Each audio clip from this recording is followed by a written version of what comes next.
Okay. I mean, I know I looked at it as well, but I haven't looked at it, in the last couple of days. 3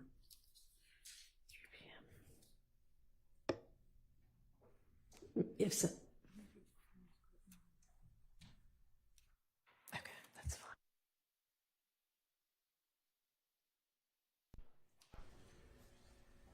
All right. If somebody doesn't mind, if you've got it at your fingertips, doing a quick look at that transcript and see whether that happens to be the last one.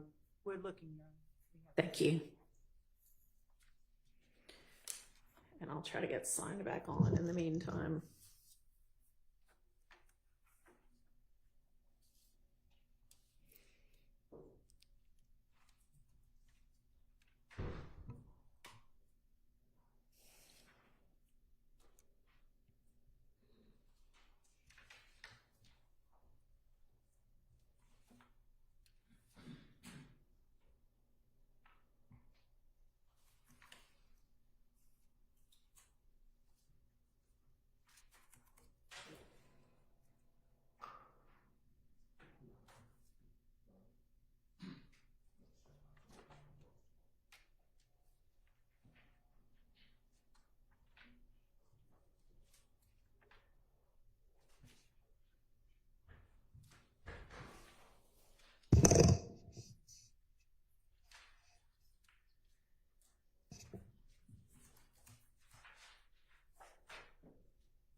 Morning, thank you.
To IT.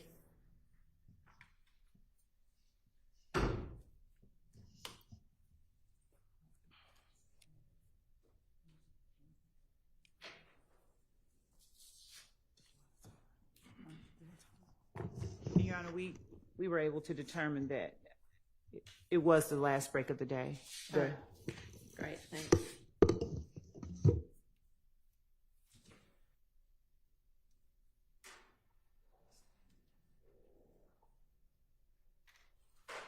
All right, since that's what I'm looking at right now is the instructions about Mr. Copeland. If everybody wants to turn to that one, we'll try to hammer that one out. And I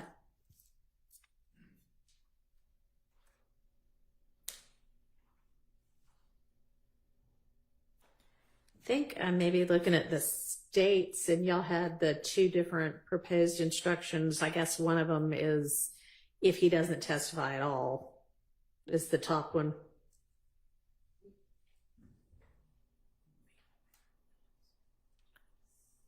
Well, if we're disregarding all of his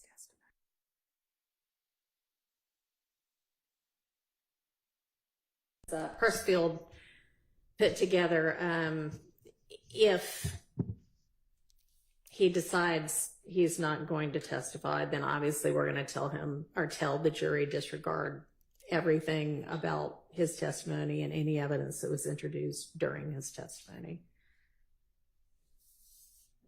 Would that be before? Would Your Honor consider adding unless and until he decides or no? Because if he decides, I mean, yes, I would consider it, and no, I don't want to do it because if he he decides that he's going to, then we'll tell him at that point, okay, we've got him back, and now here's what you can consider. But I mean, there's no point in trying to sort out, you know, the possibility of that, because it's not an eventuality. So we'll just, at this stage, don't consider anything. And then if it changes, it changes, and I'll instruct them about what's appropriate then.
All right, and so I think that one is going to be pretty simple. What I would propose to say, in the event that we don't have Mr. Copeland retake the stand, I'm just going to say, you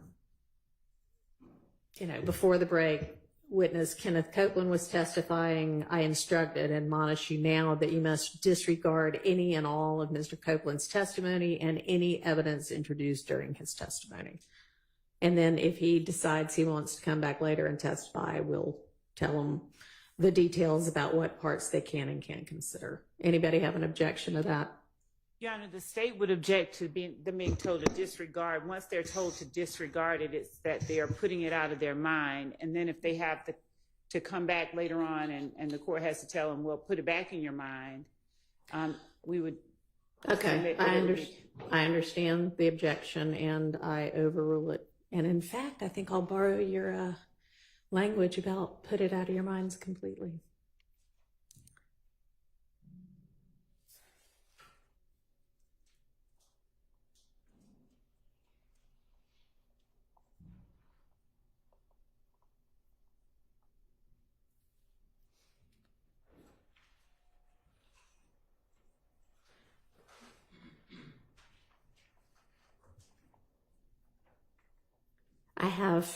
I'm thinking as I type, but let me get it down on paper. And this might fix some of what you're objecting about.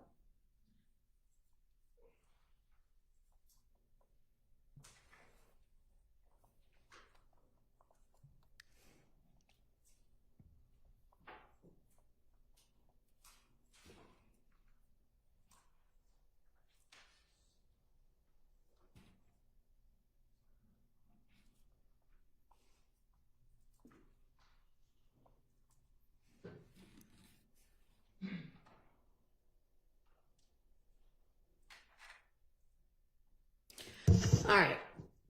I instruct you and admonish you now that you must disregard any and all of Mr. Copeland's testimony and any evidence introduced during his testimony.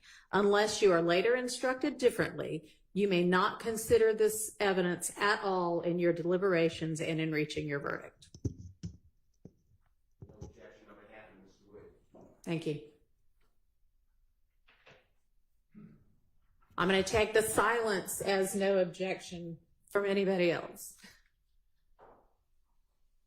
No objection on behalf of Mr. Thank you. No objection on behalf of Mr. Hughes. All right. All right. Silence. Okay. State. Unless you are instructed differently, if the court is not inclined to instruct as we requested regarding unless and until you hear from him again, then if that's the closest we can get to it, then. All right. That's the closest we're going to get to it. Okay. Sounds good. All right. Now, with regard to if he does take the stand, we're basically restarting the post 3 p.m. June 12th testimony. So we have to sort out. I think that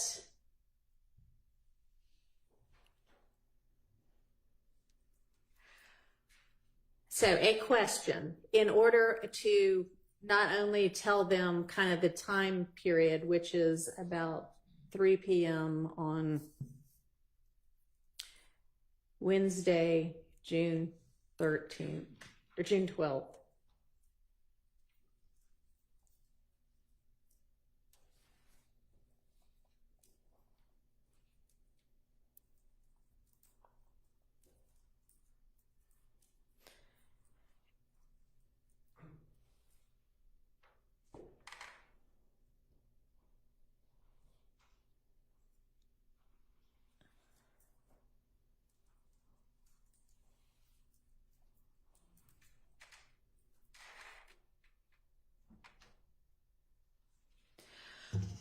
So that would start, I'm now going to instruct you and admonish you that you are to disregard any and all of Mr. Copeland's testimony and any evidence introduced during that testimony.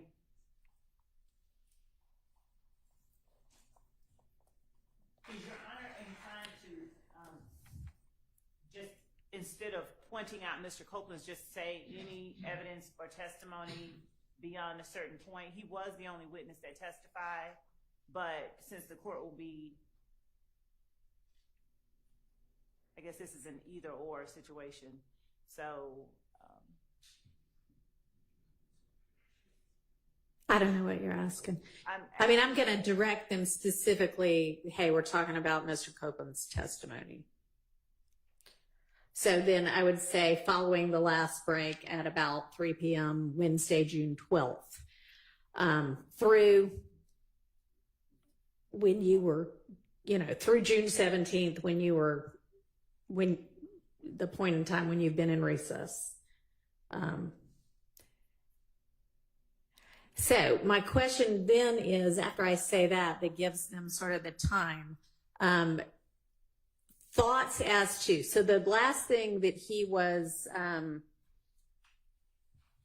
or the next topic following the break was he was asked about his involvement in the Atlanta Blood Gang, which I can say just to trigger their, okay, so anything I heard after that, that is what the question was following the break. Any objection to asking that? Or telling them that, just to give them sort of a cue to what the topic was. It has disappeared from my screen, but. Your Honor? Yes. Excuse me, I believe after the break, the first question by Ms. Hilton was, Mr. Copeland, have you heard of YSL? Okay. That was sometime just before 4 p.m.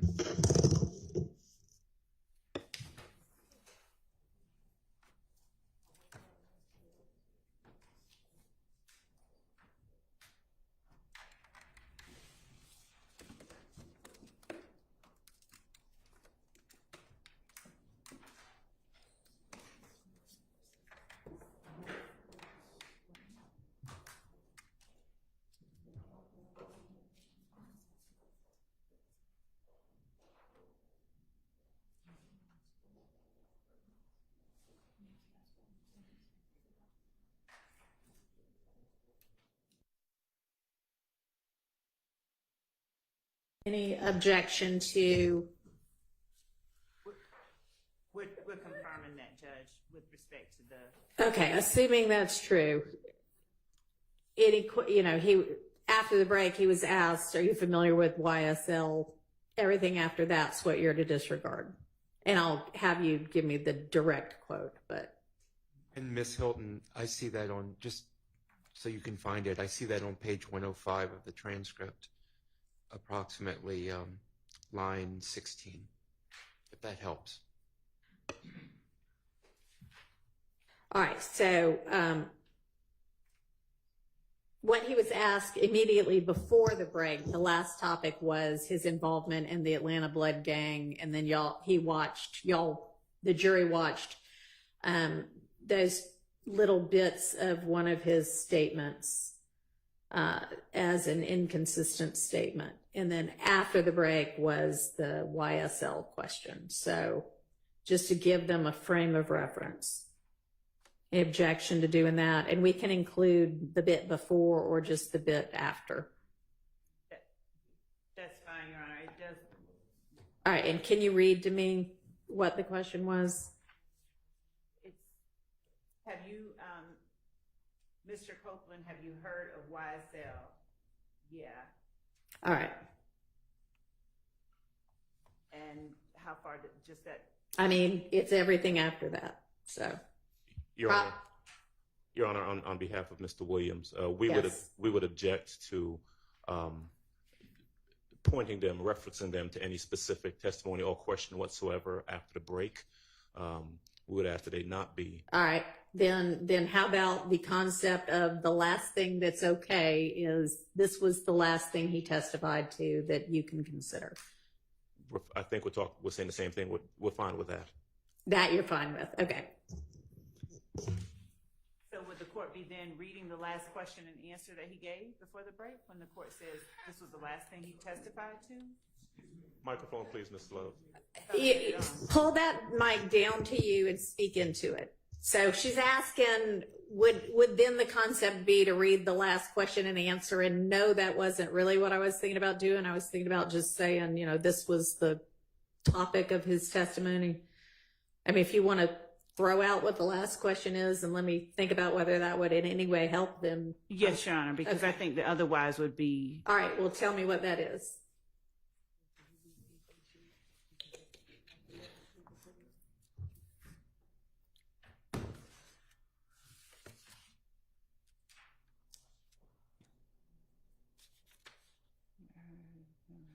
To hear when he asked you, this was you.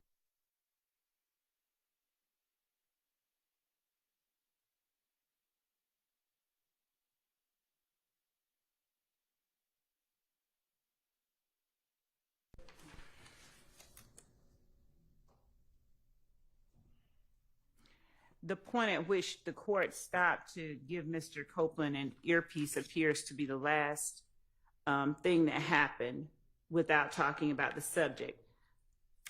Okay, but I want to talk about the subject so that they'll have some concept of what's the last thing they can, and also y'all are wanting me rightfully to take their notes. And so they're going to have to figure out what part of their notes, The last or question. somebody's going to have to figure out what part of their notes are being taken.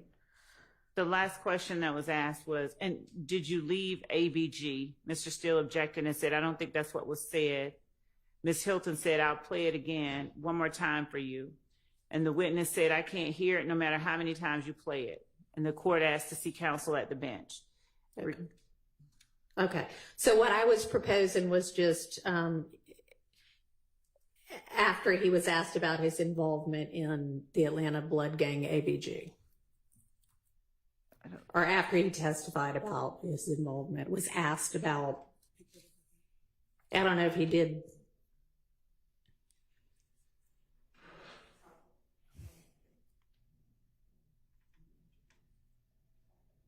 So, Your Honor, on page Yeah. 97, on page 97, before the break, Ms. Hilton asked, have you ever claimed to be a part of ABG? And the witness said, me. And Ms. Hilton said, Atlanta Blood Gang. He said, never. And then she asked him whether he recalled being interviewed by the Atlanta Police Department on January the 11th with investigator Thorpe. He said yes. And then at that time, she tendered State's Exhibit 378 Yankee Alpha between 3/29/46 to 3/30/13. What was the date of that interview? January the 11th, Okay. 2015. Interview with whom? Detective Thorpe. Okay. And she played, APD? Yes. Okay. Okay. And then she played a portion of it, 3:29:46 to 3:30:13. Mr. Shart objected. It was overruled, and a portion was played. Ms. Hilton then said that she asked, was he ever a part of ABG? And we went back to that particular portion of the statement. There was an objection, and the objection was overruled. Mr. Steele's objection was overruled. Again, Ms. Hilton asked, did you hear when he asked you, he being Detective Thorpe, asked you, Mr. Copeland, you left ABG? And you said yes. Ms. Hilton, Mr. Copeland said, he asked me what? Ms. Hilton said, did you leave ABG? Mr. Steele said, I don't think that's what was said. I object to the statements. Ms. Hilton then said, I'll play it one more time for you. That's when the witness said, I can't hear it no matter how many times you play it. And Okay. All right. So then what I would propose is I'm now going to instruct you and admonish you to disregard any and all of Mr. Copeland's testimony and any evidence introduced during that testimony that came after the 3 p.m. break on Wednesday, June 12, 2024, which was the last break for that day. That is, you are to disregard any and all testimony and evidence that came, that came after the questioning and answers about Mr. Copeland's involvement in the Atlanta Blood Gang, ABG, and his January 11th, 2015 interview with Detective Thorpe of the Atlanta Police Department. okay. That's All fine right. with us. And All right, thank you. And also, Your Honor, the court did mention the notes. I didn't know, I know previously someone suggested storing them, ripping them up, whatever, but if they ever have to re-refer to them, I was curious how the court intended to handle the taking up and storing of those. Okay, so the notes that they are never, ever going to consider, even if he ends up testifying and completing his testimony, is everything that occurred post 3 p.m. June 12th through the end of June 17th. So I won't rip them up at this point. We can decide all of that later, but they'll never get those back to consider, even if he does testify. Right. Okay. I meant the ones that, If he doesn't testify at all this time around, if he then I'll take does them all. testify, if he does testify, there's a portion that the court would then, you're telling him the jury to disregard right now, unless they hear something different from you later. That's if he doesn't testify. Right.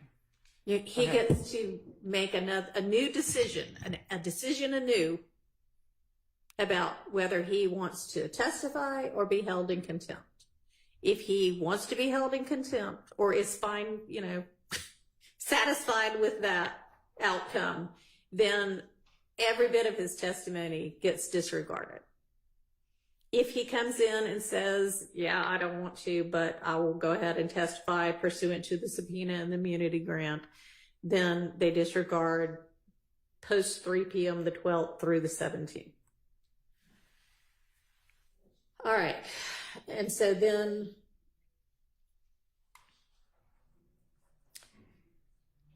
we're going to need to get the notes from them. Anybody have some suggestion as to the best way to do that?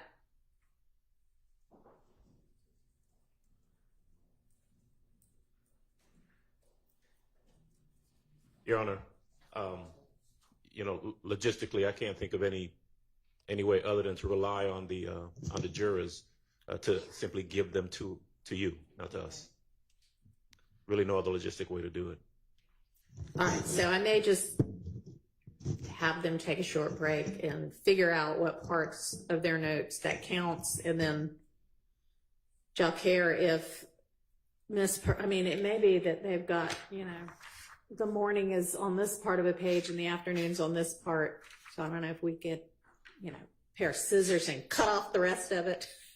or what, but you know, it's going to take somebody from the court, which is not going to be me. So I'm thinking Miss Percifield, once they hand it, just, you know, confirming that that's everything Sure. for each of the jurors. Everybody okay with that? That's fine with us. No objection. All right. Mr. Harvey, Mr. Sharp, Mr. Steele. Okay. I'm with Mr. Adams.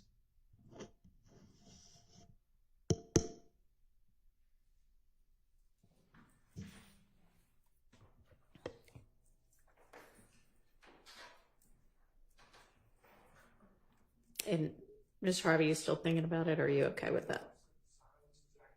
All right. I didn't, you must have said that silently. Objection for Mr. Ryan. All right. Thank you.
All right, and then I think, as I mentioned when we were last together, I'm going to ask if there's anybody who thinks they're not going to be able to disregard that.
So for that, I mean, I'm typing out the words, but I'm essentially just going to ask them, you know, if there are any of you who can't set aside and completely disregard that portion of Mr. Copeland's testimony and evidence in your deliberations, let me know now.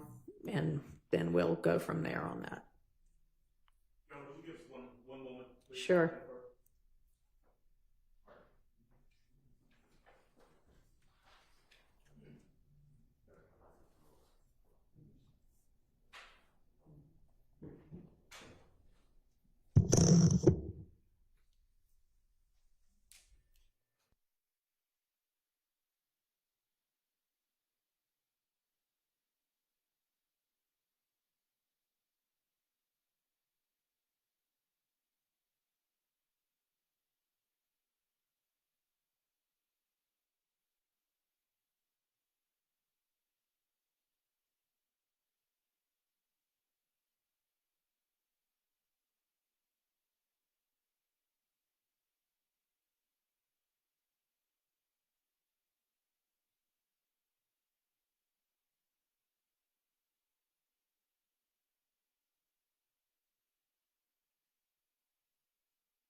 Your Honor. After conferring with other co-defendants attorneys, on behalf of Mr. Williams, we're suggesting that question not be asked at all. Okay. There are other members who represent other individuals who believe it should be asked, and so there's no consensus amongst the attorneys as to whether that question should be asked. But our position for Mr. Williams is that it should not be. All right, and why is that? We simply don't believe it's necessary. We don't think that it's necessary to draw the jury's attention. We presume that they can follow the court's instructions. And so we just don't believe it's necessary. All right, well, I agree that it's not necessary. I'm doing it as a cautionary measure so that if there is anybody that can't do it, that we just go ahead and find that out now. Understand. All right, so I'm going to ask that over objection. Okay. All right, so then the next thing we need to do is the kind of RICO 105 instruction, if you will. So I think that we had a proposal by the state and a proposal by the defense sent by Mr. Harvey, and I don't know if y'all have had a chance to look at each other's, but let's come up with one that's consolidated that is helpful to the jury.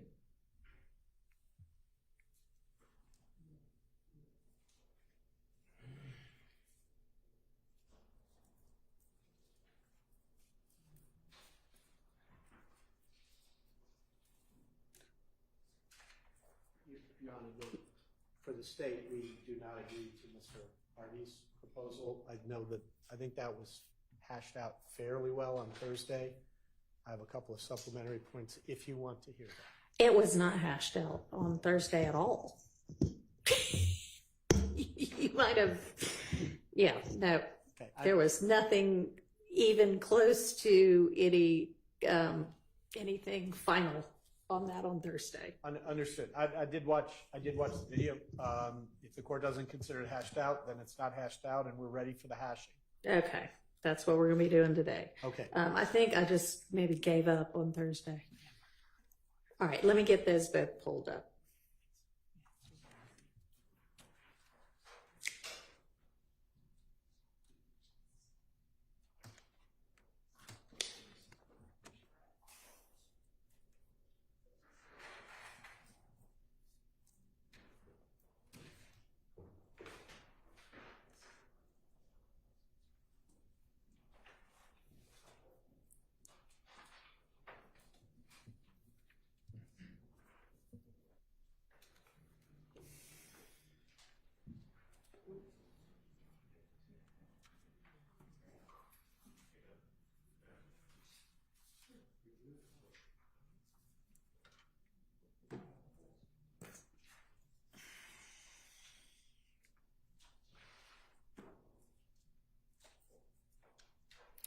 In fact, I don't even think we got Mr. Harvey's proposed instruction until, or at least the one I'm looking at now, until over the weekend.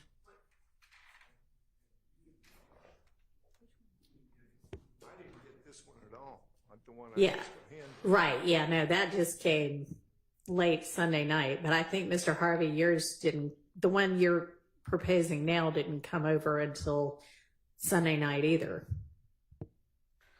So I don't know what it is that you think we hashed out on Thursday, maybe something entirely separate. He filed a proposed limiting, or he provided to us a proposed limiting instruction that sort of started the conversation and prompted the state to give you what we gave you on the 8th. This is what we have in hand. But we'll,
But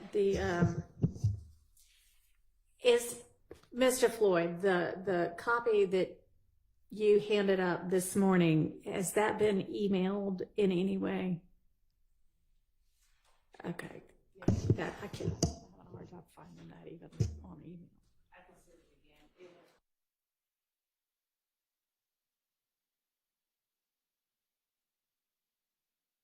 again. Email this one that's Mr. Floyd's, I guess, right now, so we can pull that up.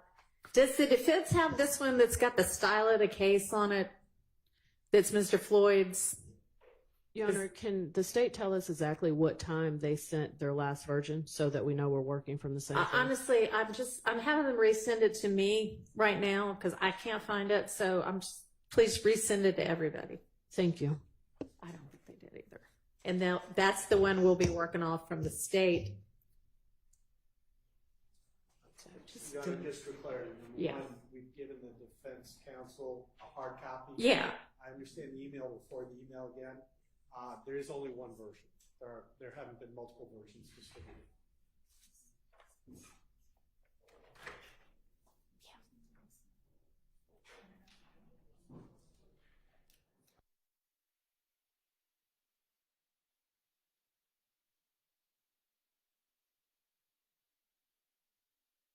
That is the proposed instruction from Mr. Harvey that was sent Sunday evening.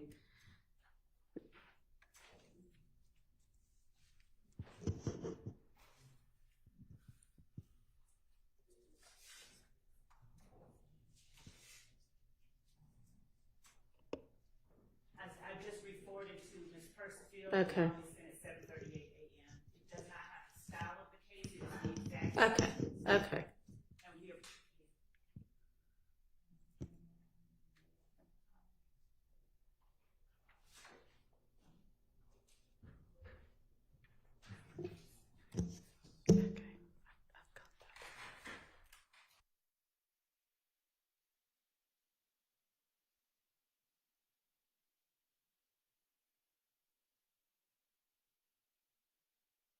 Was sent yesterday evening. It is titled Limiting Instructions, sent 8/11/2024. Understood. I mean, if you want a hard copy, it's just one page. Ms. Percival, is your computer hooked up to this printer? Can you just send it to print and I'll hand them one?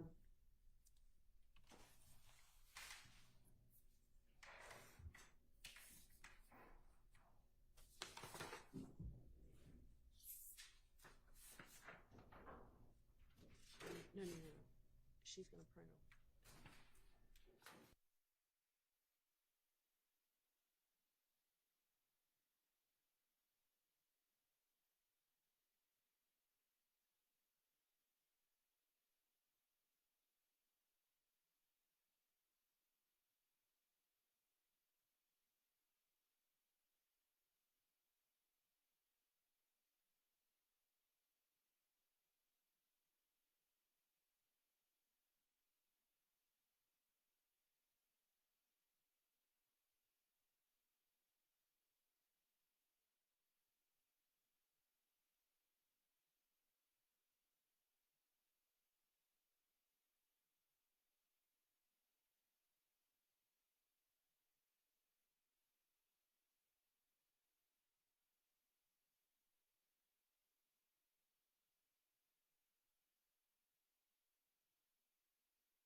Generally, the first 4 paragraphs, if you will, of the state's proposed instruction is just kind of a, hey, here's why we're talking about this. First 4 paragraphs? Yes. On behalf of Mr. Williams, we have some comments on every paragraph, I believe, except paragraph 4 and 5. We do not oppose 4 and 5, but if I can say what the problems are in 1, 2, and 3, since you... Gonna need you to speak up a little bit more or pick that mic up. Okay. Paragraph 1. I don't think that that's appropriate to just start out with that instruction without talking about what the indictment is, not just a charging document, but that there's a presumption of innocence. It's not evidence at all. All right, let me pause, and I have requested from Judge Glanville's court reporter a copy of the preliminary instructions he gave the jury so that I know what got told to the jury and what didn't. I would have said that at the beginning of a trial, but I'm not sure. I haven't reviewed yet what he told the jury. He did. He did? Okay. So, I mean, I am not going to re-give all of the preliminary instructions. What I'm trying to do is just call the attention. So, I mean, if you want to ditch the part about an indictment, that's fine. Okay. And then We'll strike that. And then on second paragraph, Yeah. it's sometimes referred to as RICO. It really is sometimes referred to as a conspiracy to violate the RICO Act.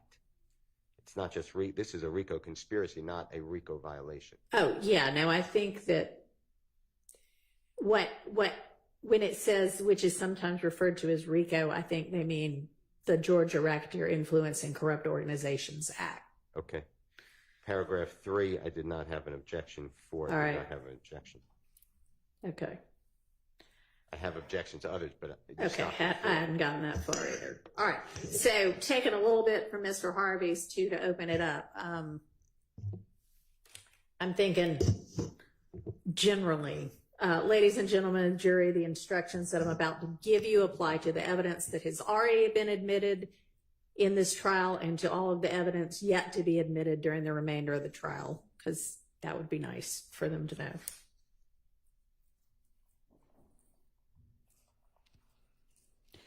And then count 1 in the indictment charges a conspiracy to violate Georgia's racketeer and blah, blah, blah. Okay. And then at the end of the case, you'll be given detailed instructions about what's required to establish a RICO conspiracy violation. At that time, I will also give you detailed instructions about the other charges, or I'm going to say counts in the indictment, as well as other important principles of law. But today, as we resume this trial, I want to give you a brief explanation of some principles that you may want, some principles to keep in mind while you listen to the evidence. This is not a substitute for the more detailed instructions I'll give you at the end of the case. All right, that's as far as I've gotten in consolidating the two of them.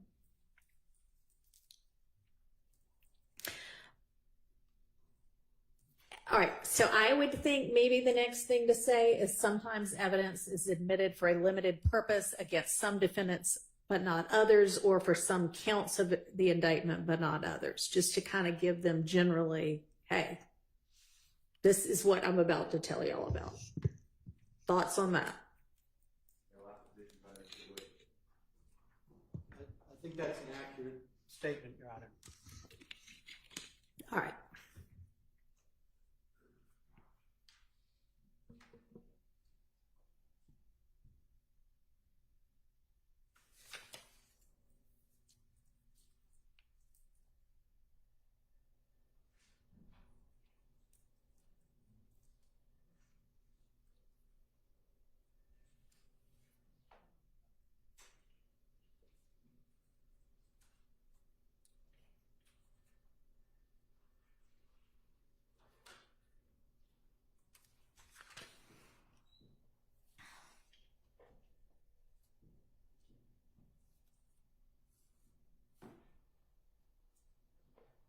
Your Honor, Yes. one thought on that.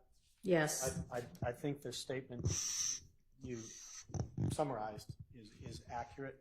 My only question is whether you want to add to it something that says, if you have been instructed previously that it's for a limited purpose, follow that instruction. If I instruct you in the future or at the end of the case, follow that instruction. It just moors them a little bit to how Okay. this works. That's all. Your Honor, we object to that. We think that it complicates it. Where are you? The person? Okay. Your All Honor, right. Westmoreland, we object to that. We think that it complicates it and it's unnecessary. I also believe, unless Mr. Floyd can refresh my memory, that there were no instructions given like this at all. Okay.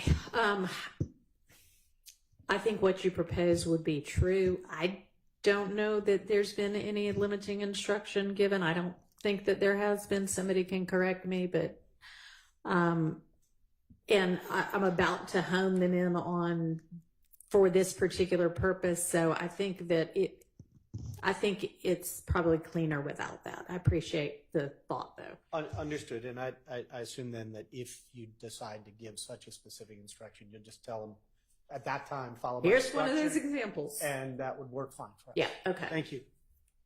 All right, so I am thinking that with regard to the remainder of the state's proposed instructions, this is more detailed than I want to give them at this point in time. This is not the purpose of this set of instructions.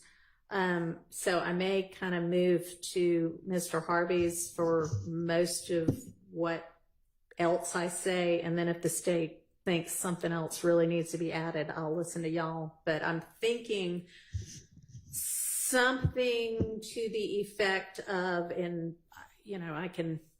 this is not final, this is me doing it on the fly right now, but I'm thinking something like, in this trial, count one charges each of the defendants with the crime of conspiracy to violate the RICO Act.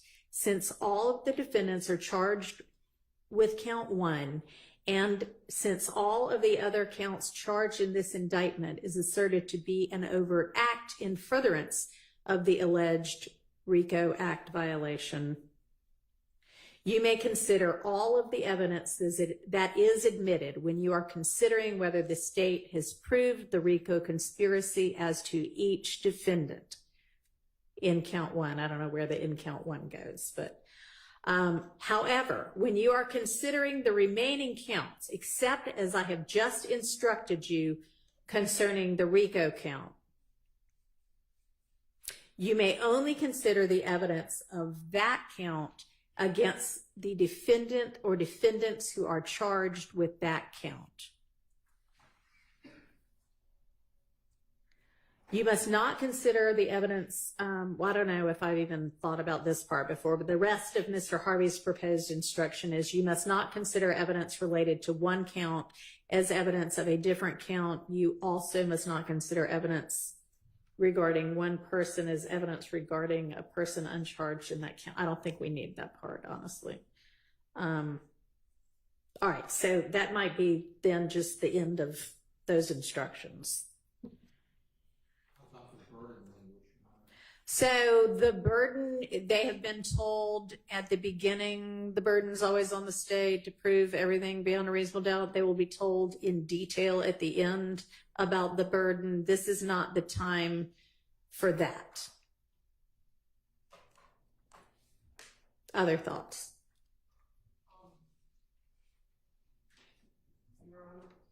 Yes. Regarding the last part that you thought was not necessary, Yeah. I'm just going to draw your attention. Mr. Zachary has asserted in his prior statements that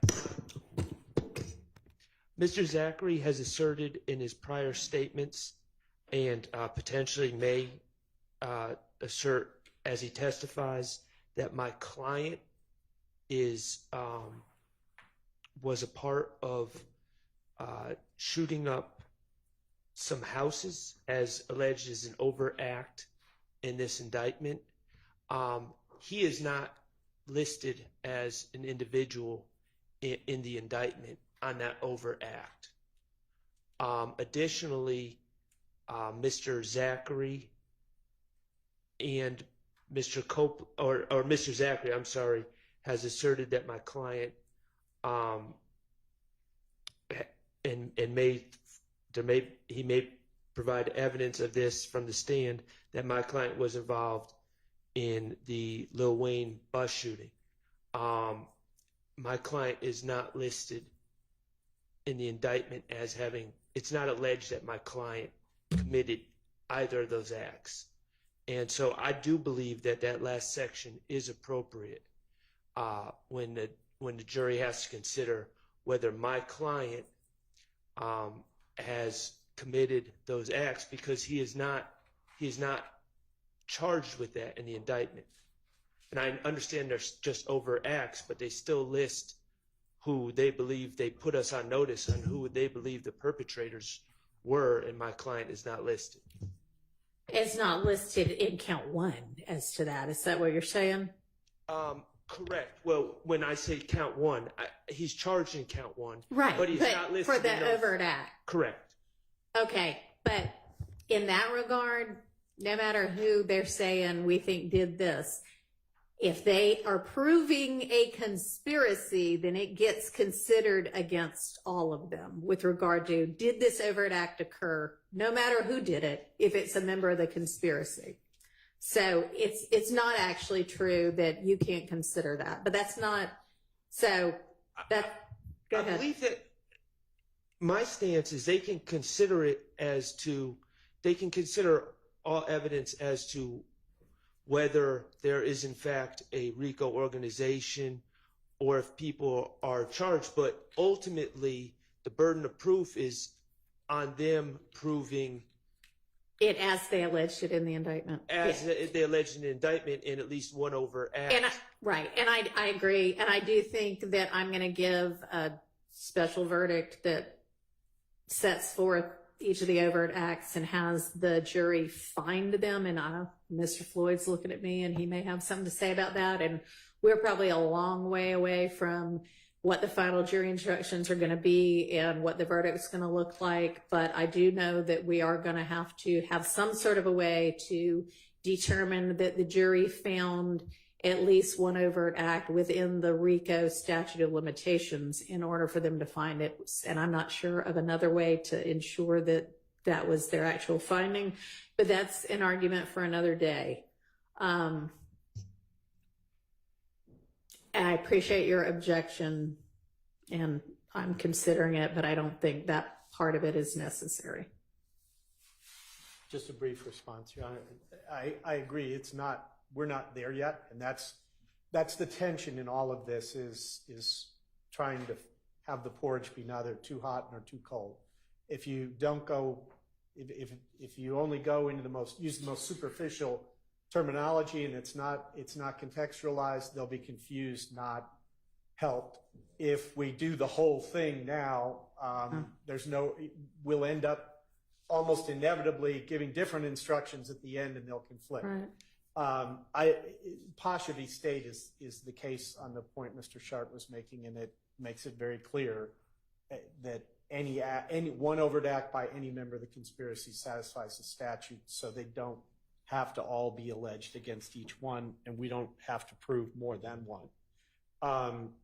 The only, going back to where you were prior to the objection, and you may not want to address this now, but there's a kind of middle ground here because we have gang act charges. Right. And in this case, and I think you recognize this on Thursday, the gang YSL is YSL, the enterprise is YSL. Right. They're the same thing. And of course, the definitions under the two statutes are very similar. So evidence that comes in as to count one that would tend to show YSL as a gang would be admissible under any gang act provision, because we don't have to prove the specific defendant was a gang. We just have to prove there was a gang. In that context, they will be, under the law, entitled to consider it. I don't know if you want to go that deep at this point in time. I think the most important thing is to not say something that has to be taken back later, because it's always harder. Okay. It's always harder to do it twice than it is to do it once.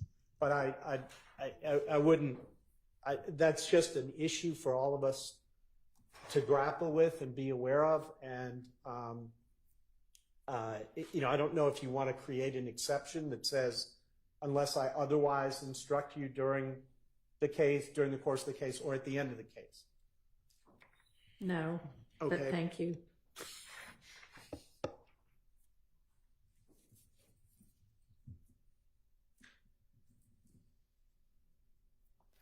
How about?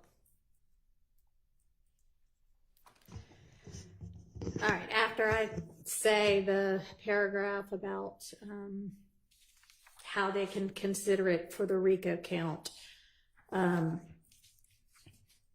will give you more detailed instructions regarding the gang counts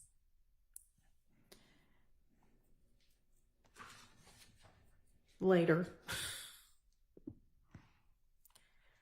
Your Honor. Yes. Yes. We would object to that. You cover that to the jury that you're going to give them further instructions as we go along at the end of the case. So we would object to specifying. I was about to add in every other count later. Just typing, thinking as I go. Appreciate that. All right. I will give you more detailed instruction regarding the gang counts and every other count later. However, generally, when you are considering the remaining counts, blah, blah, blah.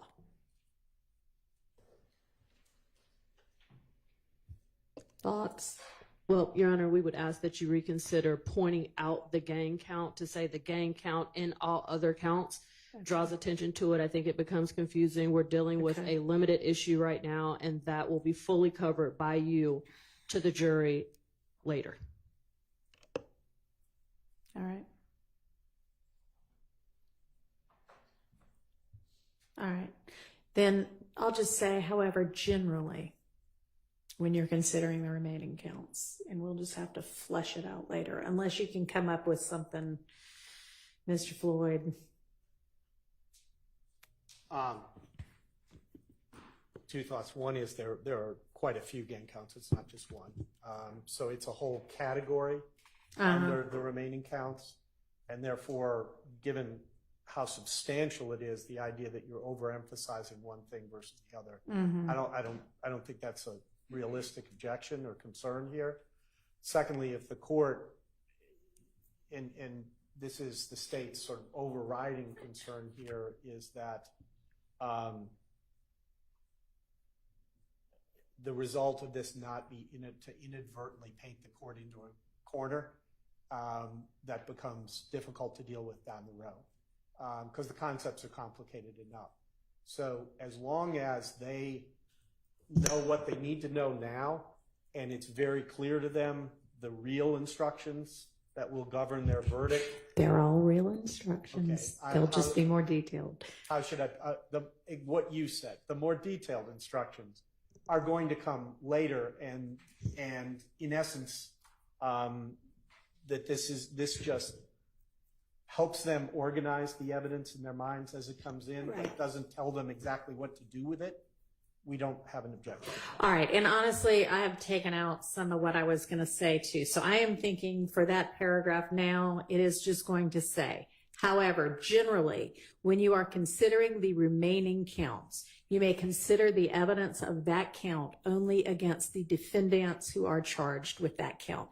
And frankly, that's true. You should only be considering it, even as to the gang counts, against the defendant charged in that count. So that does not in any way limit, when we get there later, consideration of that element of whether there's a gang and whether anything's in furtherance of the gang. That's just, you're limiting it to the defendants charged. So I think it avoids the issue that you appropriately raised. Understood, Your Honor. All right. We agree, Your Honor. All right, great.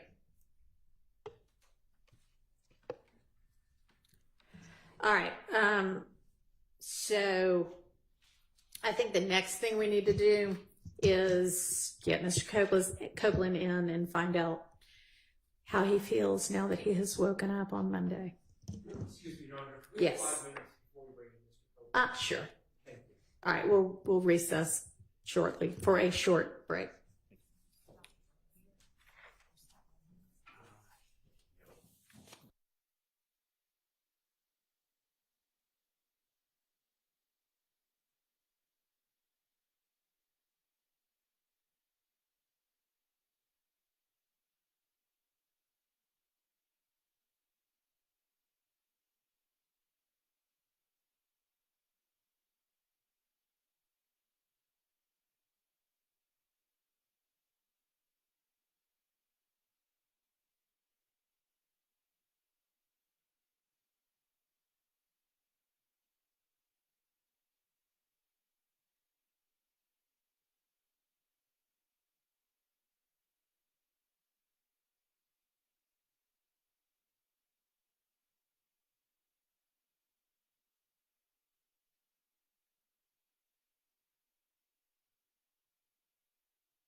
is finishing up the last edits that we discussed to those jury instructions.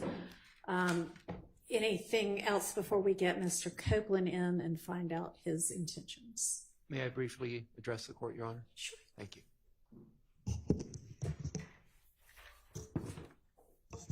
Good morning, Your Honor. Good I morning. just want to make sure that the court saw that I requested a certificate of immediate review on your denial of my motion for mistrial. I believe I sent an email to Ms. Percival on Friday. I did see that, and I instructed Ms. Percival to issue an order denying it. If that didn't get filed, I'm sorry, but I'll be denying that. So I just want to make sure that you Yeah, I did see appreciate it. Yeah. Okay.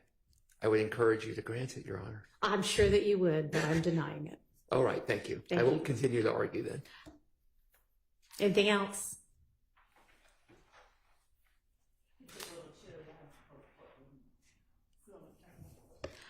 Better that y'all be cold than that I be hot, so I'm not changing it. Sorry. So there, I think I've mentioned before, there are 2 other thermostats somewhere in this courtroom that are supposed to control the courtroom area. And if y'all want to adjust those up, you're fine with that. I'm sorry if y'all are cold. Sorry. All right. Let's, and I assume we've got Mr. Melnick with us. Let's get Mr. Copeland and Mr. Melnick in.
All right, it's Monday morning now, and I need to find out from you what your intention is with regard to whether you are going to testify in this case. You have been granted immunity so that the privilege of self-incrimination is no longer relevant because the state can't use anything that you might say in answer to their questions or any other questions against you. And you have been instructed with the benefit of counsel as to the consequences if you don't testify. So I'm asking you now what your intention is. May I speak? You can answer my question, please. And so you're under subpoena. The state intends to question you. Are you going to answer any of those questions? Are you going to testify in this case? Well, Your Honor, I've been pressured from the get-go.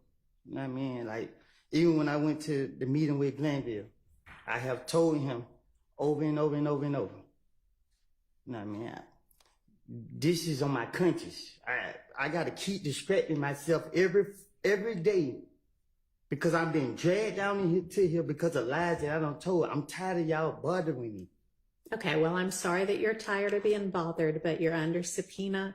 It's a valid court order. So your decision at this point is, yes, I will abide by the subpoena and testify, or no, I will not abide by the subpoena and the immunity order, and I will be held in contempt for my refusal and put in jail. So which is your decision? But I did the time for all my crimes that I was caught for. Sure, this would not be any kind of punishment for any crimes you may or may not have committed. This would be that you have been ordered by a court to testify, and if you refuse to testify, you're held in contempt. You're saying, I refuse to listen to the court's order and obey it. And it is not a punishment, it is an incentive to have you change your mind and obey the court order. So which is your decision?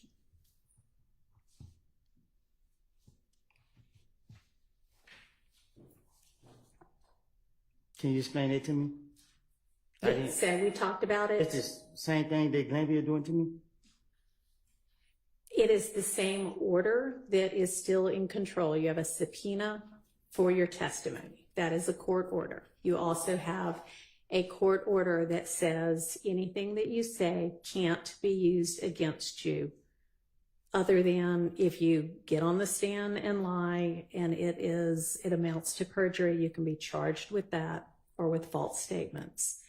But if you refuse to testify altogether, when you're under a court order to do that, then that is considered contempt because you're saying, I don't care what the court has ordered, I'm not going to do it, and then you'll be put in jail through the end of this trial. Or until you decide, you know what, I think I will testify after all.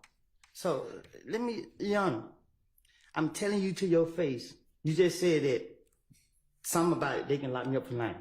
I'm telling you to your face, this is all I do. And you're telling me that they can lock me up if I lie. But if I sit here and testify, so the E-way going to jail. No, not with regard to anything that you might testify to that might otherwise admit to a crime or admit to your involvement in a crime. That's what the immunity order does. And I'm sure Mr. Melnick has explained this to you, and I know I've explained it previously. But none of that is going to result in you being put in jail because they cannot use that evidence against you to prove any of those crimes that you might incriminate yourself about.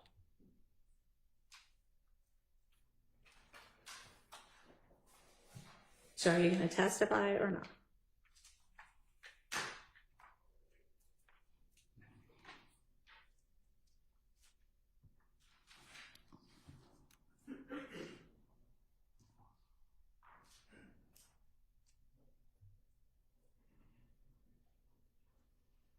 Do you want to talk to Mr. Melnick again?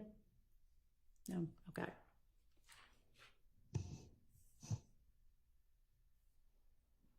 All right. Okay. All right. Thank you. All right. So I'm going to have you step out for just a minute while we get the jury in. Mr. Melnick, if you could step out with him, please. Just so. Thank you.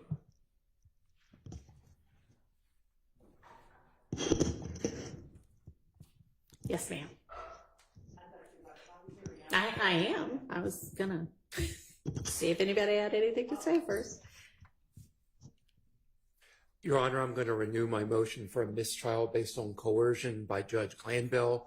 This is based on the fact that Mr. Copeland, having now been properly instructed that he would only be incarcerated until the end of trial versus his instruction previously that he would be incarcerated forever.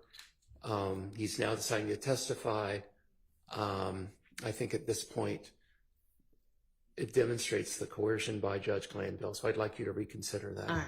I don't think it just demonstrates anything of the sort. I think it demonstrates that he's now been properly advised and he's making a decision anew. Thank you. Overruled. Yes. Housekeeping matter. Is the Harvey rule still under your guidance? Still in Yes. effect? Okay. Yes, it is. Thank you. Okay. And so I'm going to have the jury out. I'm going to give them the 3 instructions that we just discussed. Then we'll have Mr. Copeland in. I'd like him re-sworn, and then you can pick up from whatever you want to do post 3 p.m. June 12th. And Your Honor, may I just step outside to see if Mr. Melnick has informed Mr. Copeland that there's going to be some testimony. He's going to have to repeat my interactions with Mr. Copeland. He'll get frustrated. Okay, you know what? Why don't you, instead of you going to talk to anybody, just can I have Mr. Melnick in again? Yeah. Real fast. That's a good idea, though, to tell him that. I don't know if he's been told that or not. I don't think Mr. Melnick was in here this morning when we were discussing the directions or the instructions.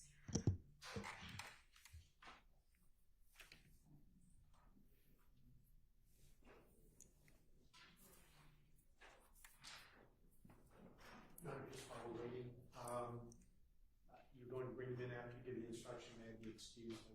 Certain.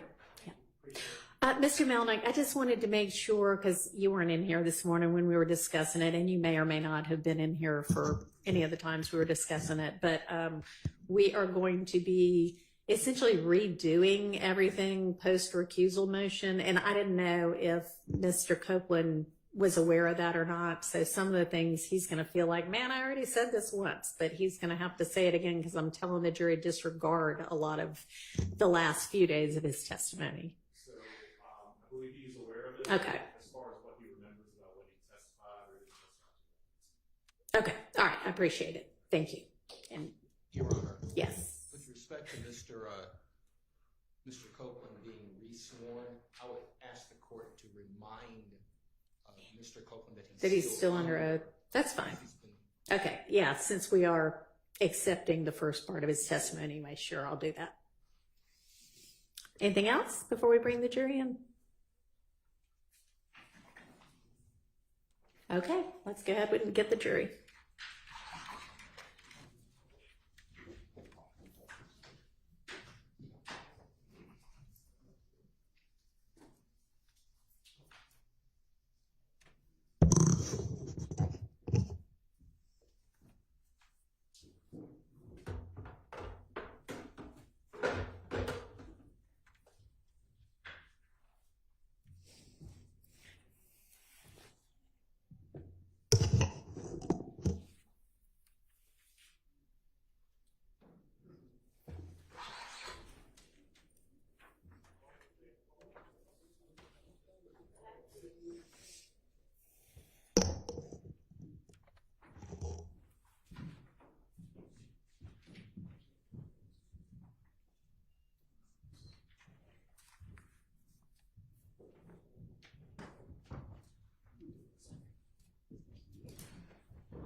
Thank you very much. All right, ladies and gentlemen, y'all can be seated.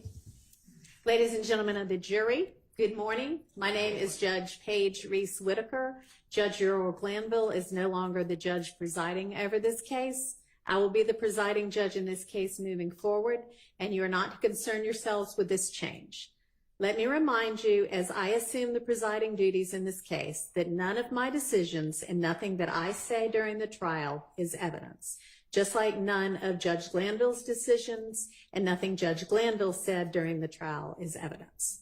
The decisions and remarks of a judge do not mean that the judge favors or leans to one side or another in this case. The court is only interested in seeing that this case is tried fairly, based on the laws and the Constitution of the state of Georgia and the Constitution of the United States.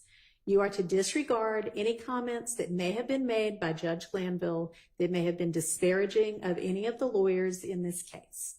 To maintain the integrity of the jury system, I remind you that you must decide this case based only on the evidence admitted during this trial and the law as I will explain it to you.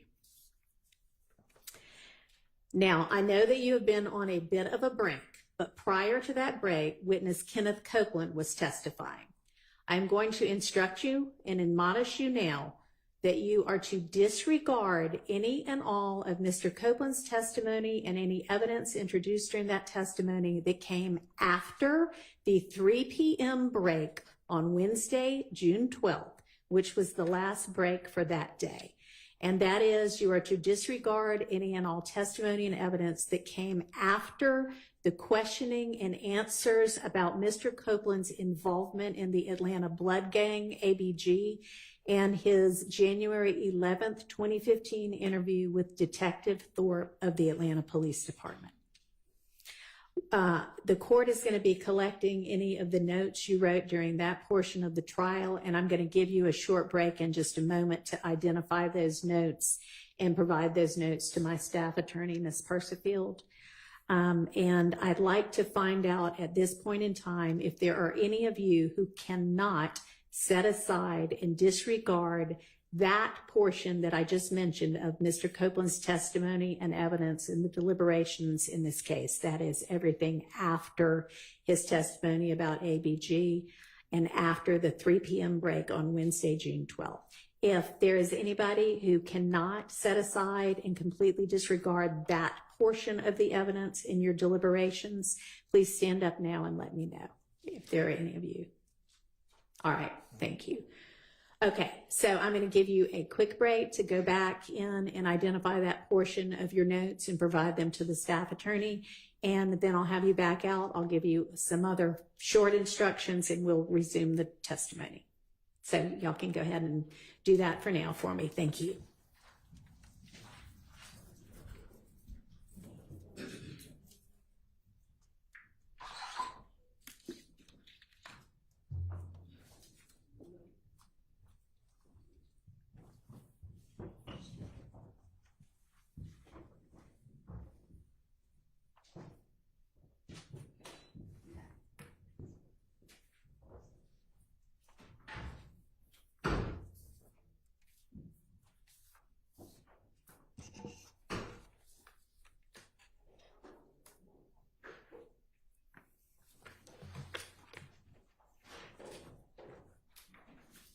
All right, y'all be seated. And while they're out doing that, let me just ask y'all what was the practice with regard to order of cross-examination? Is somebody just taking it as the team? Somebody will handle it? Okay. All right. When you say taking it as the team, Like, is there going to be one of you fine lawyers who's going to represent the questioning for all of the different defendants, or are we doing all 6 of you individually? Okay. What order are y'all going in is what I was trying to. there's no particular order, Your Honor. Whoever gets up and starts. Okay. Generally. Just find out from each of you whether you have anything else. Okay.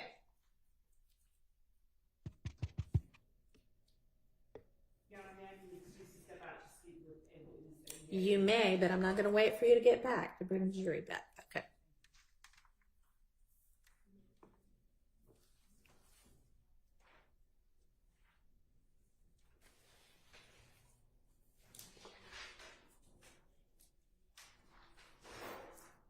And we'll just recess in place at this point until the jury is finished with their note.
that the jurors, being good stewards of the environment, are taking double-sided notes. So it may be that something has to be erased from the first side, but they need it for the other side. So it's going to take just a minute because they're going to have to make copies and give back to them the parts that they can continue to utilize. So in the meantime, I believe, let's see, Miss DeWilliams, you filed a Jackson Deno about some statements by Mr. Ryan, so we'll probably deal with that during our non-jury week next week. Really, that should have been filed by whatever date that was I gave you about 3 weeks ago when I first took over this case. No reason that could have been filed then. And also, you are essentially just very broadly saying voluntariness, Miranda, and I need some specifics if we're going to actually sort that out. Okay, so you need to particularize that motion. All right, next. The motion in limine 49 now supplemented that had to do with that PowerPoint presentation with one of the gang experts. Can one of y'all speak to that? I know Miss Love's out of the room. It had appeared that there was an agreement that the state was not going to use that, but then it looked like nothing ever got reduced to writing as an order to that effect. What's the state's intention with regard to either version of that PowerPoint? Because if you're not going to use it, then I don't need to make a decision. And if a decision already got made, then y'all need to acknowledge that as well. You're right. I think we were trying to check whether or not there was an agreement made before we announced it. So well, Mr. Steele cited you to, page and verse, so it shouldn't take much more than that. And I'm sorry, Your Honor. I'm stepping in because I did not see Mr. Steele's motion. So if you give me 1 second. Well, that was filed on Friday, the supplement.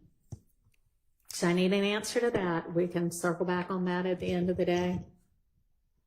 Just trying to do some housekeeping while we have time anyway. Your Honor, speaking about housekeeping, do we have the evidence downstairs for the case? It's somewhere. If y'all need it. We need the evidence, Your Honor. Okay, then we'll have to go retrieve it. Okay, thank you.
right. The jurors, we have retrieved the notes that they are not to have or consider, and they have back the notes that portions of the notes that they can have. So we are ready on that front. And I believe we are ready to get Mr. Copeland back in and pick up with his testimony. So, yeah, we can go ahead and get him on the stand. We swear him No, I'm just going to remind him that he is still under oath. Oh, actually, tell them to hold off, because get them in. I still have this 1 page of instructions, so then we'll have him in. Yeah, get them now. Thanks. So we're going to get the jury in.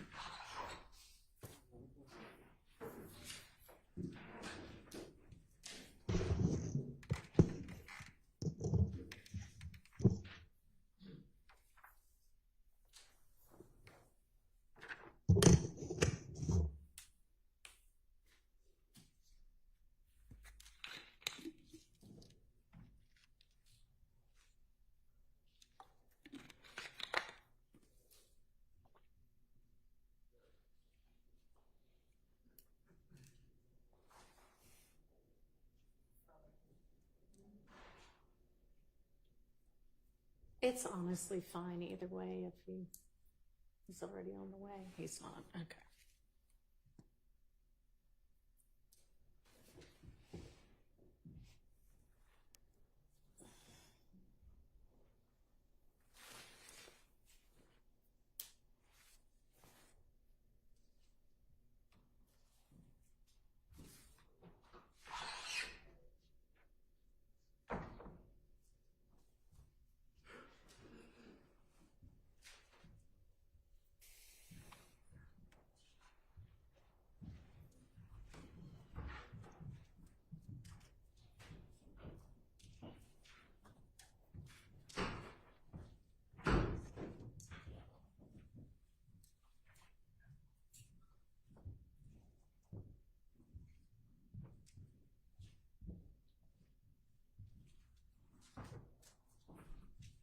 Jurors present accounted for. Thank you. All right, y'all can be seated. All right, ladies and gentlemen, the instructions that I'm about to give you apply to the evidence that has already been admitted during this trial and to all of the evidence yet to be admitted during the remainder of this trial. Count 1 of the indictment charges a conspiracy to violate Georgia's Racketeer Influenced and Corrupt Organizations Act, which is sometimes referred to as RICO. At the end of the case, I will give you detailed instructions about what is required to establish a RICO conspiracy violation. And at that time, I will also give you detailed instructions about the other counts in the indictment, as well as other important principles of law.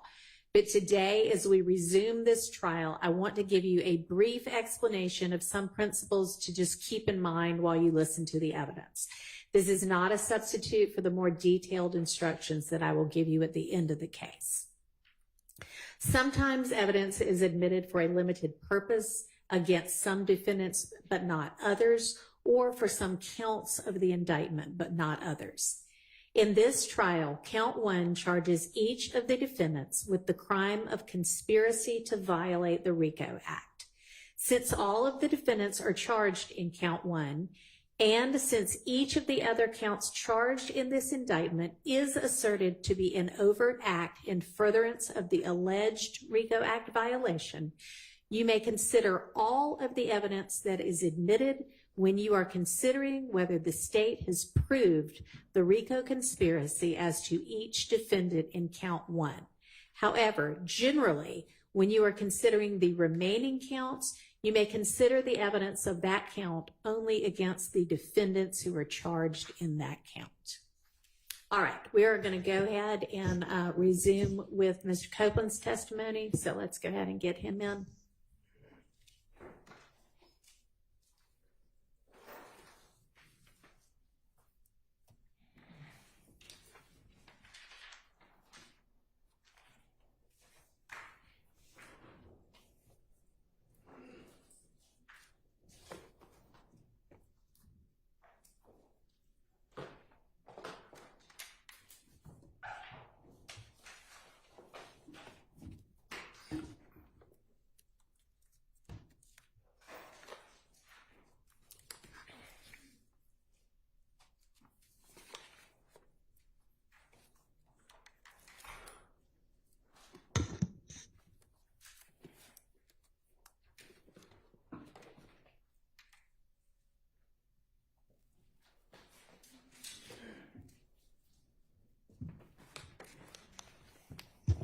All right, Mr. Copeland, I'm going to remind you that you are still under oath. Go ahead, Ms. Hilton. Thank you, Your Honor. Good morning. Mr. Copeland, do you know a person by the name of Shell Cow? I don't recall. Are you saying you don't recall if you know someone by the name of Shell Cow? Sustain. Do you recall speaking with law enforcement about an individual that you know by the name of Shell Cow? I don't recall.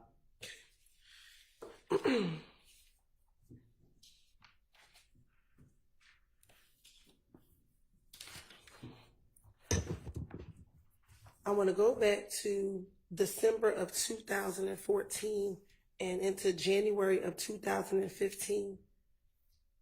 Were you present at a gambling house in Lakewood when the shooting occurred? I don't recall.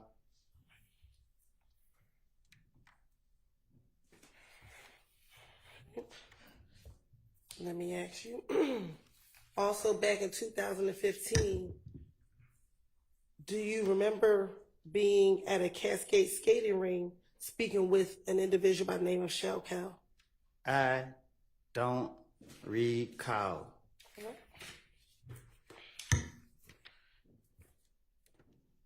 Back in January of 2015, do you recall being at a Club Crucial and getting into a fight with an individual by the name of Shell Cow? I don't recall nothing that happened years ago. All right.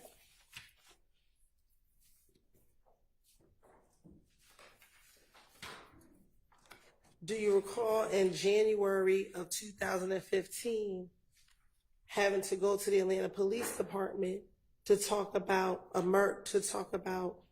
whether or not you were involved in the murder of an individual by the name of Donovan Thomas Jr.? Say that again. Do you recall in January of 2015 having to go to the Atlanta Police Department to speak about your potential involvement in the murder of Donovan Thomas Jr.? I don't recall. All right.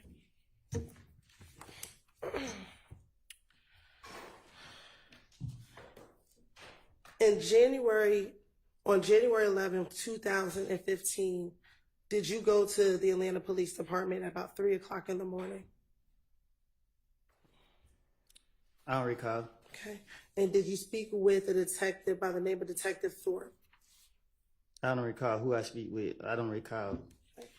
And during that interview, did you go down there to speak with him about the murder of Donovan Thomas Jr.? I don't recall who I spoke with. Okay. And in that same interview, did you speak with him about not just the murder of Donovan Thomas, but events that led up to the murder of Donovan Thomas on June 10th, 2015? I'm a liar. So you want me to remember something that I done lied about in the past? Like, I don't know. So my question for you is, did you go to the Atlanta Police Department? Is your response you don't recall?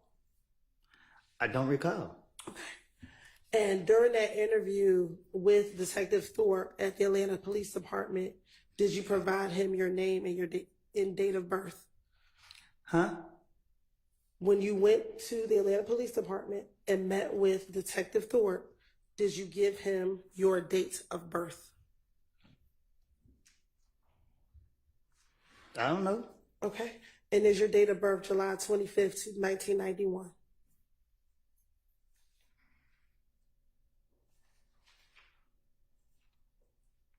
What? Is your date of birth July 25th, 1991? I think. Okay. And during this interview, did you tell Detective Thorpe that you also have a middle name of Xavier? I don't know what I told. I don't remember what I told him. Okay. I'm not trying to say the wrong thing so y'all can lock me back up. All right. Well, just bear with me. We're going to go through that interview, okay? Objection to the commentary. Now, Disregard the commentary by the witness. Now, during the interview, Did you speak with Detective Thorpe about the issues you had with a person by the name of Kel?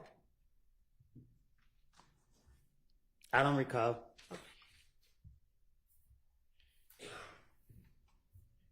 And did you speak with Detective Thorpe about a problem that the two of you all had in the club?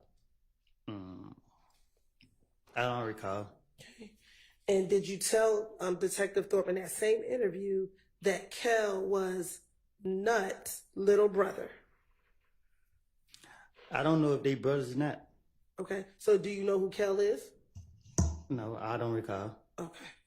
And when I say Nut, is that Donovan Thomas Jr.? You asking me that?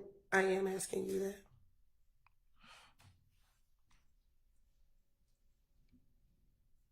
Say that again? Sure. Do you know a person that goes by the name of Nut? I don't recall. Okay. Now, in that same interview,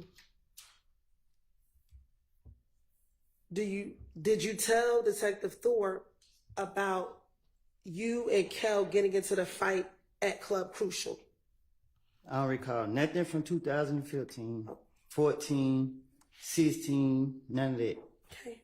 And during that same interview, did you tell Detective Thorpe that you and Kel had been in a beef for maybe about no longer than 4 months, and this was back in 2015? And he's still alive? My question is, did you tell Detective Thorpe that you, Michelle Kel, at that time in 2015, had a beef, and it was probably going on around 4 months at that time?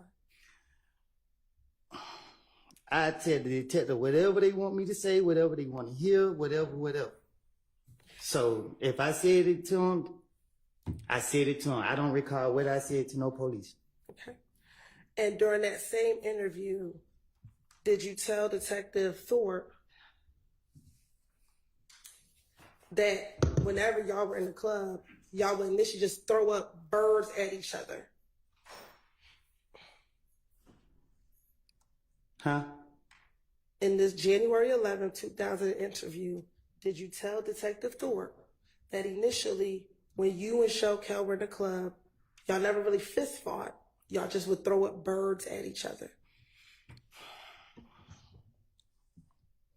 Like I told you, before y'all called me to trial, I have lied.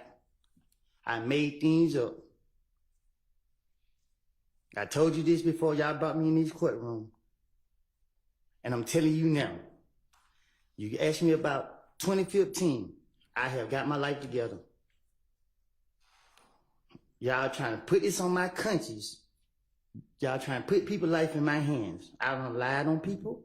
I don't want to be here. Y'all have pressured me. I'm tired of y'all, because y'all know y'all are wrong. And y'all black people doing this to us. And I understand that. Leave me alone. Let me leave. Man, y'all pissing me off. Listen, I don't recall nothing I said to no police. Stop asking me these questions. Okay. I'm telling you, I don't recall. I understand, but we're going to have to get through the questions. You can just continue to say you don't recall if that's what it is. That's what you want me to say? I want you to answer the Everybody question. for just a minute. Objection, improper instruction of the witness on how to testify. I don't think that you were instructing him how to testify. I hope not. But I don't am instruct him how to testify other than truthfully. Thank you. And Any other objection, or was that covered? All right, go ahead. If you can answer the questions truthfully, and we can move forward. Can we do that? I don't recall. All right. Now going back to 2015, did you tell Detective Thorpe first about a meeting that you had with Michelle Kel at the Cascade skating ring? I don't recall. Have you ever been to the Cascade skating ring? I don't recall. Is the Cascade skating ring in Atlanta? I don't recall. Did you tell Detective Thorpe that while at the Cascade skating ring that you met and that you talked to Michelle Kel about all the beef that you had with each other? I only talking I'm be doing with my gun. Okay. Back in 2015, did you tell Detective Thorpe that you had a gun at the Cascade skating rink? I would never tell the police nothing I did. Okay. Now, back in 2015, did you meet with Atlanta Police Department detectives on at least 5 occasions after the murder of Nutt? I met with them a lot of times. Okay. And during each of those times, did you talk to them about what was happening between YSL and If Gang? Nah, I was telling them whatever I think that get them off of me. Okay. Did you go and talk to the police after your car was shot up on the highway? It's called finessing. Okay. But did your car get shot up while you were on the highway? I don't recall. Okay. Did you, your child, and your child's mother get shot at while you were leaving your home? They got shot at. Okay. Were you with them? Not my kids and my child, mama. Were you coming out of the house with you, your child, and your child's mother? Did that occur? I don't recall. Okay. Did your girlfriend's father's home get shot up after Donovan Thomas got murdered? I don't recall.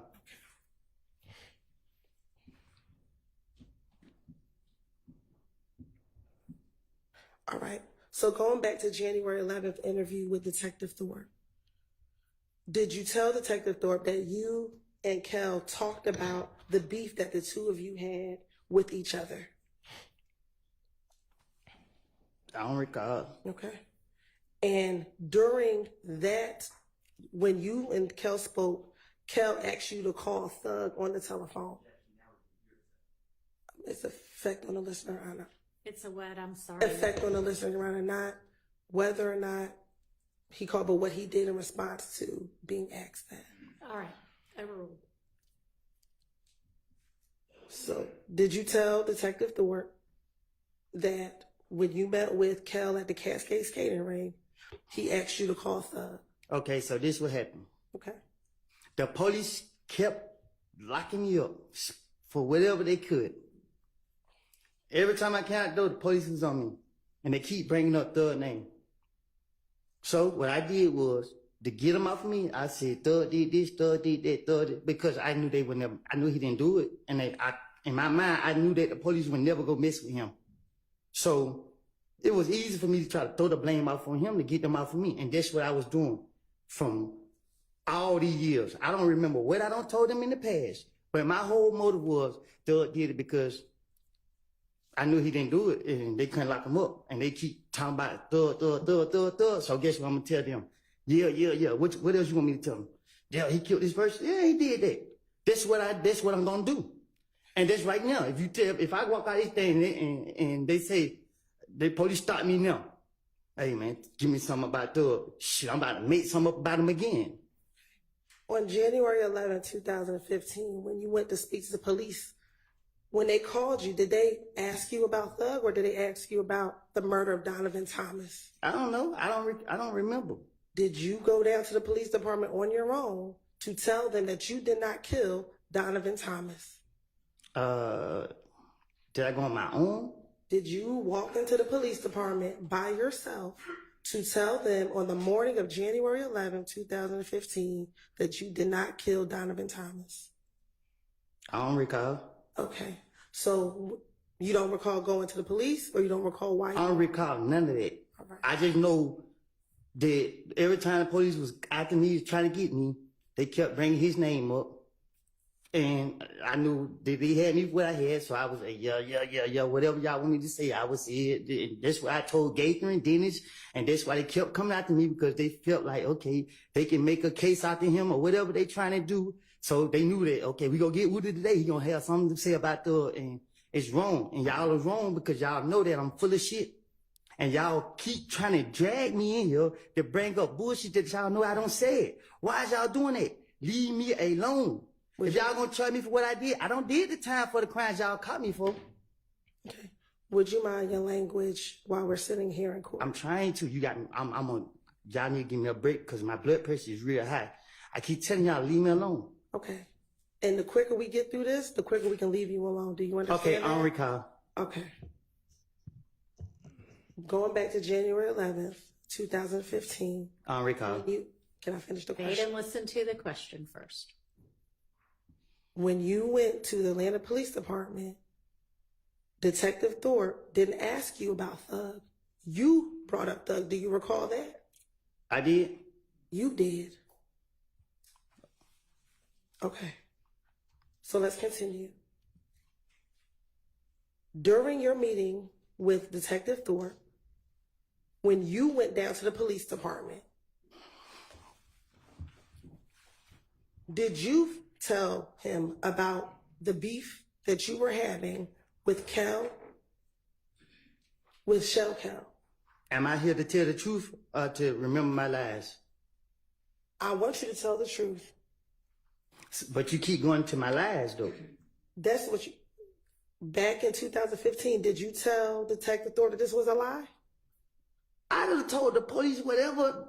Listen, when they get me, I'm going to sit down and I'm going to try to tell them whatever I can to finesse my way out of whatever situation that I'm in. Okay. And it's only now in 2024 that you're saying that everything you said in 2015 is a lie. Is that correct? Because I went to the feds. Y'all didn't let me out of jail till what, four years later? So if I was telling the truth then, why it took y'all so many years to try to say, okay, he was being honest or whatever the case is? Okay. If I was telling the truth, y'all would have made any case back then. Y'all knew I was lying.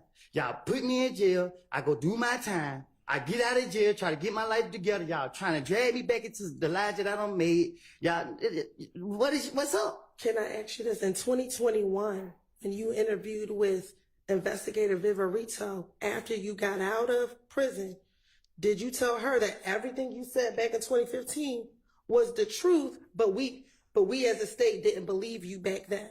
So my thing is, right? I went to jail. So the lies that I was telling, they didn't go for it. Y'all didn't go for it. Whoever didn't go for it. So I went to jail, did my time for it, right? And then y'all got me again. So guess what they say? Well, we're going to bring up the name again. And guess what I'm going to do? Try to finesse my way out of it again because y'all ain't touching for the lies I done told on them in the past. So guess what? It ain't nothing to put the blame on Thug for what I did. And that's what I'm going to do. I'm going to blame him for... And let me I don't recall. Okay, and let me ask you this. You keep talking about Thug, but were you asked about other individuals as well? During all these interviews, were you asked about Shannon? And I'm going to put the blame on him. Okay, were you asked about Demekion Garlington? I'm going to put the blame on him. Were you asked about Quindarius Zachary? I'm going to put the blame on everybody but myself. Okay, and during this time, did all the police, every time you spoke to someone, did they tell you that they are going to have to verify what you said? And did they? My I question did to have you, one answer the question that she asked you. did they tell you that we had to verify everything that you said? I don't recall. Okay. And when they told you they had to verify what you said, you continued to talk to the police. Because with the knowledge that I have, it's nothing to trick the police. But if they had to verify what you said, they had to make sure that what you said was true.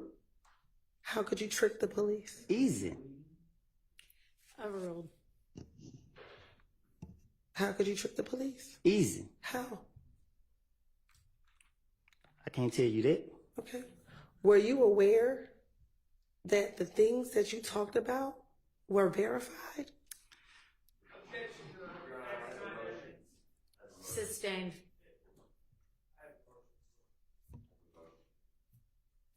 All right. We're going to take a quick break. Y'all all step back to the jury room for me. Thank you. All right, from here.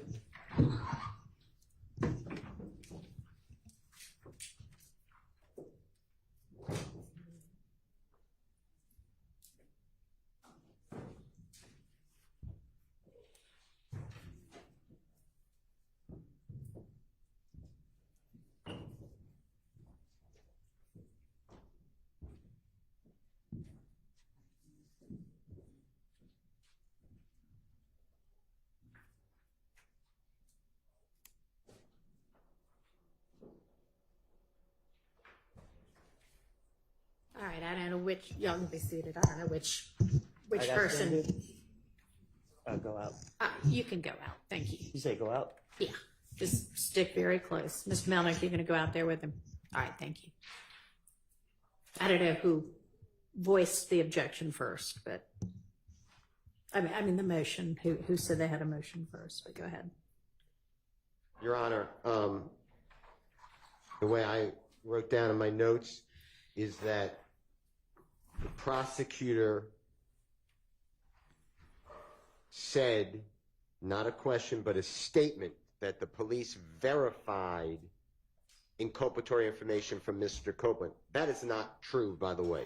It is questionable whether anything's verified, but obviously jurors make that determination. That is testifying by the prosecution, that is bolstering by the prosecution, that is putting the prosecution's thumb on the scale of the justice, which none of this can be done. This is not the first time that the prosecutors have put themselves in as giving facts before the jury rather than just trying to obtain facts. So I am moving for a mistrial. If your honorable court denies it, I need curative instructions to strike it, and respectfully, if it happens again, it will not be the second time. It's a continuum. So I would ask the court, I know you weren't here, but to keep that in mind as we go forward as well. I'm not moving off my mistrial. I'm just anticipating. No one wants a mistrial. I didn't want a mistrial, but why say that to a witness? So I don't see any good faith in that question. All right, thank you. Mr. Short. I adopt everything that my motion is the same. I adopt everything that Mr. Attorney Steele said. I'll also say that in Attorney Hilton's statement that the claims of Mr. Copeland were verified by the police. It's an improper expression of belief by an advocate in front of the jury, and that is improper. And I'll also add, Your Honor, not only do I not believe it to be true, but also there has been absolutely no evidence presented that any of this has been verified. All right. So, thank you, Your Honor. Thank you. Response? Oh, I'm sorry. Yeah, everybody joins. Okay. When I asked the question, Your Honor, what we will eventually get to with Mr. Copeland, I believe, is that he's the person who told the police initially on the night of the murder about certain facts that were verified. And when I say verified, that we have corroborating evidence to support it. So Mr. Copeland, when he talks to police in June of 2015, he told the police that Mr. Williams rented the car that was used in the murder from... Can I stop you for just a second? Yes.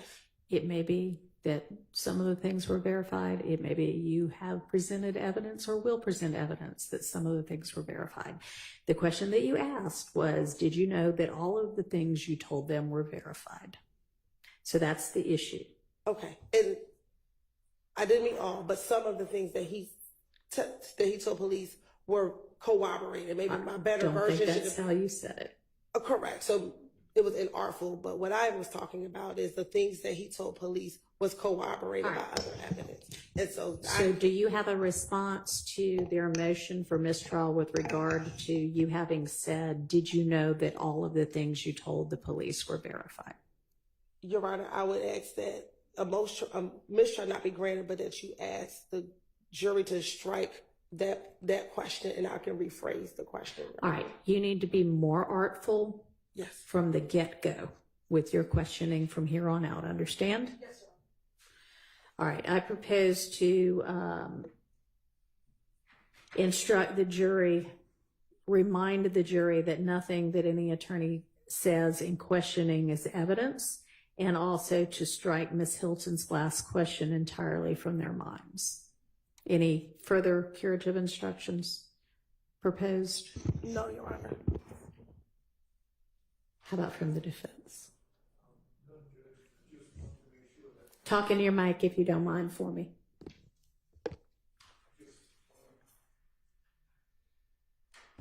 make sure that after the court gives that instruction, we do not abandon the motions that have been joined in by everybody, so I don't have to get back up and say, that's not good enough. No.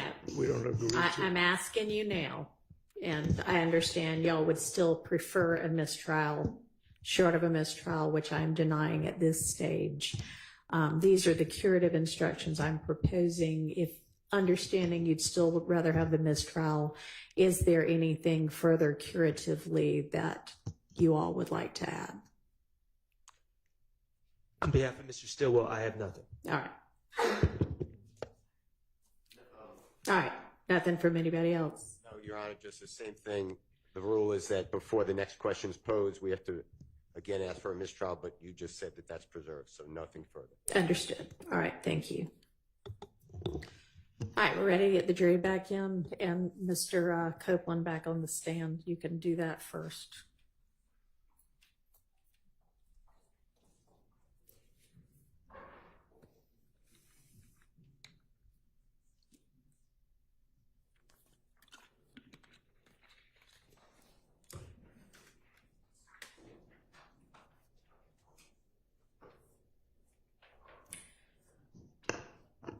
And y'all, one of the jurors needs to be on a quick Zoom at 12:30, so we're going to break for lunch by that time.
All right, everybody can be seated.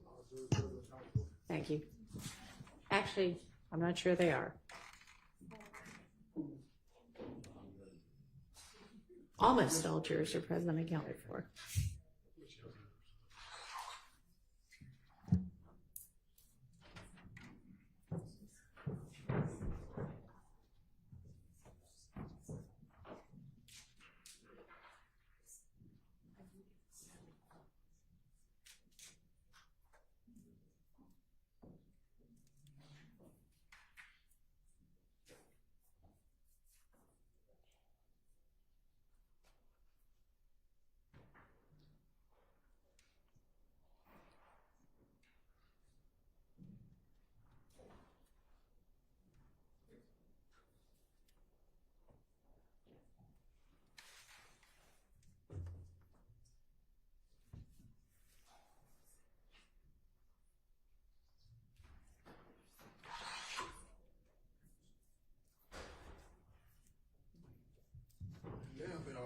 All right, thank you.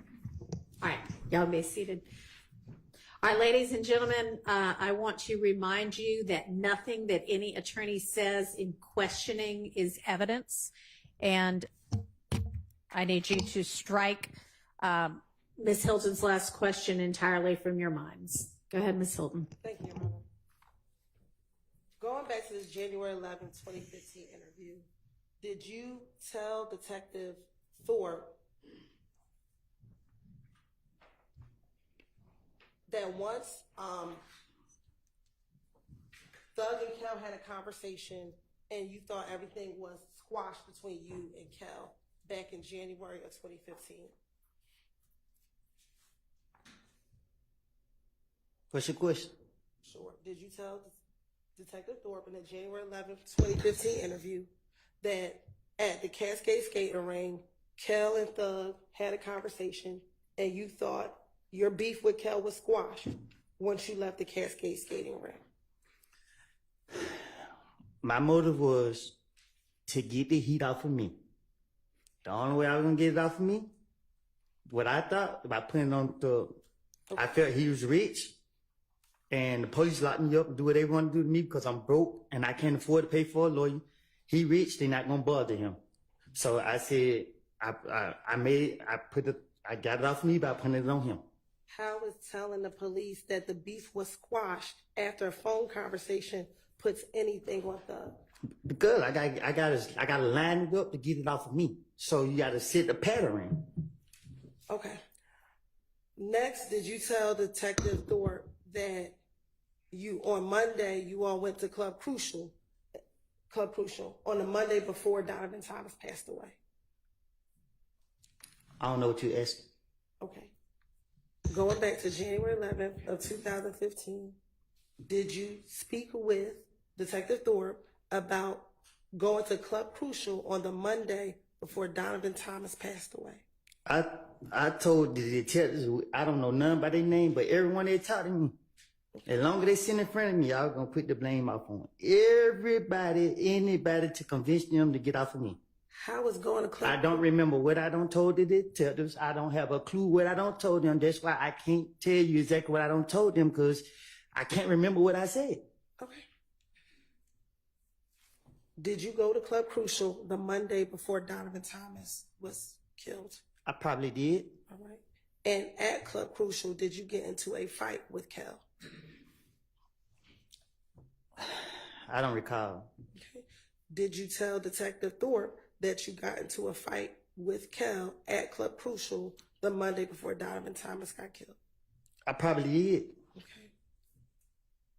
And did you tell them that was after you were flashing money while you were on the stage? I probably did. I would Detective Thorpe, his brain was the size of a squirrel brain. So you could just tell him anything, he gonna go for it. You're right. At this time, the state's going to ask permission to treat Mr. Copeland as a hostile witness under pursuant to 24-611, Your Honor. Granted. Thank you. What that mean? Don't worry about it. That's just for her to understand how she can ask the questions. You just continue to answer them truthfully. Isn't it true that in this January 11, 2015 interview that you told Detective Thorpe that at Club Crucial on that Monday before Donovan Thomas was killed that Kel punched you in the back of your head?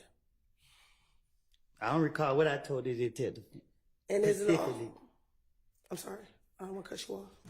I don't recall what I told him specifically, however you pronounce it. Okay. And is it also true that after Kel punched you in the back of the head, then other people came and began jumping on you as well?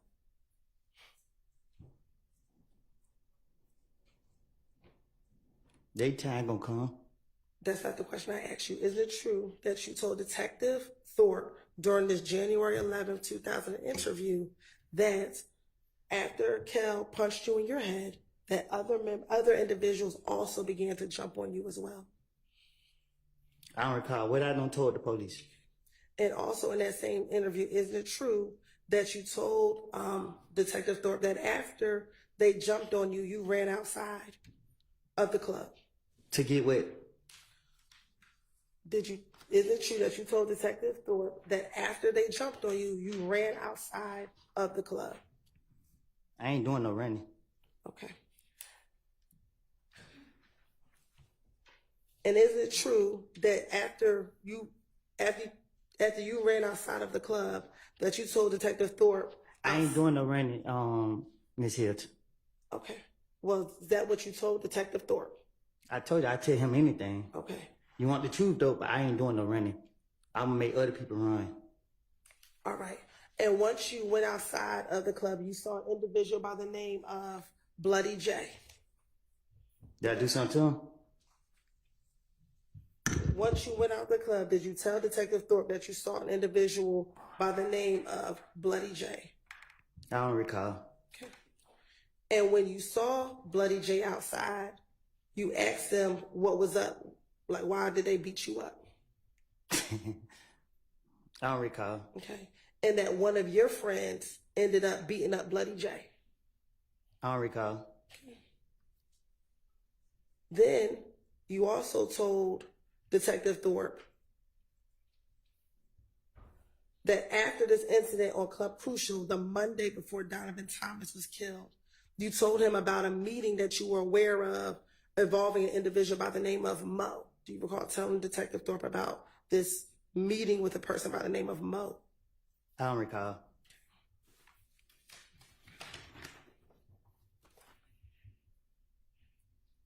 And that the meeting with Mo was about you and Thug. You and Thug were the topic of discussion at this meeting with this individual named Mo. Sound like something else I make up. Okay. And that at the time, Mo is actually in prison. I don't know who that is. Okay. I don't recall. All right. And that the guy in prison, he's supposed to try to get you and Thug killed. I don't know about Thug, but I'm still here, ain't it? That's not my question. Isn't it true that's what you told Detective Thorpe? Nobody gonna do nothing to me. So do you not remember telling Detective Thorpe that? I done told Detective Thorpe anything. Okay. Also, in that same interview, did you then tell Detective Thorpe that once you found out about this meeting, you reached out to members of If Gang and asked them if they were going to kill you and Thug?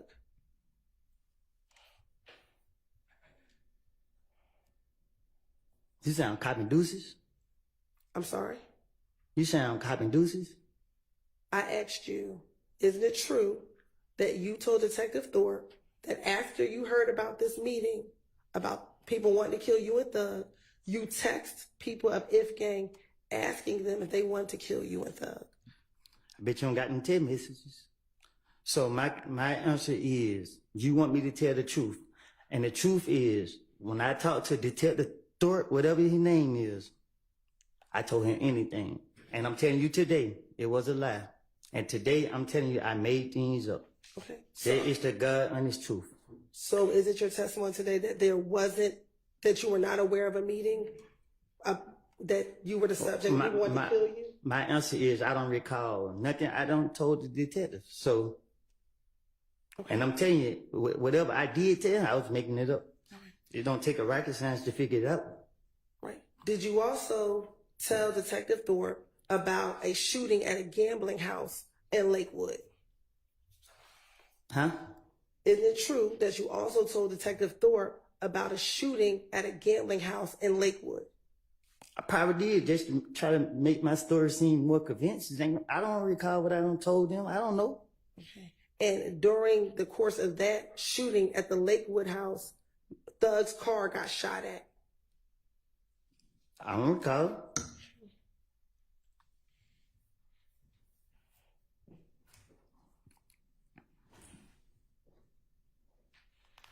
Now, did you also speak with, isn't it true that you spoke with Detective Thorpe about the night before Donovan Thomas got murdered?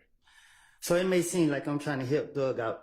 I'm not trying to help him out. I don't care nothing about him, what he got going on, nothing. I care about the truth. The truth was, I was going through a phase in my life, and I have put all the blame on him.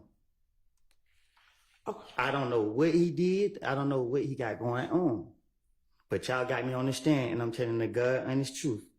Leave me out of this. I made all these stories up, put the blame on him to get myself out of the situation because the police told me they want a big fish, and I'm a little fish. They ain't who I want. Okay. So when they told me that, my only motive was to convince them that I'm telling the truth about this guy right here, and I'm lying. All right. Isn't it true that you told Detective Thorpe that the night before Donovan Thomas got murdered, you were actually at the studio with Thug? I doubt it. I don't recall. Okay. And that the studio that you were at was DJ Drama Studio. Yeah, I don't recall. I don't know that. I don't recall. All right. Have you ever been to DJ Drama Studio with the? I don't even know who DJ Drummer is. Okay. Did you also tell Detective Thorpe that on the morning of Donovan Thompson's murder, you actually went to your girlfriend's house early in the morning, around 5 or 6 o'clock a.m. after you left the studio with? Can you say it again? Sure. Isn't it true that you told Detective Thorpe that after you left the studio on Friday night, the night before Donovan Thomas was murdered, you went to your girlfriend's house at about 5 or 6 o'clock in the morning, and that would be on Saturday, January 10th? I don't know. I can't remember what I told it. I don't recall what I told that man. Okay. And is it true that in that same interview on January 11th, that you told Detective Thorpe that you stayed at your girlfriend's house until about 7 p.m. at night, and that's when you left your girlfriend's home? I'm single. Back in 2015, did you have a girlfriend by the name of Deshawn Quarterman? You have to say her name like that? Okay. Did you have a girlfriend back in 2015? My daughter mama, yes. Okay. And was she your girlfriend in 2015? She's my daughter mama. In 2015, was she your girlfriend? We had a child together in 2015. All right. And during the same January 11, 2015 interview, did you tell Detective Thorpe that when you woke up at her house, that she was not present? She was not there at the house when you woke up? I don't remember what I told the detective. Okay. Do you remember her being at the house when you woke up the day that Donovan Thomas was killed? Okay. And when you woke up and she wasn't home, you actually called her to find out where she was. Do you remember did you tell Detective Thorpe that? I don't recall. Isn't it true that you also called your brother to get his car on the day that Donovan Thomas was killed? You say, is it true? Yes. Nothing I say is true. Okay. Is it true that you told Detective Thorpe that you called your brother to get his vehicle on the night that Donovan Thomas was killed? You said, did I call my brother to get his vehicle? Yes. Can you say that again? Did you tell Detective Thorpe that on the day that Donovan Thomas was killed, you got your brother's vehicle so that you could borrow his car? Yeah, that was another lie. Okay. So you never borrowed your brother's car? No, that was my car.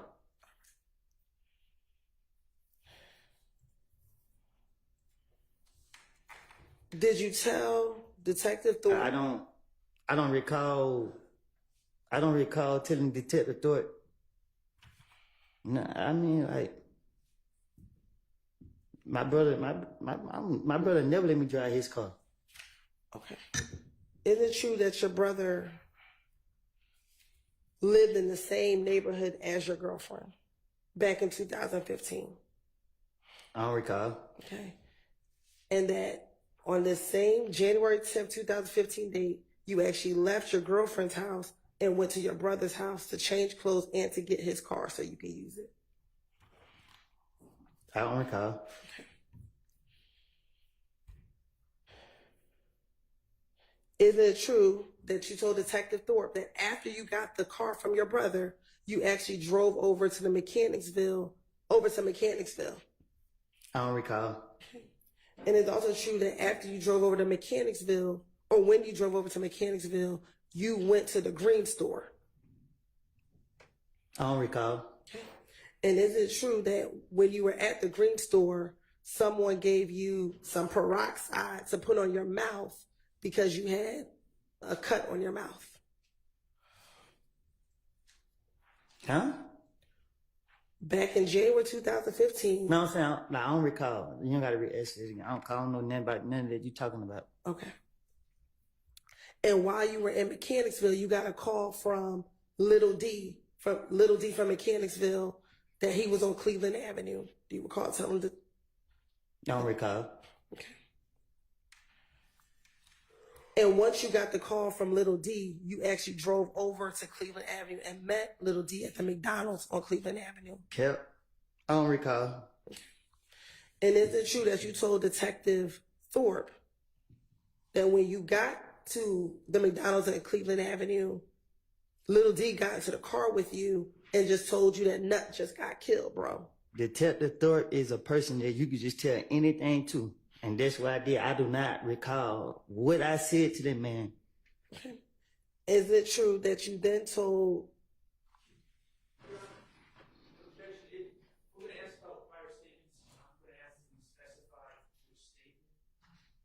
All right. Okay. Can you be a little more specific in your questioning as to which statement it is? Sure. In the same January 11, 2015 interview, did you tell Detective Thorpe that you met Little D at the McDonald's on Cleveland Avenue? I don't recall. Okay. And in that same interview, when you met with Little D, he told you that Nut just got killed, bro? I don't recall. And you responded, really, bro? I don't recall. And then you asked him what happened. I don't even know what happened. Okay. Do you recall telling Detective Thorpe that you asked him what happened? I don't recall. And the first thing you told Little D was, damn, they gonna say that I did it, bro. Huh? Isn't it true that you told Detective Thorpe in this January 11th interview that after Little D told you that Nut got killed, you said to Little D, damn, they gonna say I did it, bro?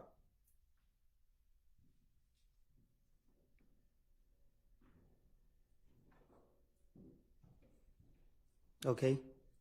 Okay. Isn't it true you told Detective Thorpe that? I don't recall. All right. And he responded to you, shit, before I know you ain't do it. Who responded to me? Little D, that's what Little D said to you. He said what? Shit, but I know you ain't do it. That what he said? That's what you said to Detective Oh, Thorpe. I don't know. Okay. I don't recall. Then is it true that you also told Detective Thorpe that as you were leaving the McDonald's, Moontoon called you? I don't recall. Okay. Do you ever recall Moontoon called you that night? Okay. I don't know. All right. And that Moontoon called you on FaceTime? I don't recall. And Moontoon, for the record, is MOONKTOONK.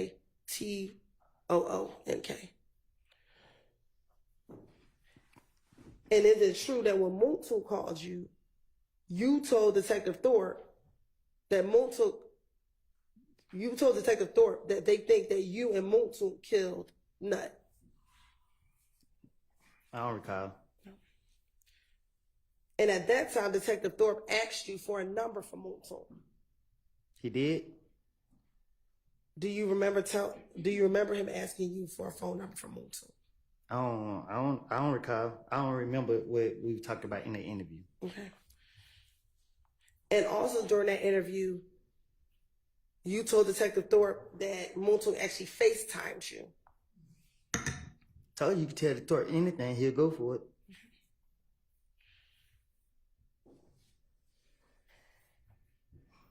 And in that same interview, did you tell Detective Thorpe that initially you didn't want to come to police headquarters, but you talked to people and asked them whether or not you should come down to the police headquarters? Can't nobody give me, I would not listen to nobody, not even you. Okay. Isn't it true that you told Detective Thorpe? So at first I asked like, hey bro, they saying I did it. I need to go to headquarters. And he's like, nah, we need them to call you. And I told everybody I didn't have nothing to do with it. So I called. I was trying to get the best advice I can. Then the next you know, they was like, oh, I called my girl's mama. I was talking to her before they shot her house up. Me and her was talking on the phone. You put me here to tell the truth. The truth is I made it up. I have to keep telling you this. So the police can't get me. Man, we got you. You put a gun out on us, man. Just give us your boy Thug. Shit, what y'all want me to say?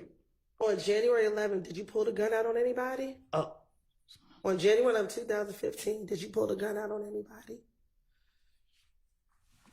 I ain't did nothing. Okay, so you went down to the police department on your own, correct?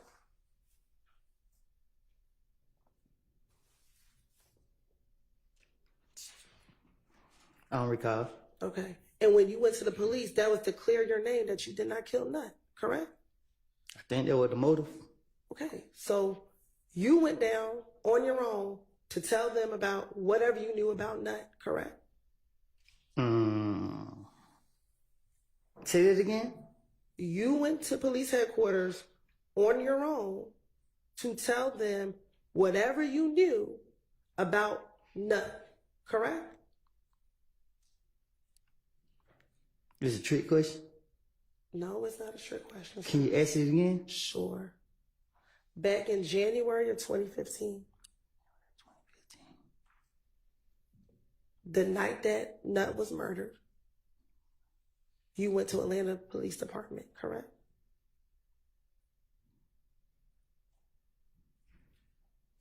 I don't recall. Okay. And when you went down there, that was to clear your name that you did not kill Nut, correct? You gonna lock me up? Did you get locked up on January 11th, 2015? I'm saying if I get my answer now. Did you go to clear your name about killing Donovan Thomas? I don't recall.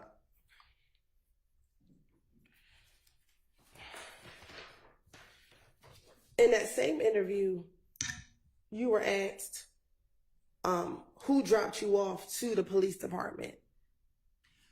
And you told them it was Multo who dropped you off to the police department. Is that correct?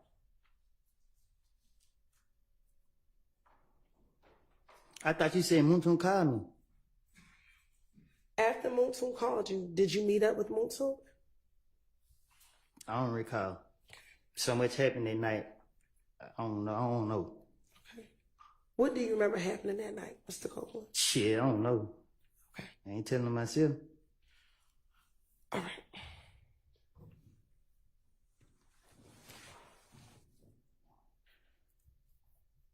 And back in 2015, isn't it true that Multo was driving a blue or gray Malibu vehicle? Ask him. I'm asking you. I don't recall. Okay.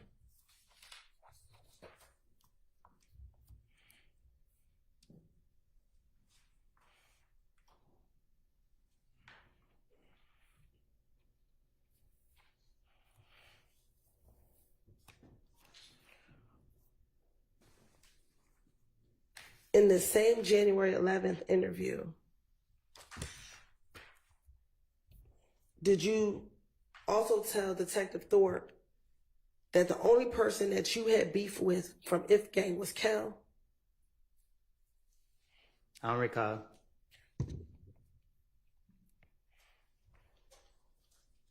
What I told the detective.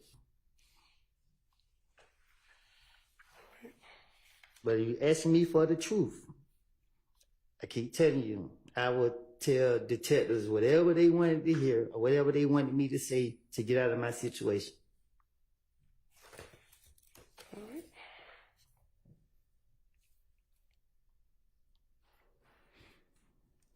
Now, during this interview with the January 11th interview with Detective Thorpe, did you talk about the gang that Kel was involved in? I gotta tell you about something I don't recall. Okay. Did you tell Detective Thorpe that Kel was a part of 9 Deuce Inglewood ABG gang? I don't recall.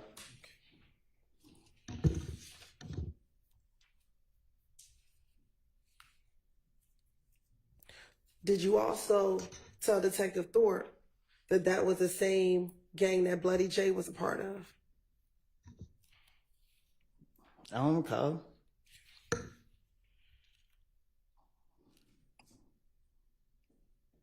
I thought I was here to tell the truth. Okay.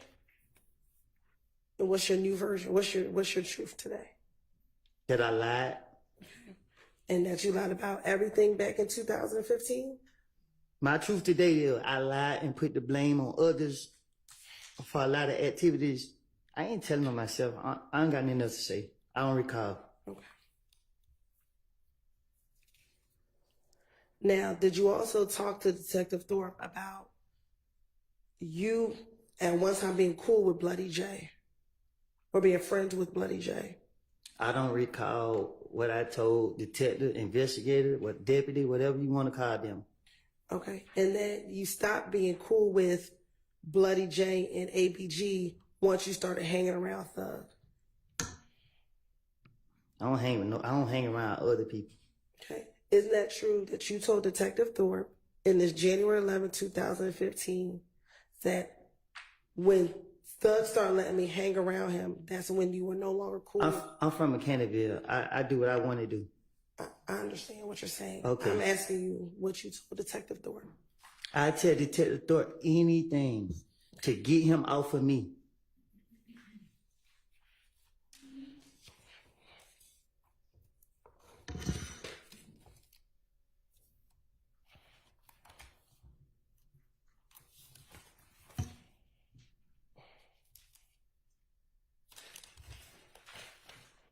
Y'all believe me so much, why? Never mind, man. Look.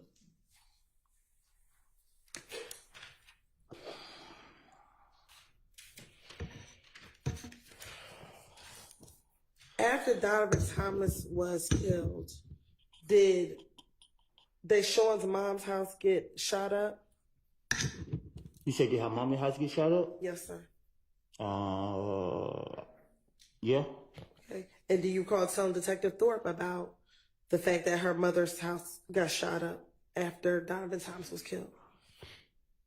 I don't remember if I said it to him, but I know her mom's house did get shot up, so I don't know what I told him. So if you told him that her house did get shot up, that would have been the truth and not a lie, correct? Look, y'all had 50 police investigators questioning me different times. I don't remember, because I know y'all trying to trick me to get me back in jail. I don't know if it was Detective Thorpe, Gaten, Dennis, or whoever the other police is. What I don't lied and told them. But every time that they came and told me, I sat in front of them and gave them whatever I wanted to tell them. And if it was the truth, it would not take no 10 years later for them to try to go do anything about it or to go back and use it. I'm telling you today, I told you before y'all put me in this courtroom that I lied. I don't want to be here. I'm not scared of nobody. I'm not in here trying to work in nobody's favor. Y'all is not fit to put it on my conscience that I don't sat up here and lied on these boys for stuff that I don't did. Not what I did, but for stuff that I'm not fit to sit up here and lie on them. And no, I don't care. Stop asking me questions. I'm not fit to lie on them. Okay. All right, Mr. Copeland, listen to the question that Ms. Hilton just asked you and see if you can answer that question. Just pay attention to what she's actually asking you and answer that. Yes, ma'am. So my question was, on January 11, 2015, you told Detective Thorpe about Deshaun's mother's house being shot up, correct? I told it to a police. I don't know which one to be specific. And that was not a lie, correct? Her house was been shot up. Okay, so that wasn't a lie when you told Detective Thorpe that, correct? I don't know if it was him I told it to. Okay. I don't think we got a clear answer yet. Overruled. So that wasn't a lie, though, correct? If you told any police, whether you remember being Detective Thorpe or Gaither, was that a lie? That her house was shot up? Yes. I'm saying. So was that a lie? What you mean? You just said so. When you finessing the police, this how you finesse the police. You take a little bit of the truth and you take the bullshit and you put it together. Okay. So that's how I outsmarted Detective Thorpe and Gaither and everybody else. Take this right here, because I know they didn't know this, and put it with this over here.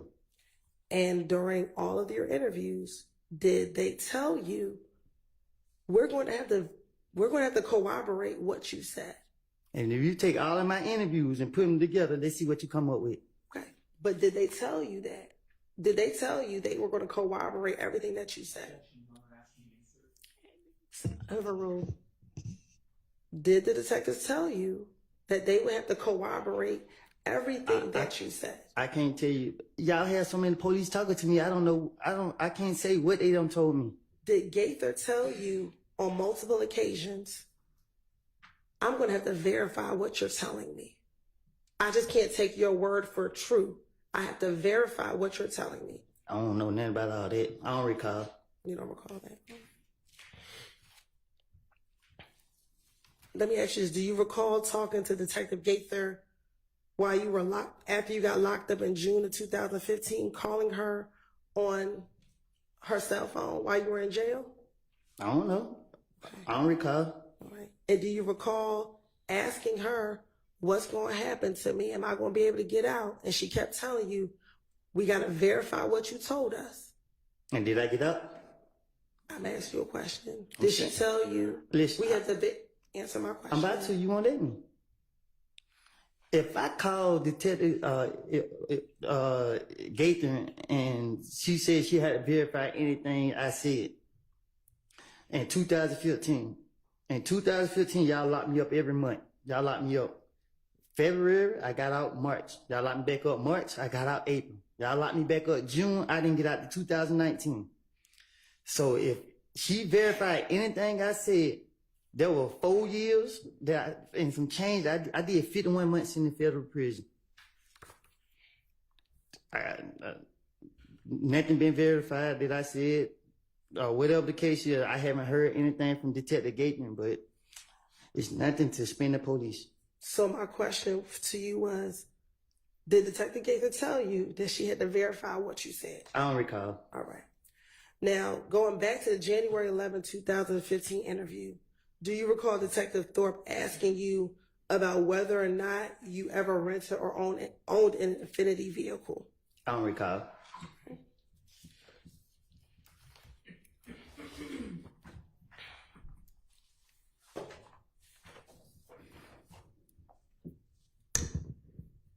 And earlier you said that your brother never gave you a car or let you borrow his car. Did you remember saying that? I bought my own car. Okay.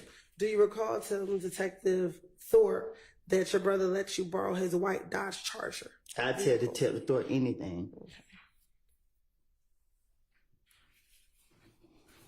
And matter of fact, is that the same white Dodge Charger that members of If Gang shot at while you were on the highway back in late January of 2015? Well, I don't know. I don't recall. Okay. And matter of fact, you told your brother to make the police report because it was his vehicle that you were driving when members of If Gang tried to shoot at you on the highway. I don't recall.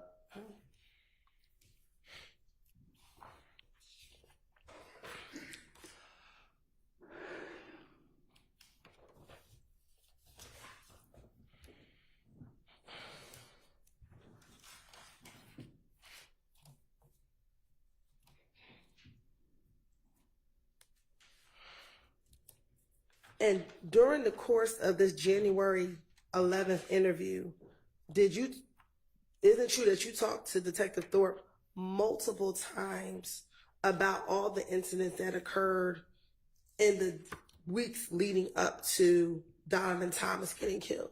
I better have a different story every time. Okay. Specifically, you told him a couple times about the incident at the Cascade skating ring. Isn't that true?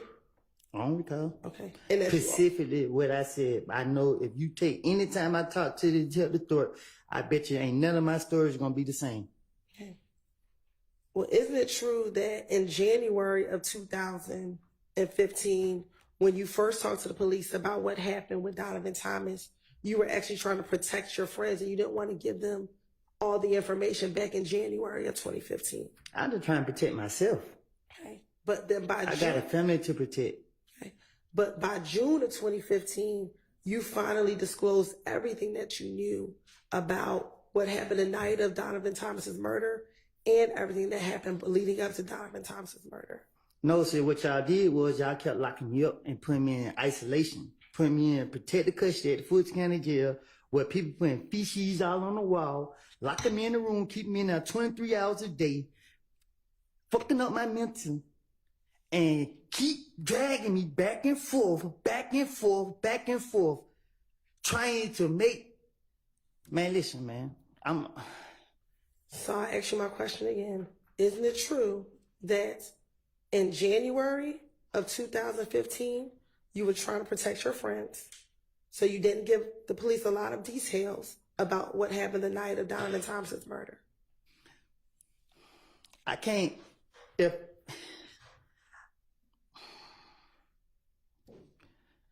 Can you ask that again? Sure. Isn't it true that in January 2015, when you first spoke to Detective Thorpe, you did not give him a lot of details about what happened the night of Donovan Thomas's murder because you were trying to protect your friends? No, I just had enough time to protect myself by getting my story together. Like, I'm only thinking about protecting myself. Why would I try to protect some people and then wait down the line and give them up? They don't make sense to me. Because isn't it true that in June of 2015, you thought that Thug was trying to kill you? That's if I thought Thug was trying to kill me, I was trying to get him. Okay.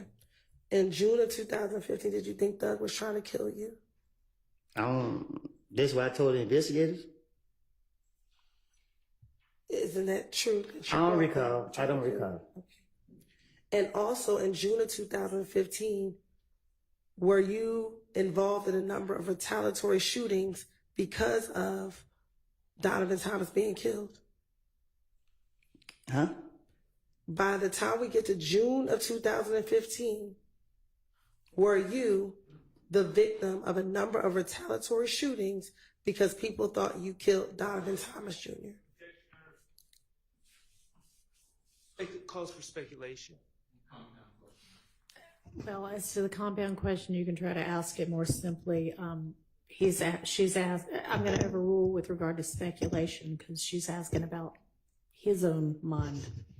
So in June of 2015, were you the victim of a number of retaliatory shootings? Well, y'all locked me up in February. I got out March.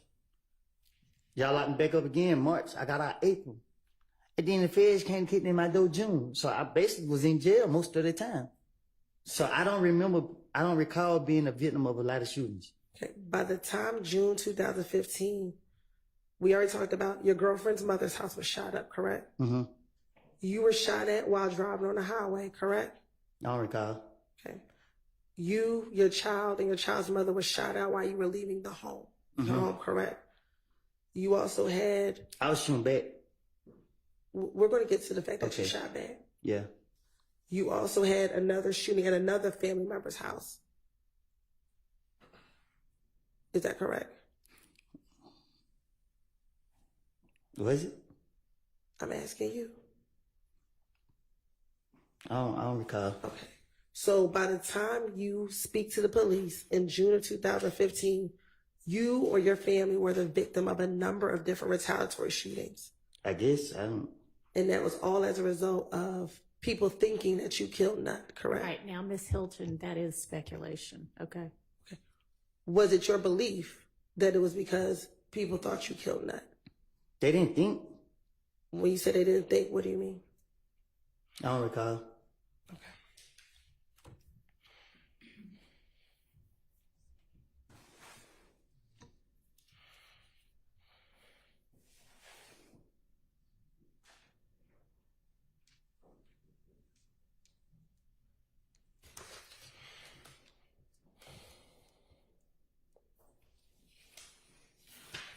Now,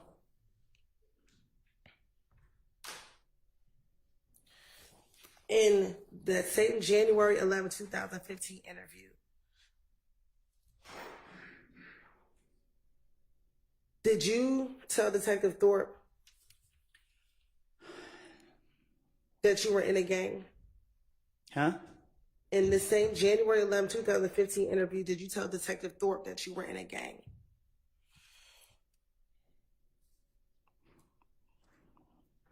I don't recall. Okay. And did you tell Detective Thorpe that some of the beef that you were having with Kel is because you were not down with ABG anymore? I'm from Mechanicsville. We never liked it them. Okay. I'm asking, did you tell Detective Thorpe that the reason this beef is because you were no longer down with ABG anymore? I'm from Mechanicsville. My neighborhood is known for killing them. That's not my question. I would never be part of their game. Okay. Do you recall telling Detective Thorpe or Detective Thorpe asking you, okay, so you left ABG, and your response to that question, yes, but that was in about 2013. I went to jail in 2013 or 12. I went to jail in 2012. I did a year.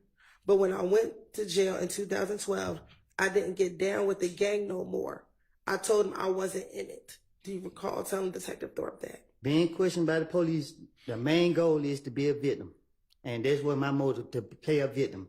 So if Detective Thorpe asks me any question, I'm going to play a victim. So I'm going to say whatever that come to my mind to make myself look innocent and to be a victim. Okay. And then you also told Detective Thorpe that when you got out in 2013, you just stopped going around and you just wasn't claiming it anymore. Did you recall telling him that? Can you say that again? Sure. You also told Detective Thorpe that once you got out of jail in 2013, you just stopped going around and that you weren't claiming it anymore. I don't run behind nobody. Okay. And then did you also tell Detective Thorpe, so now they think I'm with Thug, I'm claiming YSL? Again, I'm talking to Detective Thorpe. So if I did say that. Okay. And as you said, that is about, so because you rap, I'm going to get some money, but I'm going to claim YSL. Can you say that again? Sure. You told him, so now they think I'm with Thug, I'm claiming YSL.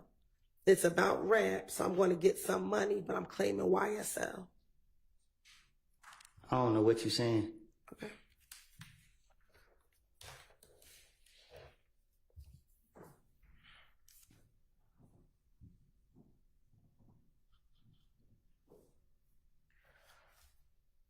Now, you keep saying that you told Detective Thorpe whatever it is that you wanted to say, that you were finessing him. Correct. Do you recall telling Detective Thorpe, I'm not trying to go to jail. I'm not trying to do any of that. I don't want none of this. Me and Nut ain't never had a problem. And I still ain't trying to go to jail. Okay. So why would you be lying to Detective Thorpe if you did not want to go to jail? Can you say that? Why would I be lying to him if I didn't want to go to jail? Correct. What you mean? Like you keep saying that you were just lying. Why would you lie versus just telling him the truth? That's how I was raised. I was raised up to lie to the police. I was at an early age. I was taught to lie to the police. But if you're trying not to go to jail, why would you lie to the police versus telling them the truth? You trying to trick me? I'm asking you a question. I'm not gonna confess. Confess to what? Nothing. When you went in on January 11th, were you there only to talk about the murder of Donovan Thomas? I don't know what I'll be. All I know is if you give me an opportunity to talk my way out of the situation, I'm about to talk my way up out of the situation. Okay. During the course of your interview, were you asked about what your Instagram page was back in 2015? I don't recall. Okay. And back in 2015, is it true that your Instagram page was Woody372? I don't recall. I had a lot of Instagram, so I don't know. Okay. Is it true that's what you told Detective Thorpe that your Instagram name was? I tell Detective Thorpe anything.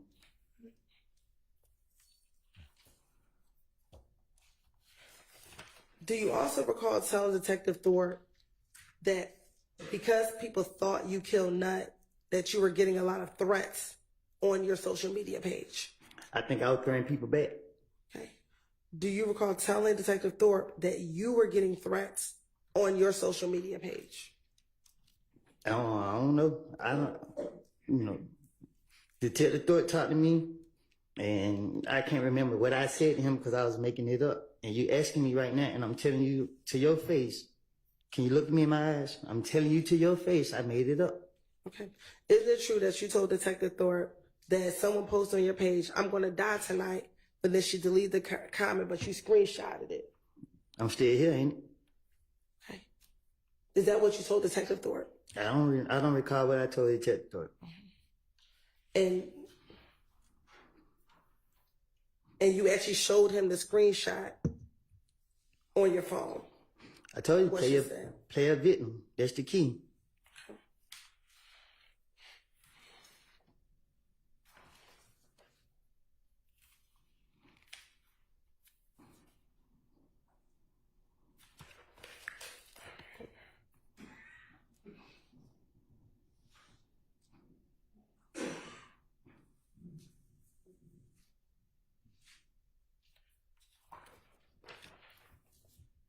Do you recall how many people back in January 2015 that you asked whether or not you should go down and talk to the police that night of Donovan Thompson's murder?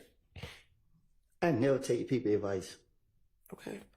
Do you recall, or is it true that you told Detective Thorpe that you spoke to Deshawn's dad about whether or not you should go down and talk to the police? I never had Deshawn's dad number that I recall.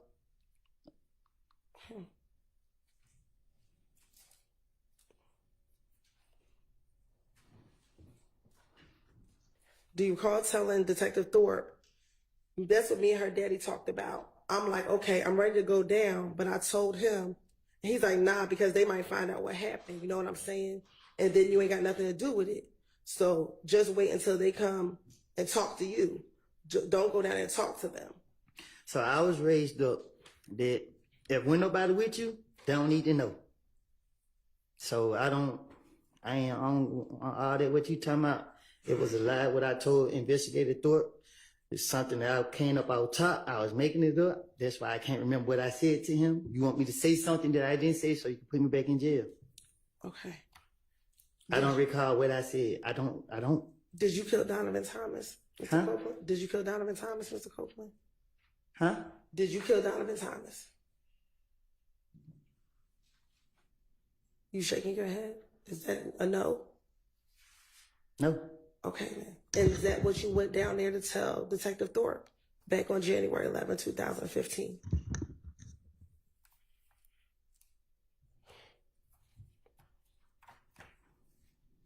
What? Is that what you went down there to tell Detective Thorpe, that you did not kill Donovan Thomas? I don't understand. I don't know if this is a trick question. When you went down there, did you go down there to tell Detective Thorpe where you were the entire day and that you did not kill Donovan Thomas? Marilyn, can I answer that? Yeah, you need to answer that.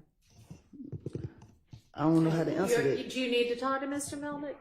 No, I don't know if it's a trick question that she asked me. All right. I'm not understanding. Hang on. Let's break. We're going to need to break in just a few minutes. Anyway, so let's break now. If you need to talk to Mr. Melnick in the interim, you can do that.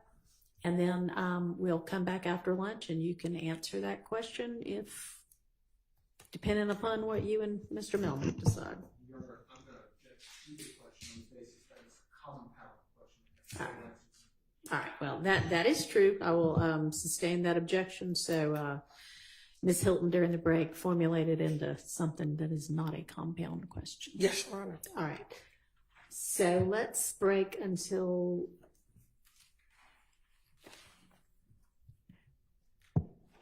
will 1:30 be enough time for everybody? All right. We'll see everybody back in your seats, ready to go at 1:30.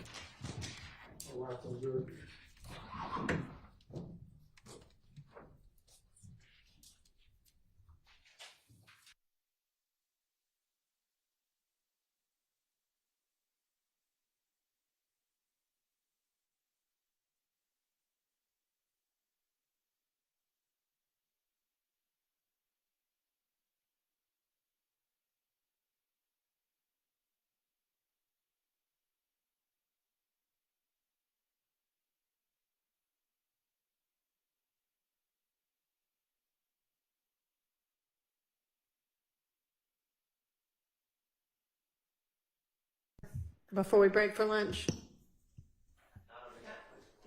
Okay, let's all of us be back at 1:25, just in case y'all think of something you want to tell me, okay?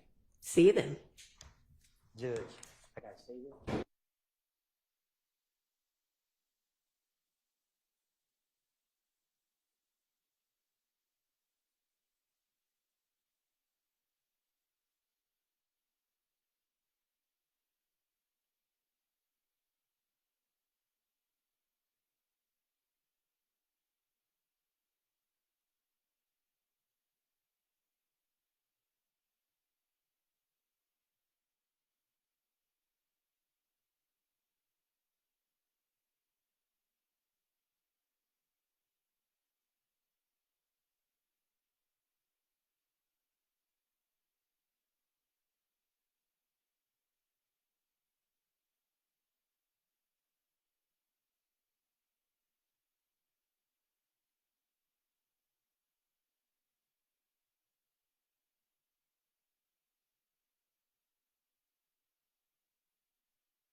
Have anything to bring to the court's attention or that we need to take up before we have the jury back out and the witness back on the stand? All right, thank you. Now I have to stay on. All right, thank you. Somebody else talking about that middle. Who's that? Is there somebody that? You want to talk to the judge? Well, this is a break right now, so. I was just going to ask about the civil forfeiture filing. They come to you, they say on mistakes. I really don't know the answer to that. If you want to send an email to Chambers, maybe just copy both chambers, we'll get you an answer. Okay, thank you. Anything else?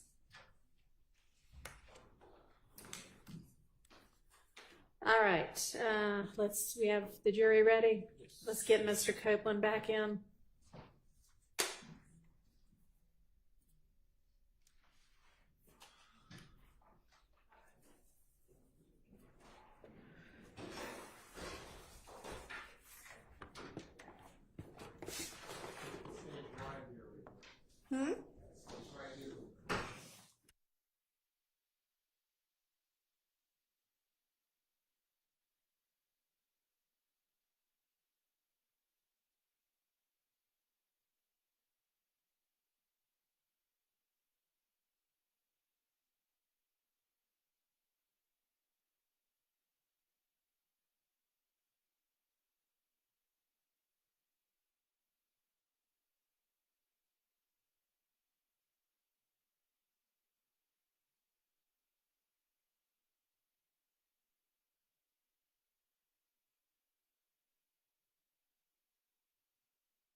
Now,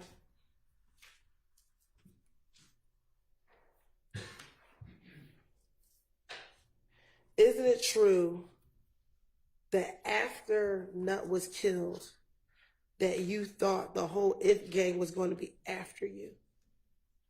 I don't recall. Okay.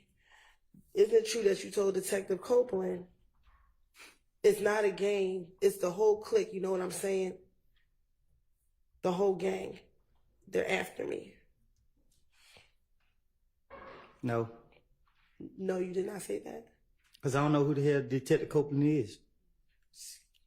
Excuse me. I meant to say Detective Thorpe. I don't recall. All right.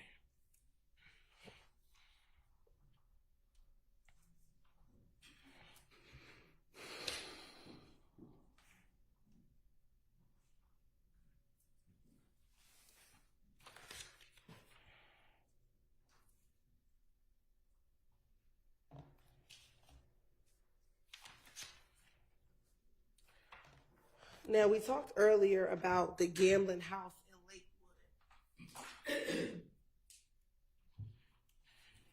Did you tell Detective Thorpe during the same January 11, 2015 interview that the person who shot up the gambling house in Lakewood was Kel? I don't recall. Okay. And that when Kel shot up the gambling house, he actually shot up Thug's car? I don't recall. And that Thug wanted Kel to pay for the window of his car being shot up? What about it? Did you tell Detective Thorpe during your January 11, 2015 interview that Thug wanted Kel to pay for the window that was shot up? I don't recall.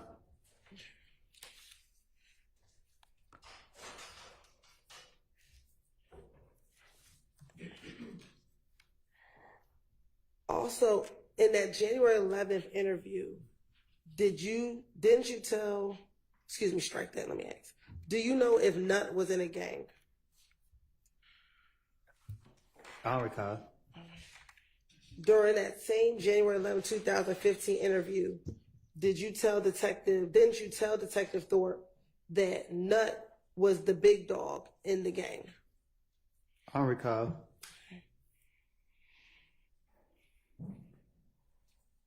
Specifically, didn't you tell Detective Thorpe Nut, he wasn't the big dog, but he was they big dog? Like Nut ain't the big dog, but he's still a big dog. But he's not over the whole gang, but he's a big dog in the gang. I don't recall what I told no detective. So have you, when Nut was alive, did you and Nut ever speak about the issues or the beat that you had with Kel? I don't recall me and Nut having no conversation. Okay. In the same January 11, 2015 interview, didn't you tell Detective Thorpe, me and Nut, we've talked about Kel? I tell Detective Thorpe anything to get him off of me. Okay. So did you tell Detective Thorpe that you and Nut talked about Kel? I don't recall having no conversation with Nut. I don't know what I told Detective Thorpe.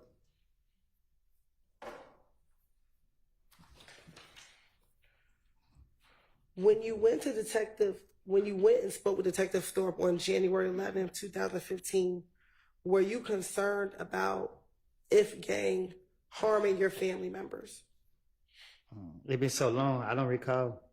Hey, didn't you tell Detective Thorpe in that same interview, I don't know what to say. What can I do? Where can I go? When I leave here, what can I do? Because I have a lot of brothers and sisters. My mama had 10 kids at the house. Yes, my sister, I got an older sister on Boulevard in Oakland City. I got a grandmother in Oakland City. My girl stay in Carver Homes. My other brother stay in Carver Homes. But I'm afraid they might know she's down in Boulevard. I know they know where she stay. Wait. Is it true that you told Detective Thorpe you were concerned about If gang retaliating against your family members?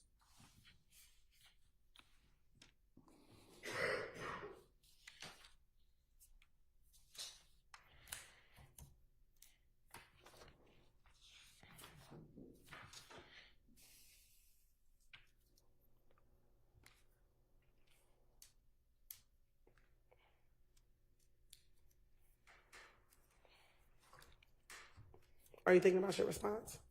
What? I asked the question. I didn't know if you were thinking about your answer. What? I don't know. Okay. Do you need me to repeat the question? Yeah. Okay. Is it true that you told Detective Thorpe you were concerned about If Gang harming your family members? I done told Detective Thorpe whatever. Told him whatever. I don't remember what I can't specifically say what I told him. I don't know what I told him. I don't remember what I told him. Earlier, do you recall me asking you about borrowing your brother's car? Today? Yes. Mm-hmm. Is that a yes for the record? Yes. Okay. And you told me that you never borrowed your brother's car? I paid for it, so it's my car. Okay. In the same January 11, 2015 interview, did you tell Detective Thorpe that it was your brother's vehicle and that you borrowed it from him? I would tell Detective Thorpe anything. I know when the police question me, they want me.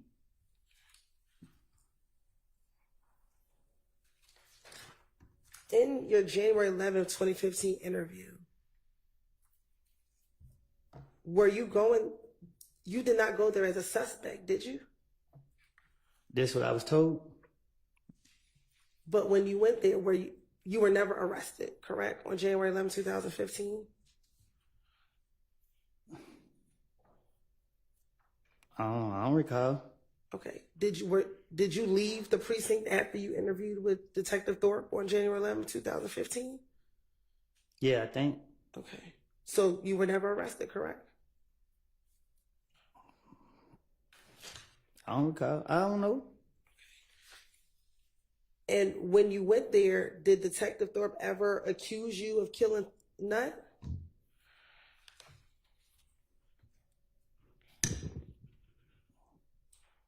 I don't recall what he said.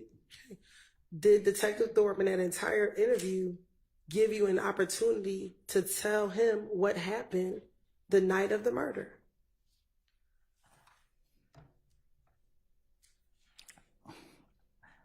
I can't remember what I can't remember what he specific. I know he talked about the murder, but I don't know. I can't remember what was said. Okay, but did you have an opportunity to tell him about what you knew about what happened the night of the murder? I told him what I made up. Okay.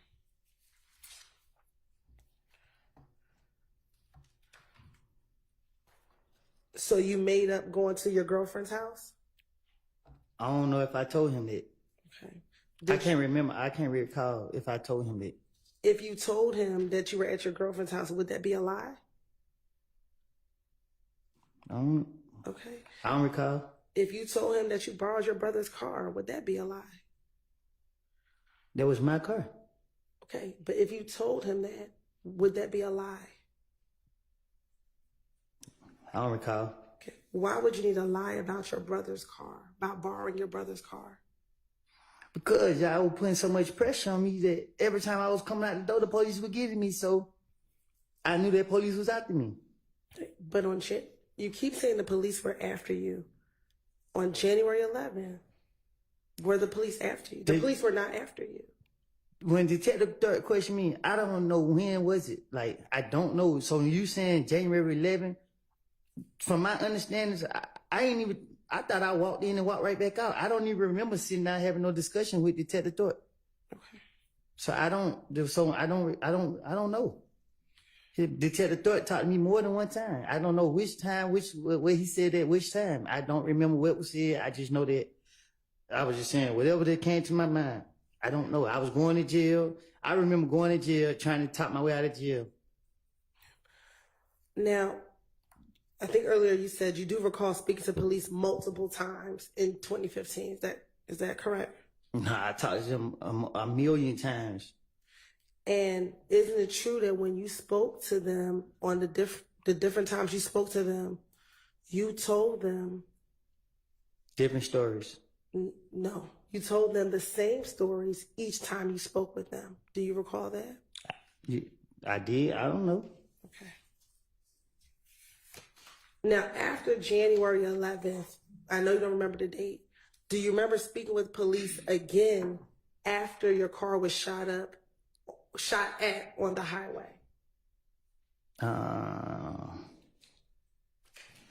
You said my brother made a report. What I need to talk to them about? Did you speak to Detective Gaither and Detective Dennis after your car was shot up or shot at on the highway? Do you recall going to the police department and speaking to Detective Gaither I don't recall. and Detective Dennis? I'm sorry. I don't recall. Okay.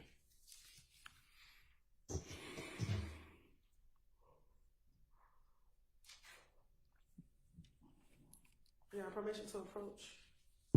You may.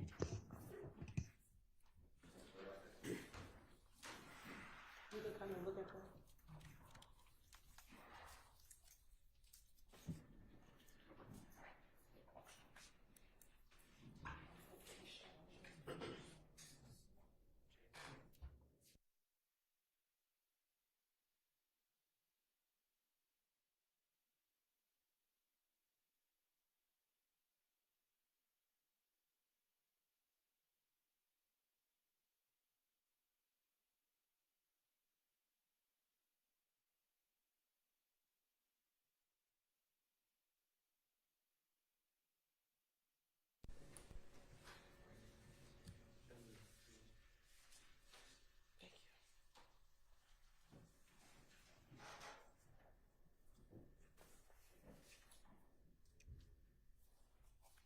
Ms. Cole, I'm going to show you what's been marked as State Exhibit 378, Yankee Alpha 1.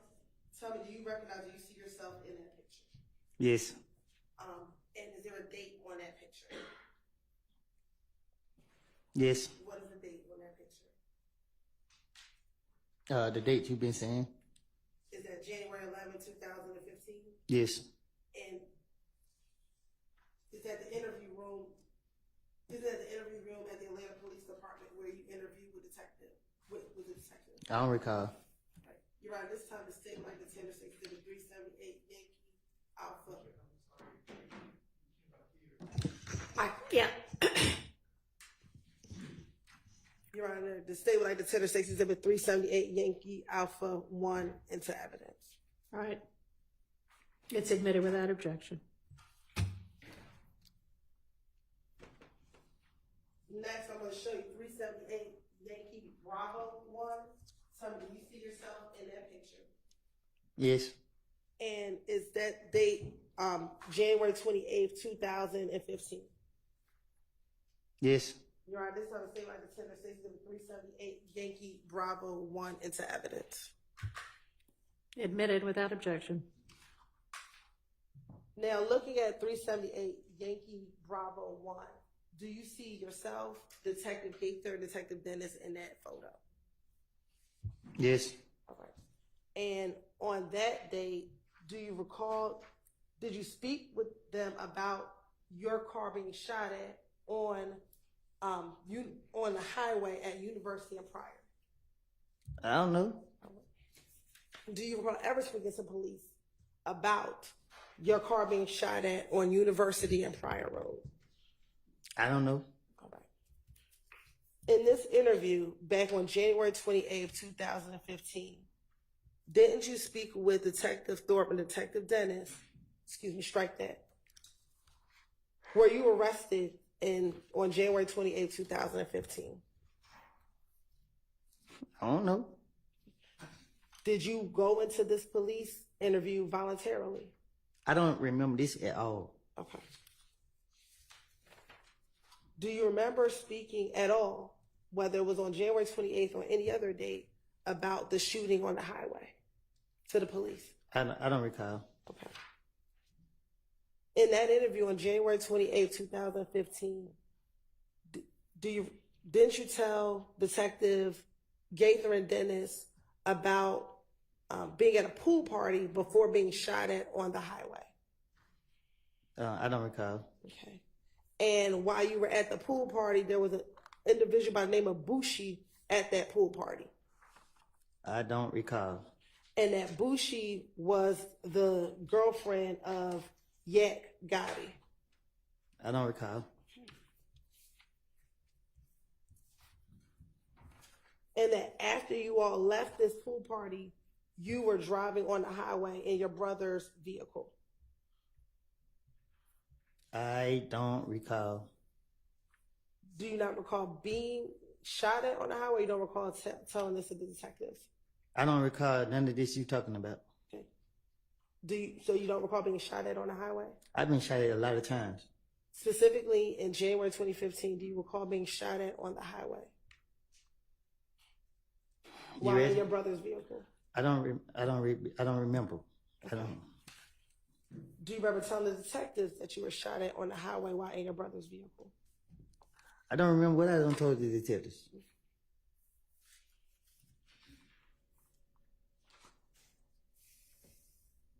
In the January 28, 2015 interview, didn't you tell the detectives that while you were driving on the highway, you had your radio up? I don't recall. Okay. And you also told them as you had your radio up, you heard pow, pow, pow. I don't recall. Okay. And did you also tell detectives that you then again heard another pow, pow, pow, and so you ducked down? I don't recall. And did you also tell detectives then the car stopped working and you tried to hit the gas, but it cut out and stopped working? I do not recall. In the same interview, did you then tell detectives, so the dudes, they came up to you and you was concerned because your car didn't work, because the car wasn't working? I don't recall. And in the same interview, did you tell detectives that you then heard some more shots even after that? I don't recall.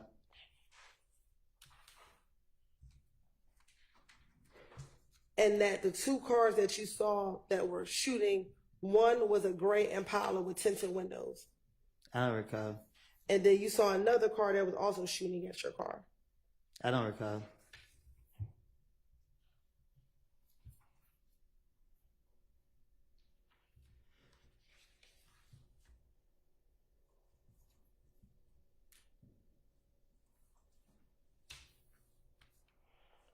Then, do you recall Detective Gaither, after you told her about the shooting on the highway, her asking you, when did this beef begin between you and If Gang? I don't recall. And you also told her the story about what happened at Club Crucial the Monday before Donovan Thomas was murdered. I don't recall.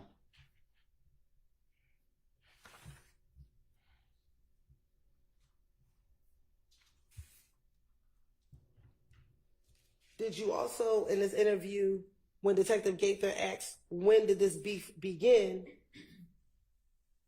that Cal told you the beef began because you hung around a person named Boo? I don't recall. And that they were mad because they thought Boo was a rat and that you were hanging around a rat? I don't recall.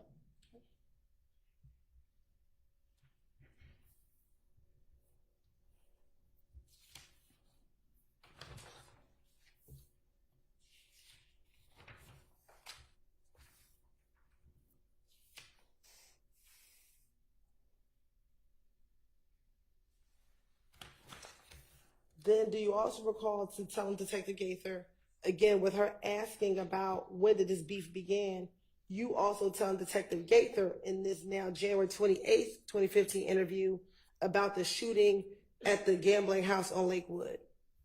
I don't recall. And in this January 28th, 2015 interview, you actually told Detective Gaither that initially you thought another gang did the shooting at the gambling house. I don't recall. Okay. But then later you learned that it was Kel who did the shooting at the gambling house. And he's still alive?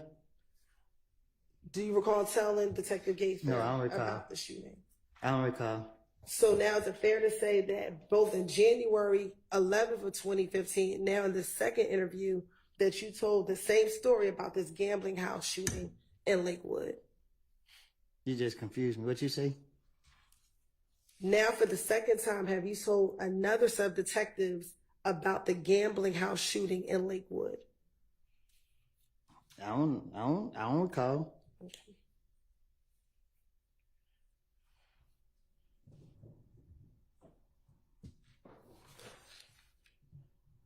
Do you also recall in the same January 28th, 2015 interview telling Detective Gaither that Kel wanted to speak with Doug on FaceTime? I don't recall. Okay. And this is why you were at the Cascade skating rink. You told her about the Cascade skating rink incident as well. If I recall, I don't recall. Okay. And that you told Detective Gaither that when Thug and Kel spoke at the Cascade skating ring, you're going to be a party opponent mission with what Thug said. Go ahead. Overruled. That Thug told Kel he wanted Kel to pay for the window that he shot up. The man, Rich, why would he? I don't recall. Okay. Do you recall telling Detective Gaither that that was the conversation that Thug and Kel had? I don't recall. And that Kel said that he wasn't going to pay for the window. I don't recall. Okay. And in the same January 28th interview, you also then told Detective Gaither and Detective Dennis about the fight at Club Crucial that Monday before Donovan Thomas was killed. I bet I was a victim in every interrogation, right? Did you tell Detective Gaither and Detective Dennis also about the Monday night fight at Club Crucial? I don't recall.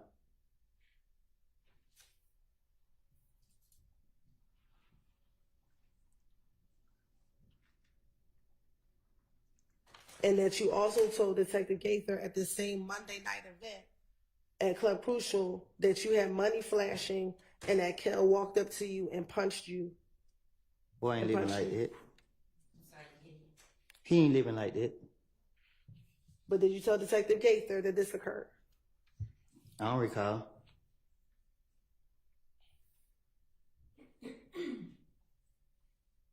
Also in the same January 28, 2015 interview, is it true that you also told Detective Gaither that after Kel beat you up, you ran out of the club and went outside of the club and saw Bloody J?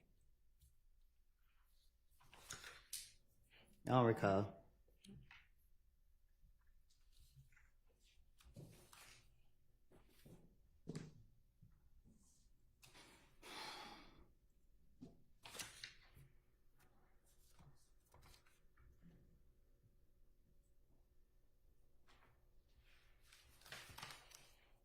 And in the same January 28, 2015 interview, did you also again then tell Detective Gaither and Detective Dennis that people in your crew jumped Bloody J?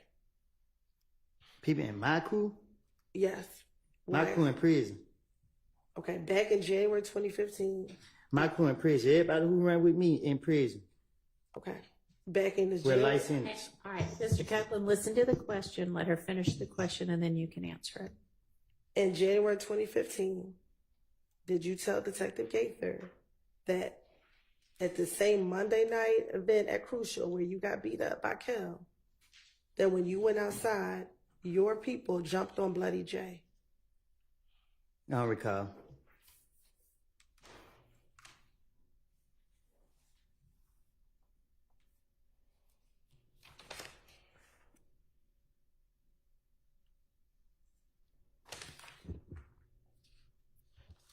Now, also during this same interview with Detective Gaither and Detective Dennis, did you then also tell them your concern about people blaming you for Nut being killed? I don't recall. And matter of fact, you were concerned that you always get blamed for everything. Because I'm always into stuff. Okay. And that you told them, so the night after Nut got killed, you came down to talk to the detective to declare your name. I don't recall. And matter of fact, you told Detective Gaither and Detective Dennis that people told you that you shouldn't go down to the police department. I don't recall. Okay. But you decided to go down anyway to clear your name. You asked me? I'm asking you. I don't recall. All right.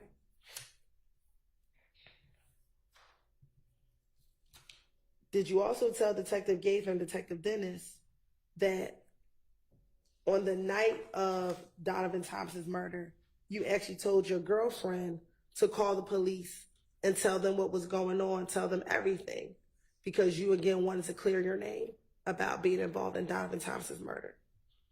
I don't recall.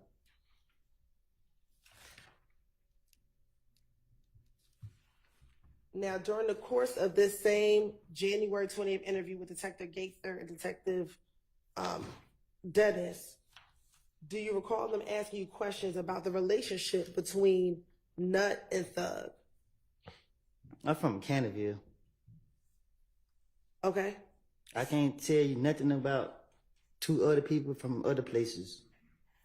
Do you recall telling them in this interview that Nut and Thug, you did not know of Nut and Thug having a problem? I mean, when the police questioned me, especially Gaither, I know she after me. So she acted like she was into what I was saying, and I was feeding her whatever came to my mind. So they tried to make it make sense. So why wouldn't you say that they had problems with each other versus that they did not have problems with each other? Because I'm trying to make up a story. I don't know what nobody have. I don't know. I don't recall what I even said to her. I just know that anytime they question me, I'm trying to tell them anything to get them out my face. Now, you said that you're from Mechanicsville. Do you know where Thug, what part of the city Thug is from? I don't know. But I just met Thug when I got out of jail. We not from the same neighborhood. I don't know where you, like, Cleveland Avenue, I guess. I don't know. Okay. And what about Nut? Did you know what neighborhood Nut was from? I don't know.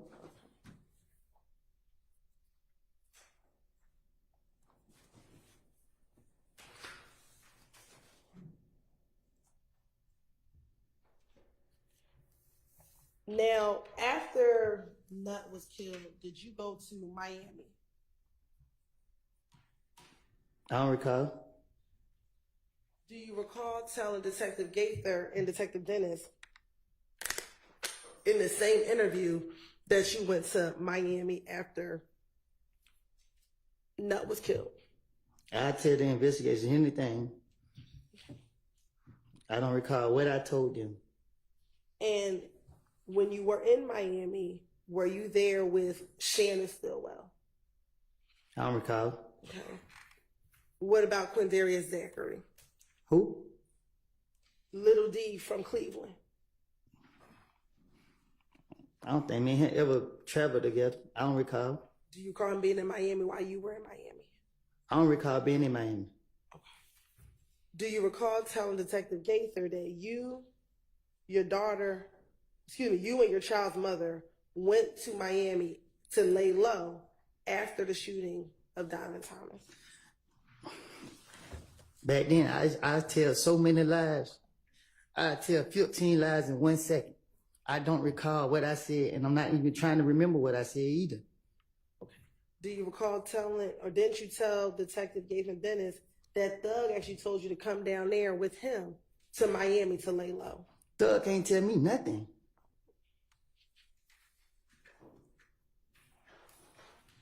And you also told Detective Gaither that, again, after he told you to come down there and lay low to Miami, that you and your girl, you stayed down there for a week in Miami. I don't recall what I done told the police. But for me telling you now, there's nobody walking this earth and tell me what to do. Is going to Miami a bad thing? No, but I just told you, you bring up something that you saying that I said to the police, and I'm telling you the truth right now. I lied to them. So I don't know what the, I don't know. Like, go ahead. So have you never been to Miami? I've been to Miami a lot. Okay. So back in 2015, did you ever go to Miami? I can't remember if it was 15 or 14. Let me make it more specific. After Donovan was killed, did you go to Miami? Man, I can't recall. Okay. And I honestly, God, can't recall.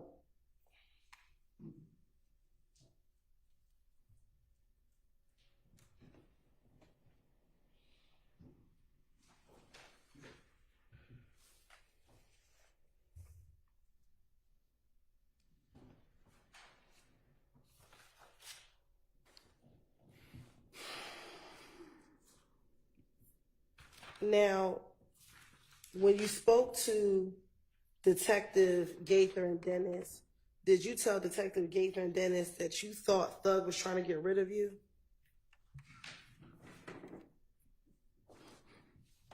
What you mean? Did you ever tell Detective Gaither and Detective Dennis that you thought Thug was trying to get rid of you?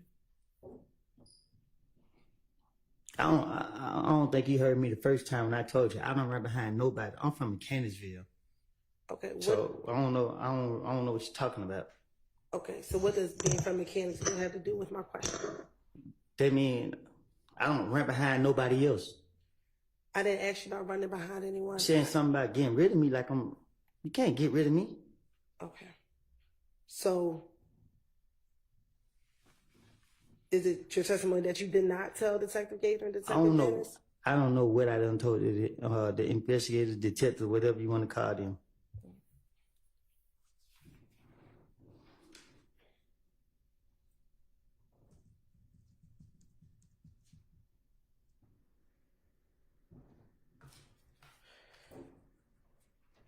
Isn't it true that you told Detective Gaither and Detective Dennis that you actually spoke to Thug about the fact that you thought he was trying to get rid of you? I could tell the investigator anything, because I know one thing, they talking to me. So they got to go with what I say. So I don't recall what I told them. I would tell them anything that come to my head. Okay. I don't recall what I said to them. Do you recall telling didn't you tell Detective Dennis and Detective Gaither that Thug called you and said, bruh, they say I got a hit out on your head, bruh? I told you, I'm a play a victim in everything. I'm a victim. Okay. Go ahead. No, you go ahead. I'm sorry. I'm going to justify myself by being a victim. Okay. And your response to him was like, you do? And then y'all both started laughing. They don't even make sense. I don't recall none of that. Saying it, me telling it. I don't remember specific what I said to any investigator. I know I told them whatever. I feel that I can convince them to let me go.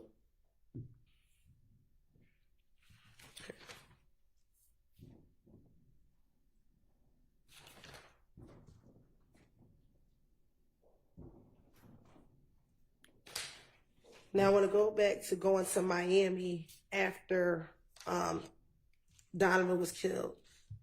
Isn't it true that you told Detective Gaither and Detective Dennis that while you were in Miami, initially Thug treated you like a brother, but then things felt different? Did you got proof of me being in Miami? Did you provide us your phone number so we can get your phone records, Mr. Copeland? Which phone? The phone you had in 2015. Did you give police your phone number so we can get your phone records? I don't recall. Now you're talking about. Okay. Did you give police your phone number in any of these interviews so that we can get your phone records? Which phone? Your phone that you had back in 2015. I had more than one phone. Okay.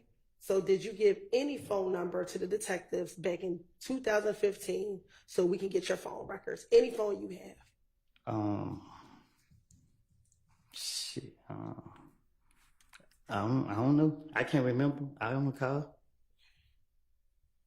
Did you, matter of fact, tell the police to go get your phone records so that they can confirm where you were on the night of Donovan Thompson's murder and afterwards? I probably, I don't know. I probably did. Ain't no telling. Okay. And did Detective Gaither tell you that that was one of the things that she was going to have to verify was your phone records and where your phone puts you? I don't remember. I don't recall.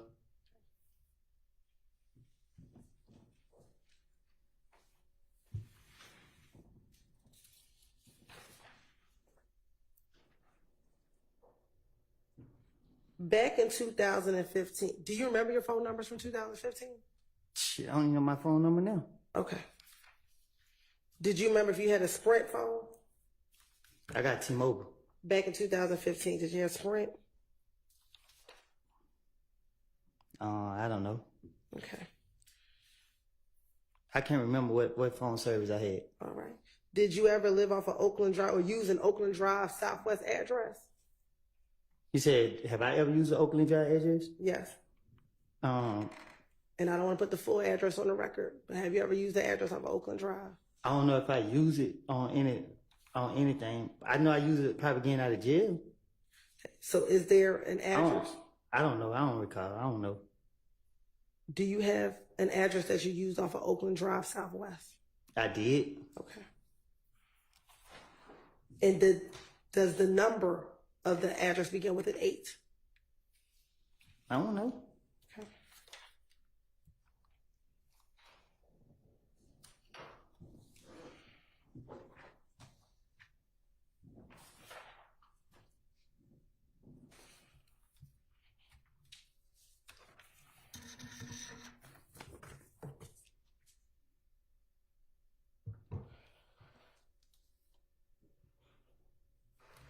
Okay. Going back to the January 2015 interview.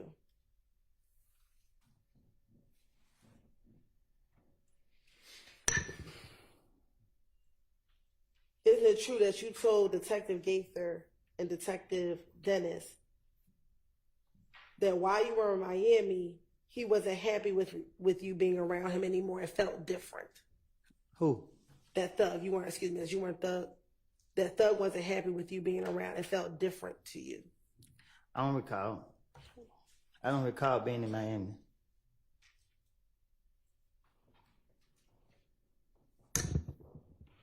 After Nut was killed. Bless you.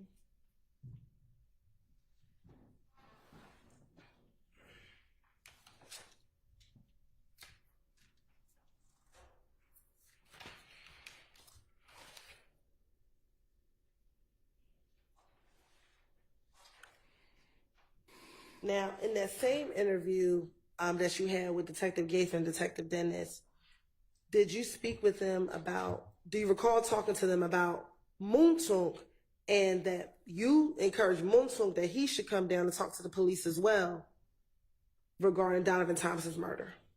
I don't recall what I told no investigators. Okay. Isn't it true that you told them that because people were calling his name in the murder, he should come down and speak to the police?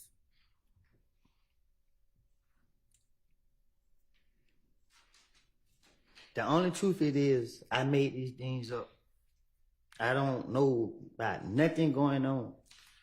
Why would you need to make up something about Moonsoon coming down and clear his name from a murder? I'm speaking in general, like you got me up here like I know what's going on. I don't know what's going on. Okay, so I'm asking you now. I don't remember what I don't told the police. I keep telling you that. You can't keep asking me what I told the police if I'm telling you that I lied to the police. I can't remember no lie. Mr. Copeland? Yes.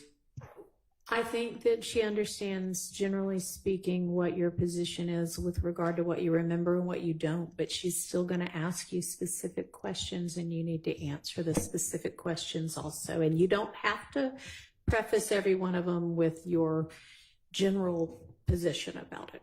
Yes, ma'am. But Your Honor, may I speak? I'm not trying to. Wait until there's another question on the floor. And I understand. I'm not trying to be difficult. I understand. Go ahead, Ms. Hilton. Thank you, Your Honor.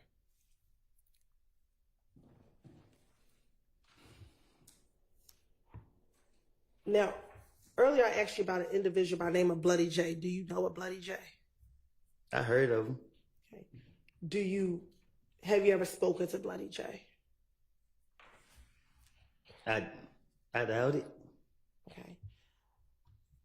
Back in the same January interview that you had with Detective Gaither and Detective Dennis, do you recall telling Detective Gaither, or didn't you tell Detective Gaither and Dennis that you were trying to hook Bloody J and Thug back together?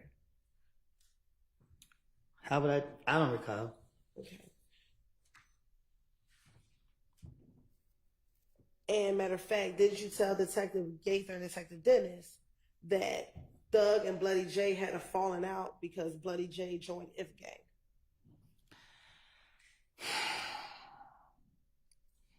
If you going off what I said in the past, to what I told the investigators, This is crazy. I do not remember what I said. You can't get me up here to try to remember what I said to them. I don't remember what I said. You can ask me these step by step, but my response is my response. You want me to be honest? Or you want me to lie? I can't answer your question because I can't remember what I said. Okay. So I don't recall. So I'm going to ask you now. Did Bloody J and Thug stop being friends because Bloody J started messing with FK? Thug behind you, ask him. I'm asking you. Huh? I'm asking you. I don't know. So why would you tell Detective Gates and Detective Dennis that? Ma'am? Why would you tell Detective Gates and Detective Dennis that?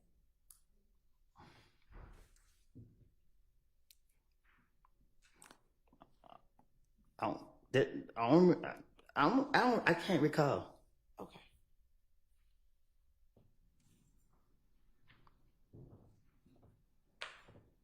Now,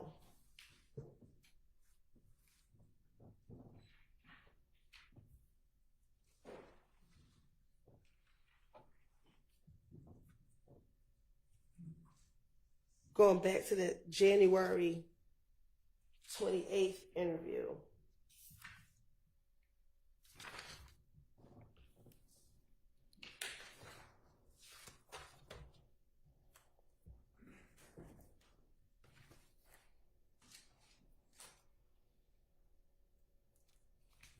Of course, indulgence for one moment.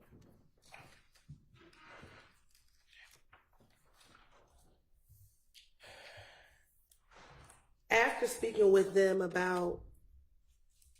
briefly about the murder, did you then go into more details about the shootout not the shootout, but the shooting of your car on the highway? Do you recall telling them about who you believed shot at your vehicle on the highway?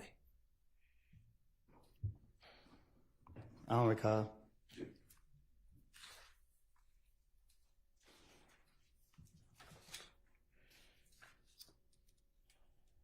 Can I tell you what I do remember? Is that about the shooting on the highway? No. Then no, not right now. Okay. Or let me ask you this: do you remember what you told Detective Gaither in January of 2015? No, I was gonna tell you what I remember from when Nut was killed. Okay. Tell me what you remember the night that Nut was killed. I remember everybody said I killed him. That's all I remember. Then that's the only thing you remember? That's all I remember. I don't remember nothing that night. I don't remember where I was. I don't remember what I told the investigator. I thought that when they called me down there, I thought I walked in and he let me walk right back out. I don't remember sitting down talking to him. I don't remember him doing no ballistic. I don't remember him. I remember he said one thing and he left. He said, the man sitting on the street and everybody saying you did it. He like, man, I still got a bite on the street. That's all I remember. I thought I walked in and walked back out. I don't remember nothing. Like. Okay. And that was the first time when you went to go speak with Thorpe. I don't even know if it was. I know. Yeah, I think something happened with the mic. They all went out. With whose mic? All of us. Yeah. Of course. I don't have a way to. Yeah.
Things working okay, so we will get Mr. Copeland back out up here, get the jury back out, and keep moving forward.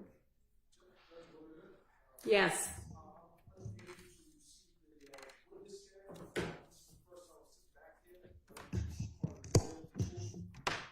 And I'm sorry, I know there are a whole lot of different Rule 22s out. I assume you've got one of them? Okay. So, I guess that just means you're going to have to, we can't make the courtroom bigger than it is. You'll just have to get here earlier. I guess you're the odd man out today. Sorry. Just do the best you can. Just try not to be distracting, okay?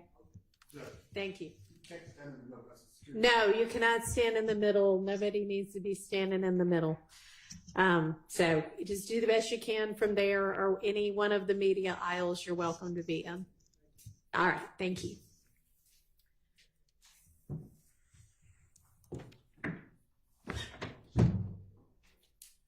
All right, let's get the jury back out. Hang on, sorry.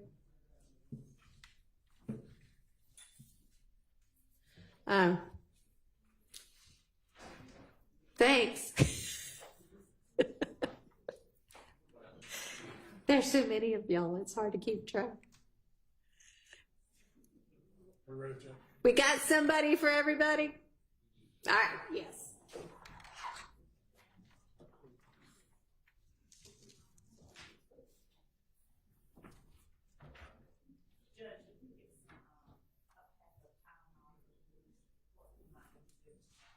I have it. Tylenol? Yeah, no, that's fine.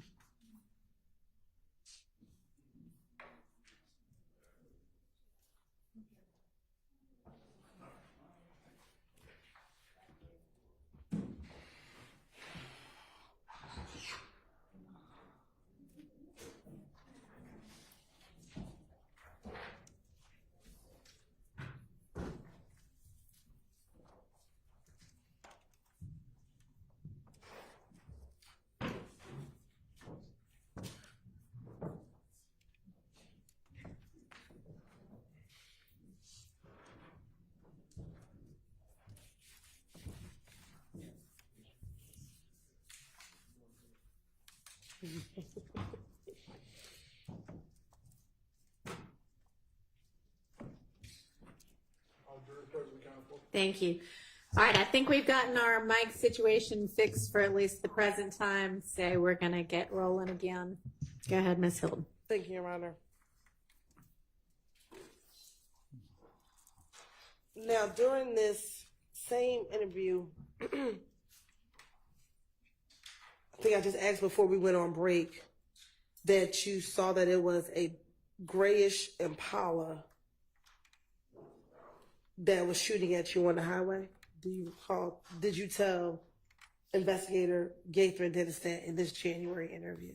I don't recall what I told him.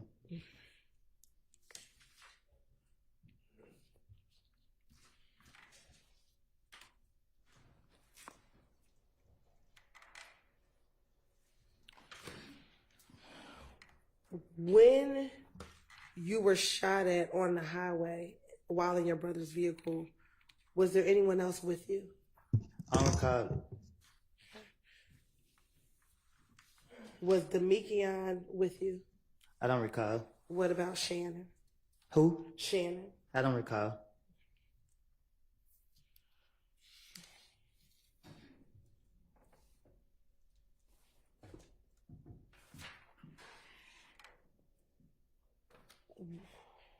With this incident that happened on the highway and you being shot at in the vehicle, did you tell Detective Gaither and Dennis that you had your brother file a police report?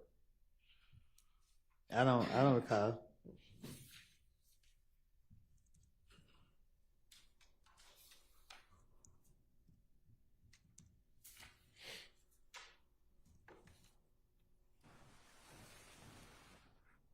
And do you recall them asking you, why did you have your brother file a police report? I don't recall. Okay. And you told them because you didn't have a license. I don't recall. Okay. And were you ever arrested for filing a false police report in January of 2015? I don't comprehend my charges. Okay.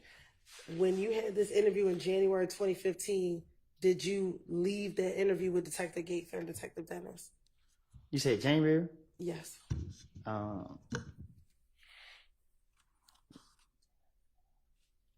I went to jail in February, so I didn't go to jail in January. So is it fair to say that you did not get locked up for filing a false police report? I guess, I don't know.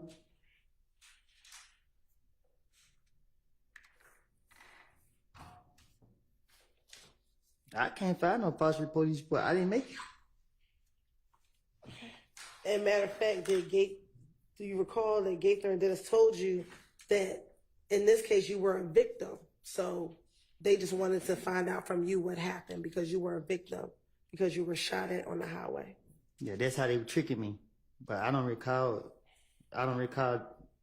saying it.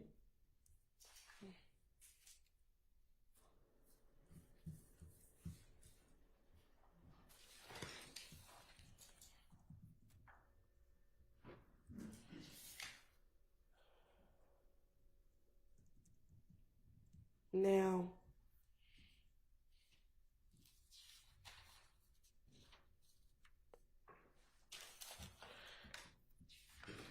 in that same interview, do you recall Detective Dennis and Detective Gaither telling you that you probably should leave Atlanta because of everything that was happening to you?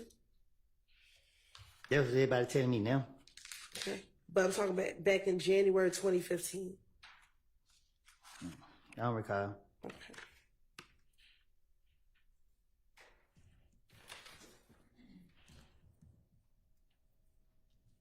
And you told me you didn't want to leave Atlanta. I'm still here.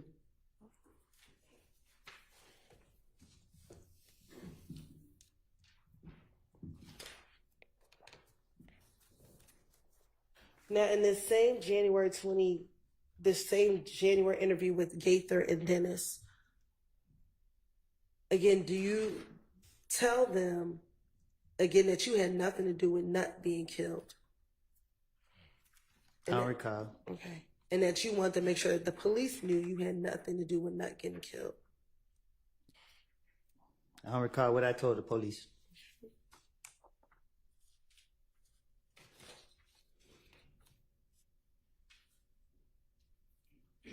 Also, during this same interview back in January of 2015, then do you recall telling Detective Gaither and Detective Dennis that you had one of your friends buy a gun for you?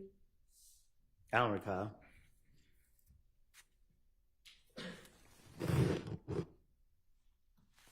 And that your friend bought this gun in his name? I don't recall.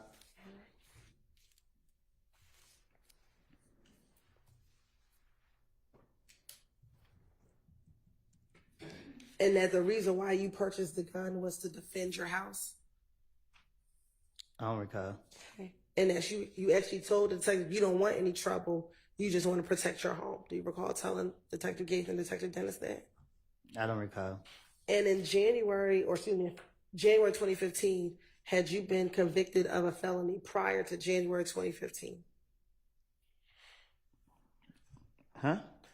Prior to January 2015, had you previously been convicted of a felony? I don't know. What you mean? Do you remember when you were first convicted of a felony? After my mama died. About when was that? After she died. Okay, when did your mom pass away? 2008. All right. So if you caught your first felony after 2008, is it safe to say in 2015 you had been convicted of a felony? I don't recall. All right. When you told the police that you had a gun in this January interview, were you arrested for telling them that you had a gun in this January interview? Was I arrested in January? Yes. What year? 2015. No, I got locked up in February. All right. So even after you told them that you had a gun, the police in this January interview did not arrest you.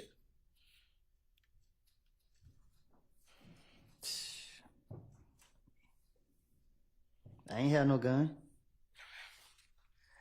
Did you tell the detectives you had a gun?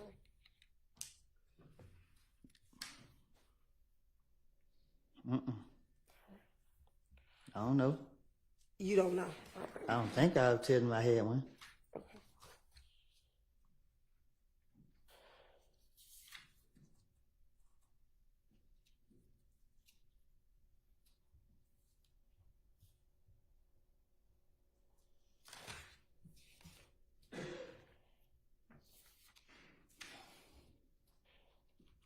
Now, in the same January 2015 interview, you also told Detective Gaither and Detective Dennis about this meeting with an individual by the name of Mo who wanted you and Thug killed. Is that true? How would I know? I don't know. Okay. You don't know about the meeting, or you don't know if you told Detective Gaither and Detective Dennis about this so-called meeting? How would I know somebody want us killed? Okay. So is it true, though, that you told Detective Gaither and Detective Dennis about this meeting with I Mo? told them people anything. Just like right now, me, you can have a whole conversation. I tell you about some stuff that never took place, and you'll swear that everything I'm speaking on was the God and it's true. Okay. But now you've told two detectives, first Thorpe, now Gaither and Dennis, so excuse me, three detectives, about this meeting that Mo had and that they were going to kill you and Thug. I'm going to play. Objection, Your Honor. I didn't hear a question. All right, I think that was supposed to be a question. I'm Did afraid you it's have a- it implied? Is that right at the end of it? Yes. Try to just form it into a question. Yes, Your Honor. Isn't it true that you told Detective Thorpe and Detective Gaither and Dennis about this meeting that Mo had in which you and Thug were supposed to be killed? I tell you, I'm going to play a victim in every situation. All right. And you actually gave them details about this meeting. Is that correct? I don't know what I told the investigators. Matter of fact, you told the investigators somebody else that was in there that felt like I deserved to know. They came back and they said, hey, I had to get rid of everybody, bro. But they said they want to kill you. They're going to take me to a gas station and kill me. Like, who's saying it? Mo, and everybody said, woo. Bloody J was on the phone with Mo, standing next to the person that was telling me. Said he ain't know the name of the person that was talking. And after everybody, I just said, kill him. And Bloody J said, woo. And everybody said, woo, woo. As in, that's a confirmation that they were supposed to go and kill you or have you killed.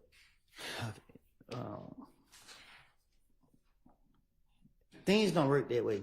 When you speaking on doing something like that, you don't be open about it. So this self-explanatory that it's a lie. You don't discuss killing people with multiple people. So you're gonna do it. You're gonna do it. You're not gonna be telling everybody you're gonna do it. I made it up. I keep telling you that.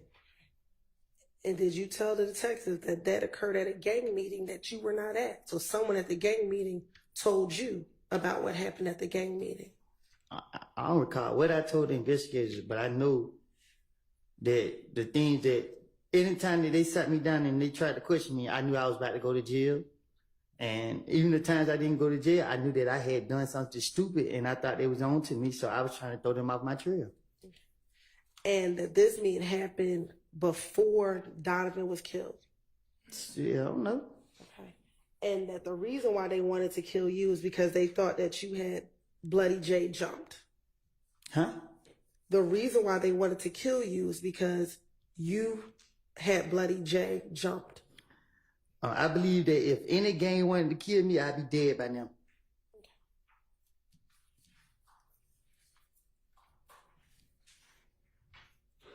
And you also, in the same interview with Detective Gates and Detective Dennis, you told Detective Gaither and Dennis that you actually texted Bloody J and asked him whether or not they had a hit on you. No. But he never responded to you. No. I don't remember. I don't recall. I don't know nothing about none of it. I wouldn't have their number and they wouldn't have mine. Now, back when you were interviewing with the detectives, both Thorpe and now the second interview with Gaither and Dennis, were you the only individual in the room with the detectives? I don't know. Okay. Looking at that picture, are you the only person in the room with the detectives? This one? Yeah, I want you to look at 378 Yankee Bravo and Yankee Alpha. It looked like I'm in there by myself beside with the police. Okay. And this is when you're telling the detectives all the things that I'm asking you about, correct? I don't recall what I done told them.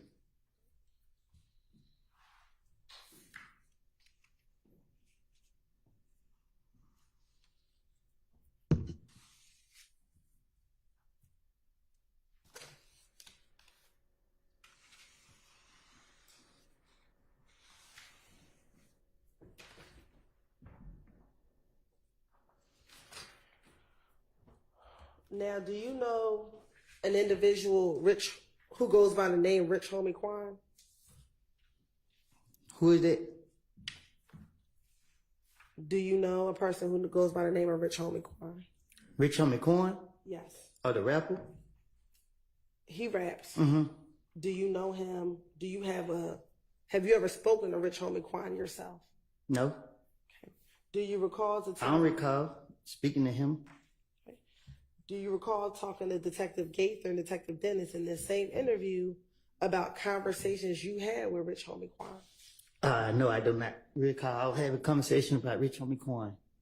And that Rich Homie Quan, you told Detective Gaither and Detective Dennis that Rich Homie Quan was a part of If Gang. I don't recall. Okay. And that you told Detective Gaither and Dennis that Rich Homie Quan felt torn between being with If Gang and being friends with Thug. Again, I'm just telling police whatever they convince them that I know what I'm talking about. Okay. So why would you bring Rich Homie Quan into any of it? Why would that be necessary? I'm sorry, go ahead. I didn't hear you. Why would it be necessary to even talk about Rich Homie Quan? So to the police. So when the police question me, my whole motive is to get them off of me. So if they sitting me down, laughing, hee ha ha, like you doing when y'all was up there asking me, and I told you I was lying. This is the same thing going on.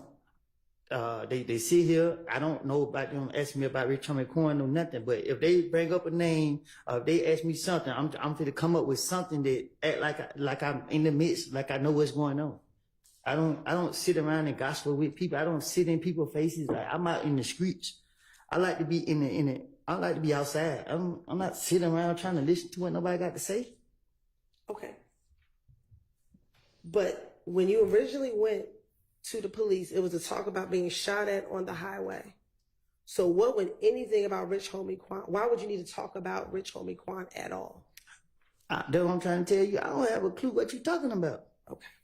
Isn't it true that that you told the detectives that Rich Homie Quan said to you, we the same set. You right here hitting these niggas this and that. So we talk. We the same set. I just can't turn my back on them. Like it ain't that, bro. This is what you're telling him. You supporting these niggas. Bro, I'm telling you, the more you supporting them, the more they gonna come out and do that. If you leave them alone, then everything gonna go away. And this is what you're telling Detective Gaither and Dennis that you said to Rich Homie Quan. So Gaither was a gang investigator, and what she do is she sit in the neighborhood, watch us all day, and she put cases on it. So I know Gaither to sit there and So when I'm interacting with Gaten, the main thing go through my mind is to convince her that I know what I'm talking about. That was my motive. So be bringing up Rich Homie Coin ain't never been like that in my eyes. So for me to be, I'm just trying to make it seem like I know what I'm talking about. What they said they want a big fish, and he's a big rapper. So shit, I'm trying to make up whatever I can come up with. I don't know. I don't remember what I said to no police. It's all stuff I just out the top of my dome. You ask me a question right now, I go out the top of my dome, and I convince you that I'm telling the truth. Okay. So in response, you said that Rich Homie Quan asked for your protection. And he said, you told detective, then he's like, why don't you protect me, bro? We need y'all, bro. I need y'all to protect me. And you said, how the hell are we going to protect you? Can you say it again? Sure. In this same interview with Detective Gaither, you said after you spoke with Rich Homie Quan asked for your protection. He a millionaire. What he need my protection for? Why would you tell Detective Gaither and Detective Dennis that? They the police and they trying to get me. Okay. Do you recall telling Detective Gaither about Rich Homie Quan's father's barbershop being shot up?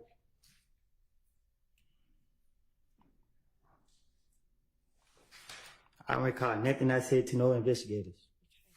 And A detective. he thought that someone by the name of Tay shot up his father's barbershop? And I told you I did it. No. Oh, You told the detectives that Rich Homie Quan thought that a person named Tay shot up his father's barbershop.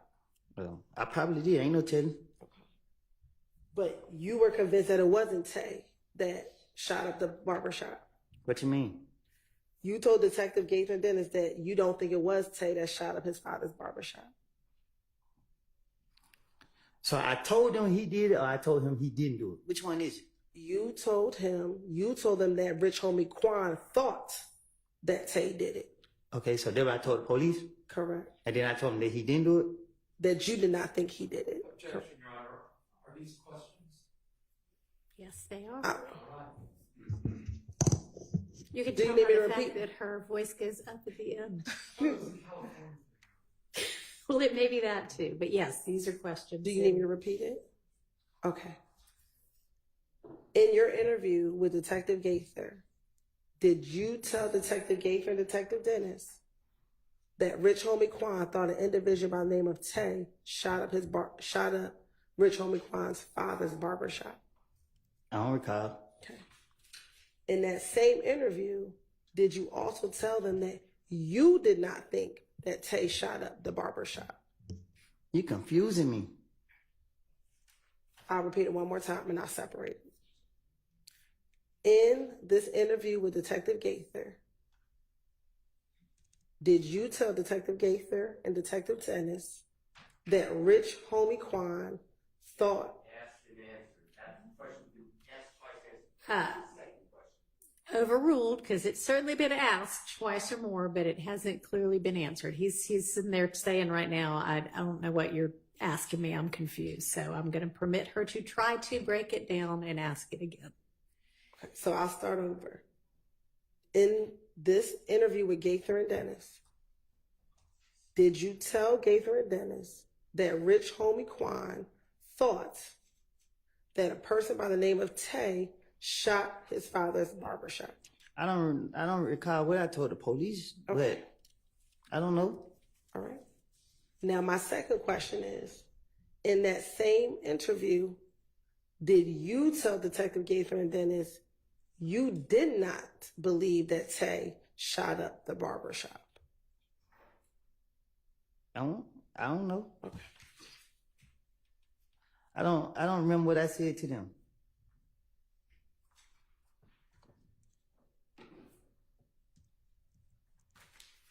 And I should ask this, do you know an individual, Tay, who's from Bankhead?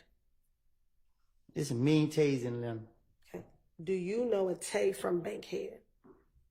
A Tay from Bankhead? Yes. Not off the top. In this same interview, did you tell Detective Gaither about this individual named Tay from Bankhead? I don't know a Tay from Bankhead.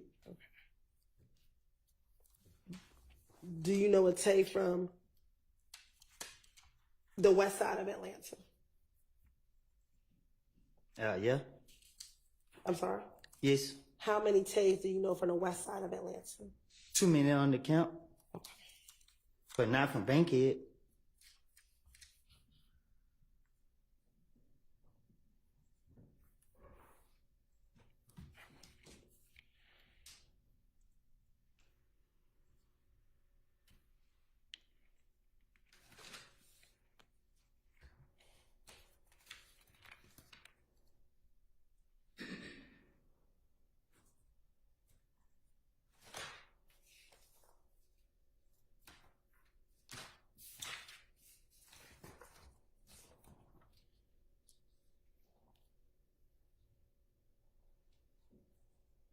Now,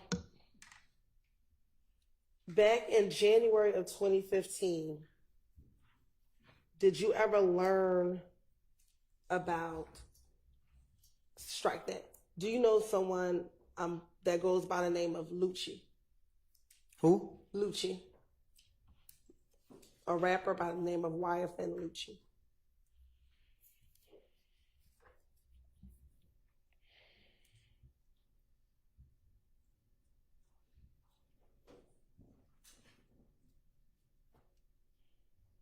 What about him? Do you know an individual by the name of YSL Lucci? I don't know in person. Okay. Have you ever met this individual? You said, have I ever met him? Yes. No. When you say you don't know him personally, what do you mean? Because you said, have you ever met? We never shook hands. I never met him. Okay. How would you describe knowing YSL Lucci? He's a rapper. Okay. Do you know him outside of being a rapper? No. Okay. In 2015, were you aware of his mother's home being shot at twice? Excuse me. You're shaking your head. I don't know nothing about him. Okay. Do you recall in this January interview with Detective Gaither and Detective Dennis talking to them about Lucci's mother's house being shot at? I don't remember. Okay. I don't recall. Do you recall telling Detective Gaither and Detective Dennis that people thought that you shot up Lucci's mother's house? I don't know nothing about it. Okay. Do you recall in this same interview back in January of 2015 with Gaither and Dennis that you were with Big Boo when Lucci's manager called trying to find out who shot up Lucci's mother's house? I don't recall. Okay. And do you recall during this same interview telling Detective Gaither that when the manager called Big Boo, you were present and overheard the conversation? I don't recall. And in the same interview, you told Detective Gaither that the manager told Big Boo that he had $20,000 for whoever shot at Lucci's mother's house. I don't know nothing about it. Okay. And that you actually took the phone from Big Boo and told them that you had nothing to do with shooting up Lucci's mother's house. Okay. Okay. Do you remember telling the detectives about that? I don't recall. Did that occur? I don't know. You don't know if you were present with Big Boo and took the phone away from him? I don't know what y'all talking about. Okay. Why would you need to tell Detective Gaither and Detective Dennis that if that did not occur? Because these things I'm hearing in the street, so I'm trying to convince them to get off of me.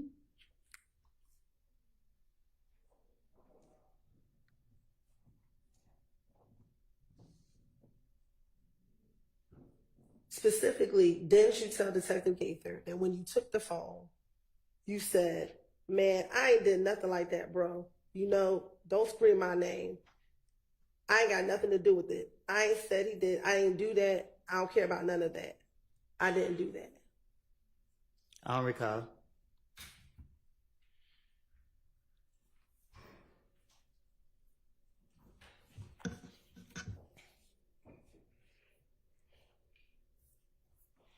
And did you actually tell Detective Gates and Detective Dennis that you were concerned because you thought that Boo was going to set you up and tell people that you shot Lucci so he can get the $20,000? Huh? Did you, in the same interview, tell Detective Gaither and Detective Dennis that you thought Boo would have set you up and told people you shot at Lucci's mother's house to get the $20,000? I don't know nothing about that. I don't recall.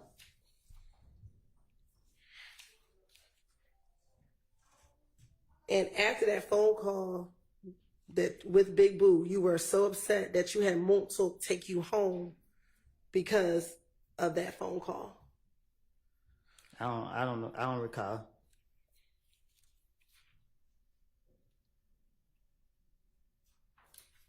And you also told Detective Gaither that when you got into the car with Montauk after this phone call, you told Montauk,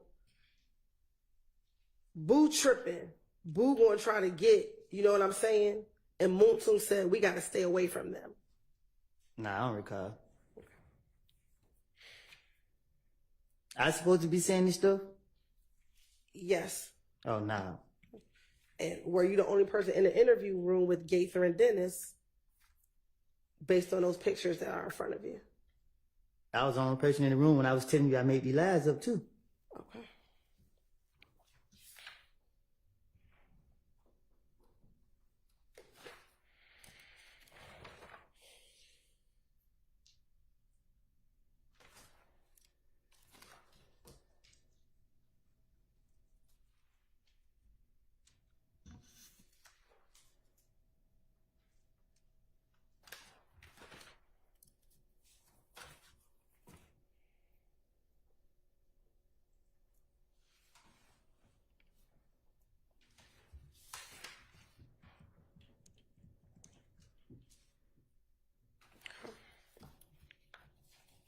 Of course it don't. Just one moment. All right. In the same interview with Detective Gaither and Detective Dennis, did you tell them about your relationship or your friendship with Little D from Cleveland and Shannon? Huh? In this interview with Detective Gaither and Detective Dennis, do you recall telling them about your friendship with Little D from Cleveland and Shannon? No, I don't know nothing about that. Okay. Is it true that you told them that the people that you're around, that you often hang around back in January 2015, is Little D from Cleveland and Shannon? No, I don't recall. And matter of fact, did you say specifically to Detective Gates and Detective Dennis, I keep a couple people around, you know what I'm saying? And Dennis asked who? And you said Little D from Cleveland and Shannon. Trying to convince him. If I did say it, I don't recall. Like I don't told the police so much stuff like this just made up. Like I don't remember what I don't told them. So. And then you also said sometimes Moonsoon may come around, but the primary people you hang with is Shannon and Little D from Cleveland. Little D from Mechanicsville. But let you tell it, every time you say I'm about to go home Moontoon. So it seemed more like I be Moontoon more than I be with anybody else. Okay. Based off what you saying today. So you know it's all made up. All right. Did you also hang with Moontoon, Little D from Mechanicsville, excuse me, I said Cleveland, and Shannon? I hang with myself. I don't hang with nobody. I don't run behind nobody. I don't know none of that. Okay. All right. Well, back in 2015, didn't you tell Detective Gaither and Detective Dennis, I really have my trust in him. I wouldn't want nobody around me but Little D. And this is Little D from Mechanicsville. You know, Little D ain't going to turn his back on me. That's cap. You said that's cap. I don't remember saying it. Do you remember, God bless you, when we were here back around June 10th, June 11th, that you said that little D was the person you called your son? Who? Do you remember back in June of this year, around June 10th, June 11th, stating that little D was like your son? No. Okay.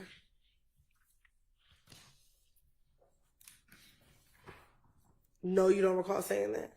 I never said Lil D for Cleveland Avenue with my son. Not Cleveland, little D from Mechanicsville. What y'all talking about? Okay. Do you want me to repeat the question? Yeah, I don't know what you're talking about. I don't recall. All right. I'll ask it, then you can answer it truthfully, I hope. Do you recall in June of this year saying that little D from Mechanicsville is like your son?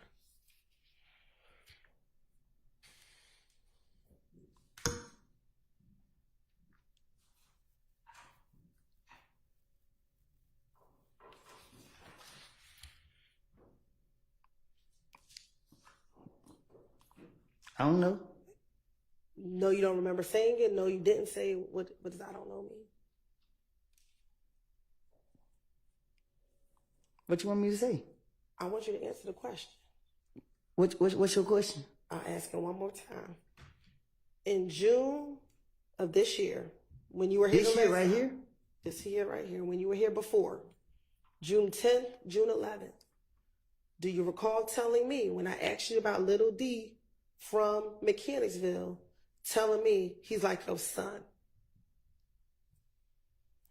When I said I birthed him? Yes. I'm just being sarcastic. Right. But that was to talk about the closeness of your relationship, correct? What you mean? When you say you birthed him, were you trying to what were you trying to indicate when you said you birthed him? What did you mean by that? That was just an anger statement I made. Okay. Did you at one point in time have a close relationship with little D from Mechanicsville?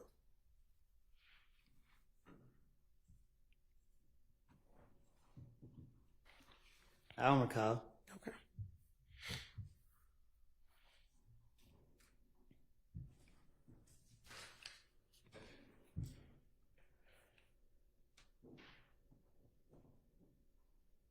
All right.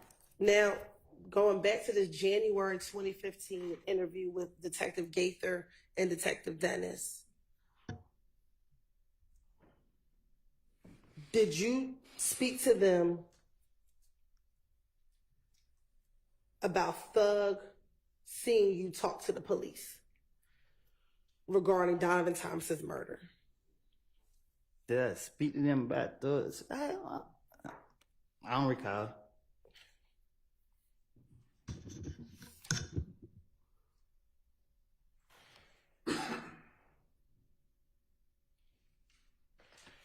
Do you recall telling the detectives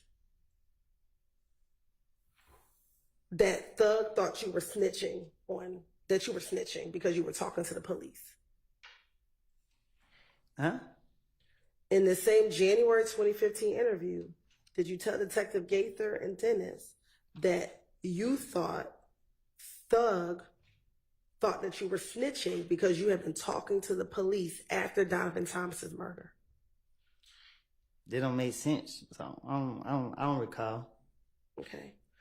Didn't you tell the detectives in this January 2015 interview, Gaither and Dennis, I think I went wrong when I let Thug know that the detectives keep calling me. You keep talking about what? You finished? I am. You keep talking about what I told the investigators. Listen, I know they want to lock me up. I see them following me everywhere I go. I'm in the restaurant eating, they not eating. And they got me down here for questioning. I know they only question me to trap me up to get me. So I told them anything that came to my mind, or whatever the case is, they don't make sense. When you walked into the police department and to talk to Gaither and Dennis, you walked in on your own, correct? Most of the time they question me. I was in handcuffs. I don't. In early 2015, isn't it true you met with the detectives 5 times? Let me tell you more than that. Okay. I don't know how many times I done met with them. I just know that the police questioned me every time that I was in handcuffs. You have, in front of you, you have 2 dates, correct? Is that January 11th and January 28th? Yes. Permission to approach? You may. I'm going to show you what's been marked as State's Exhibit 378, Yankee Charlie 1. Does that date say February 20th, 2015? Yes. Now I'm going to show you 378, Yankee Delta 1. Does this say February 21st, 2015? Yes. And I'm going to show you 378, Yankee Echo 1. Does this say June 10th, 2015? Yes. Okay. Looking at 378, Yankee Charlie, Yankee Delta, Yankee Echo, do you see yourself in those 3 pictures? Yes. Okay. You're right. This kind of same like the tender 378, Yankee Charlie 1, Yankee Delta, 378, Yankee Delta 1, and 378, Yankee Echo 1 is the evidence. Admitted without objection. Now, looking at these 5, on January 11th, were you in handcuffs when you went to go speak with the detectives? Mm-hmm. On January 11th, when you walked You in, said January 11th? yes, Oh, okay. were you in handcuffs? Nah, I'm like this. Okay. Looking at January 28th, were you in handcuffs when you went to go speak with the detectives? No, I'm like this. All right. On February 20th, were you in handcuffs when you and Deshaun went to go speak with the detectives? No, I'm like this. Okay. And were you only arrested on February 21st when you went to speak with the detective because you're in a blue jumpsuit, correct? Yes. And on June 10th, you were arrested because that's when they arrested you in the house, correct? You said what now? June 10th is when they arrested you at your home, correct? Tonight with the white shirt on? Yes. Oh, my hands up on the table. I don't know. But do you recall June 10th being the day that they came to your house and arrested you? Mm-hmm. Is that a yes? You said, mm-hmm. I just need to know, is that a yes for the record? Oh, I think so. Okay. Is that the day that you went to jail and you didn't get out till 5 years later? I started with. On June 10th. Did you get arrested on June 10th? Yeah. Okay. So out of all 5 interviews, you were only arrested 2 times. Is that correct?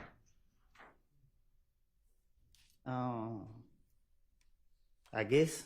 All right. So each of the other times, besides February 21st and June 10th, you walked freely in and out of the Atlanta Police Department. Is that correct? Wait a minute. What you mean by that? Well, sure, I'll repeat it. Would you agree that in early 2015, you went to the police, you talked to the police 5 times? No, more. Do you have 5 interviews right there? Yeah, but they had me in the back of their police cars too. Okay. How many times did you go to the Atlanta Police Department? On my own? In 2015. We're going to talk about just generally 2015. I don't know. I don't recall. All right. Do you see 5 different times in front of you? I got 5 papers in front of me. Okay. And would you agree they're all different dates? Yeah, they all got different dates. All right. And 3 of those 5, you are not in handcuffs. Is that correct? Yeah, 3 of them I'm not in handcuffs. And only 2 of them you are in cuffs, or you knew that you were arrested that day. God bless you. I guess. All right. The 2 times that you were arrested is February 21st. Is that what you have on the blue jumpsuit? Okay, right there. And June 10th when they arrested you at the house. Is that correct? Mm-hmm. Is that a yes for the record? Yes. All right. So the other 3 times, January 11th, you came into the Atlanta Police Department on your own, correct? He called me down there. Okay. And you voluntarily went down there after he called you, correct? after you spoke with He took my baby mama down there and told me I need to be down there. and you decided to go, correct? Yeah. Okay. And after you interviewed with him, you walked out, correct? And you left. You're shaking your head for me. Yes. I left. Now, on January 28th, you also walked into the police department, correct? I don't know nothing about it. I don't remember that at all. Okay. But it's to say that you left because you were not arrested in January of 2015. Yeah, I went locked up in January. Okay. And then February of 2015, that's when you walked into the police department with you and Deshaun, correct? I think. And do you remember that being the night or the early morning hours after people shot at you, Deshaun, and your baby? He was fit to put me in handcuffs. But did he put you in handcuffs? Cause the other police told, I don't know if it was that one right there, but one of the police told him, he whispered something to him. Cause I told him, you gonna lock me up, nigga, go ahead and get out of the way. And they decided not to lock you up, correct? Cause he wanted the gun. But he did not lock you up, correct? The next day he did. Answer this question. On February 20th, did he lock you up? He told me I got 24 hours to get him the gun. Okay. And you were able to leave that interview room to go find the gun, correct? Finessed him. You were able to leave, correct? Mm-hmm. Is that a yes for the record? Oh, yes. All right. So when you keep saying they only want to keep locking you up, you only were locked up 2 times. Well. No. Okay.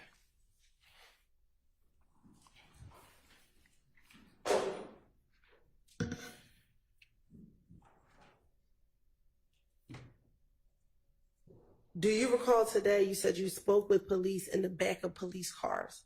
Do you recall how many times you did that back in 2015?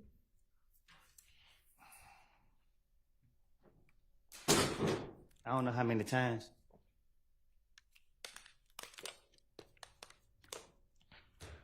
When you were inside the back of the police cars, did they release you or did they take you to jail? They released me. Okay. So again, even those times you were not locked up. Cause I finessed him again. All right.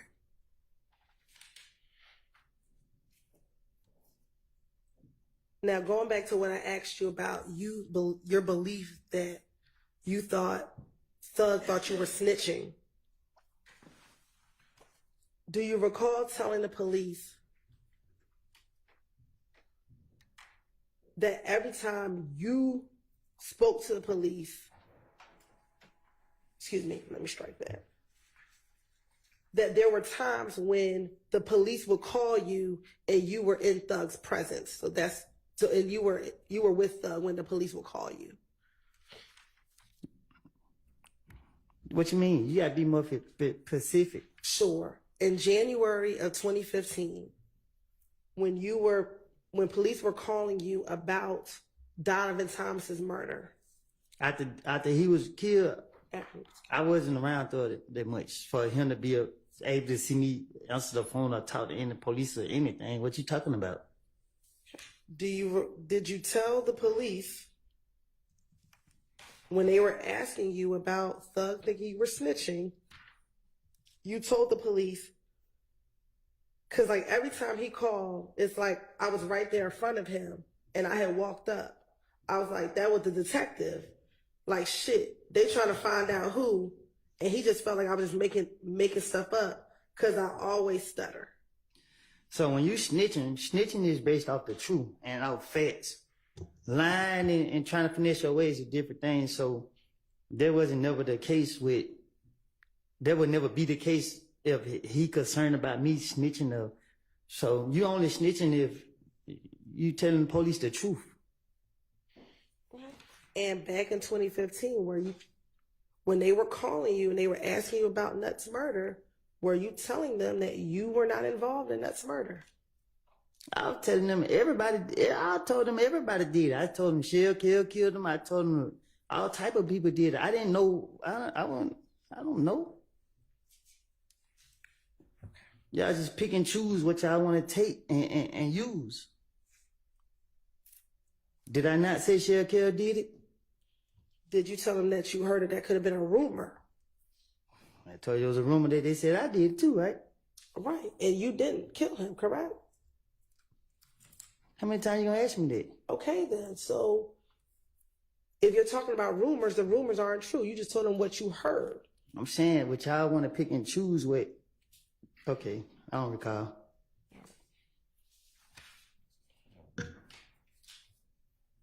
And do you recall, because you keep saying that you wanted to finesse the detectives, is that fair? Do you recall them asking you about an event, a shooting on Spring Street, where Thug's girlfriend was having a party at a house or at a hotel on Spring Street? I never heard anything about that a day in my life. Okay, and do you remember telling them that you knew nothing about those shooting on Spring Street? I guess I don't know. I don't know what I done told the investigators. So if you want to finesse them, why wouldn't you just act like you knew about it and just tell them about it? Because I didn't hear nothing about it. If I would have heard something from like the street saying, I could have been able to, act like I was there or act like I knew, but I couldn't because I never heard anything about it. Right, but if you're trying to finesse them and you just tell them whatever they wanted to hear, right, you could have just told them, yeah, I heard about it. So I couldn't because I wouldn't be able to speak on nothing where it'd be like, okay, like let's say if they would say 2 girls got shot in the butt. I would be like, yeah, I was there, man. The 2 girls got shot in the butt. I couldn't because I never heard nothing about the story at all to be able to say, act as if I knew. But if you're finessing the police, that means you're just lying anyway, right? So to finesse the police, you got to act like you have knowledge. You got to act like you know. Okay. So if you could have just said, yeah, I heard about that shooting. And I couldn't because I knew his next question was going to be who did it or what happened, where was it? Or I couldn't say anything about nothing. Okay. So why would I speak on something and get caught up? I'm not trying to get caught up in my life. Okay. In the same interview, did you also tell Detective Gaither and Detective Dennis that on the Friday before Donovan Thomas was killed, that you went to DJ Drama's studio as well? If I told the detective something like that, I probably did. I don't. Okay. And that's something that you also told Investigator Thorpe when he interviewed you. Well, I hadn't heard the question yet. You also told Detective Thorpe about going to DJ Drama Studio that Friday before Nut was killed as well, correct? I recall. Okay.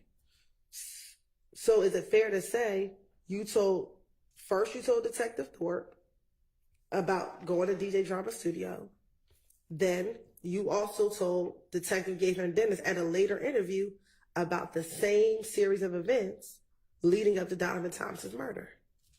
Can you say that again? I'm going to give her a little latitude. I think she's trying to get clear what the witness's testimony is. Thank you. When you first met with Detective Thorpe in January 11th, you told him about going to DJ Drama Studio the night before Donovan Thomas was killed, correct? I don't recall. Okay. You also now, in this January 28th interview, you've now told Detective Gaither and Detective Dennis also about this going to DJ Drama's studio the Friday night before Donovan Thomas was killed, correct? I probably did. I don't remember what. I don't know.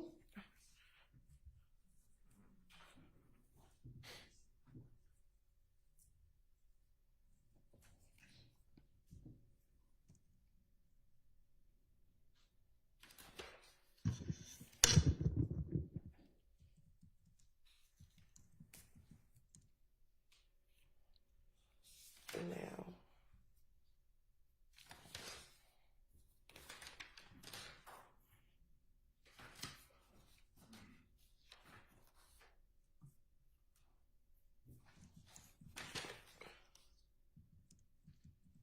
during this same January 28th interview,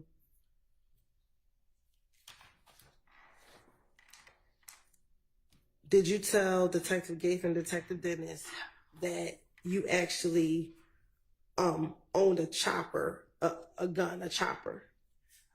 So it's no point in me trying to protect him no more because he did. But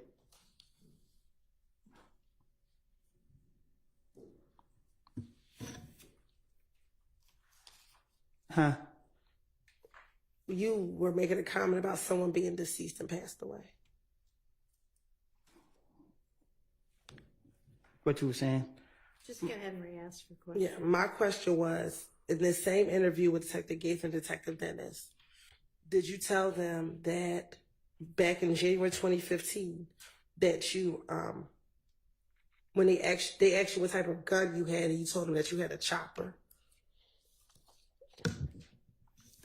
Can you say that again?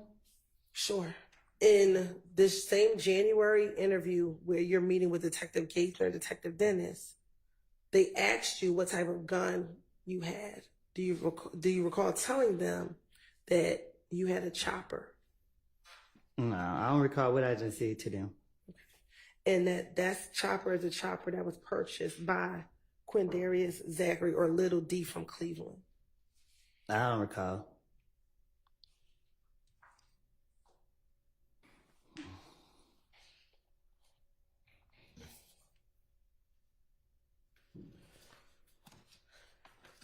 Now, I think I just heard you say that someone is dead and you don't need to protect them anymore. Who were you referencing?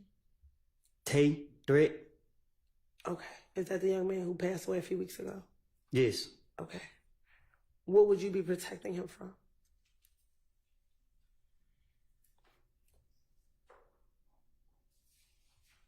I don't want to talk about it. Okay. And let me ask you this. Back in 2015, were you friends with Tay back in 2015? Yes. Okay. And one, I'm sorry to hear about your loss. In 2015, was Tay shot at by IF gang members while he was sitting in his vehicle back in 2015? How am I supposed to know? Do you recall talking to Detective Gates and Detective Dennis about him being shot at in his car? Like, if I see it, I don't recall. Okay.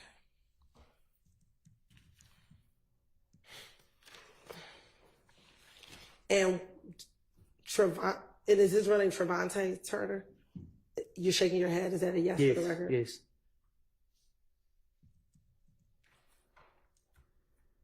Back in 2015, did Trevante Turner consider himself a part of YSL? No. All right. Do you recall Detective Gates and Detective Dennis talking about the fact that he was shot up by IF gang in the midst of the beef between YSL and IF gang? All right.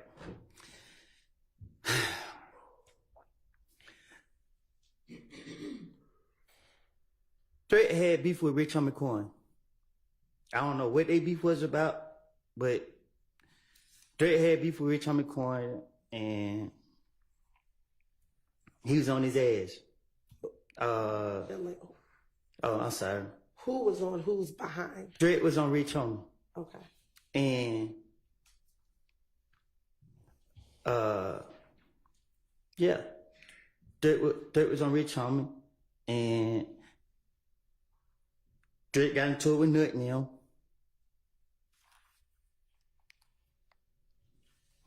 That's it. And at the time, was Rich Homie Quan claiming affiliation with IF gang? Huh? Let me ask this first. Are you talking about Rich Homie Quan and Threat? Was this back in 2015? Back in 2015. What you mean? What you were just telling me? No, it was 2014. I think it was one of them years. And at the time, was Rich Homie Quan claiming affiliation with IF gang? I don't know what Rich Homie was claiming. And you said that Threat got into it with Nut in them. I don't know how it went, but I know that. Yeah, Threat like that. Okay. Is that what started the beef between YSL and IF gang? Threat wasn't YSL, like, you know what I mean? Like, people, YSL is not what y'all making it be. Like I keep telling y'all that a person can wake up and say Atlanta is a monkey see, monkey do city. Like you see people doing something, you just do it. I mean, and people say just because I know this person, oh yeah, I say, oh, I take a picture and say I'm YSL or whatever, but that was MDC. You know what I mean? There wasn't no YSL or that shit. Did he ever stop claiming MDC and claim YSL? Nah, we don't switch up. That's just what it is. And you said he claimed MDC. What's MDC? I don't know. Okay, but if you said he claimed it, do you not know what MDC stands for? It's none of my business. Okay. So when you say he's claiming MDC, what do you mean?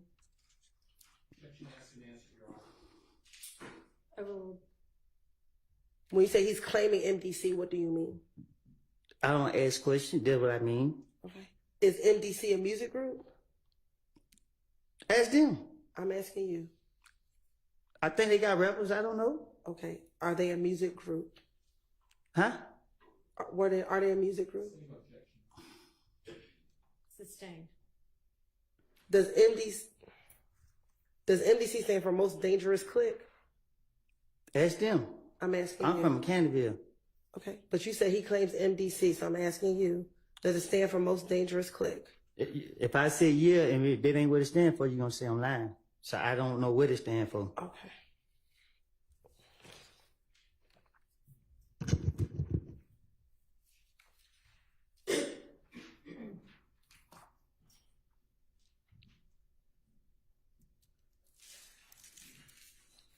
Do you recall telling Detective Gates and Detective Dennis about members of MDC beating up Little D from Mechanicsville in the club, in Club Crucial? I don't recall. Probably so. I ain't no telling. Do you know if members of MDC beat up Demekion or Little D from Mechanicsville in Club Crucial? They did. I was laughing too. And MDC, are they from Bowen Homes? No, ask me. Ask them. Did you tell Detective Gaither and Dennis in an interview that you were cool with MDC dudes because you grew up in Bowen Homes and they from Bowen Homes? I'm from Canterville. But did you spend time in Bowen Homes? I don't recall. Okay. You don't recall living in Bowen Homes before moving to Mechanicsville? Oh, I stayed in Bowen Home. Okay. And did you tell Detective Gaither and Dennis that you stayed in Bowen Homes prior to moving to Mechanicsville? I don't know if I told them that. Okay. And that because you did stay in Bowen Homes, you were cool with a lot of the dudes in MDC. Do you recall telling Detective Gaither and Detective Dennis that? I don't recall. Okay.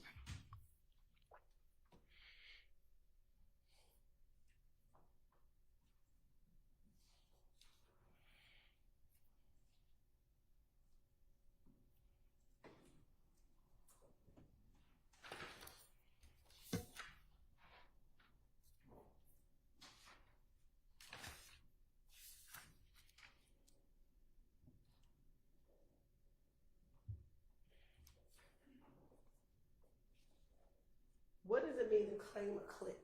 You said he claimed MDC. What does that mean to claim a clique or claim MDC? What does that mean?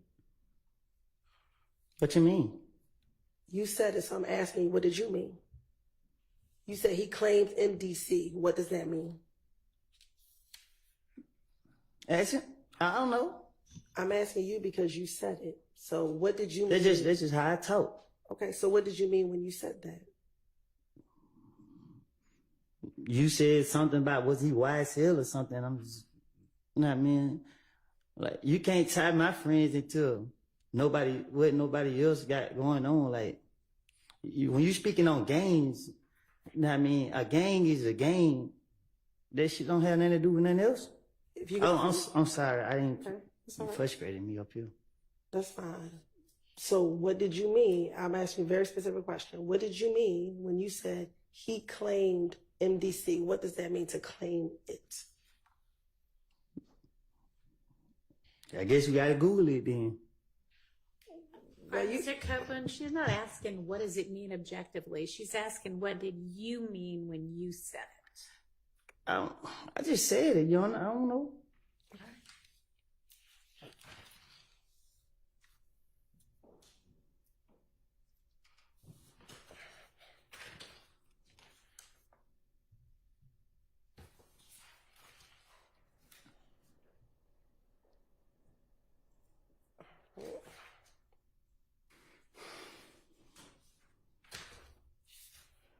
Now, all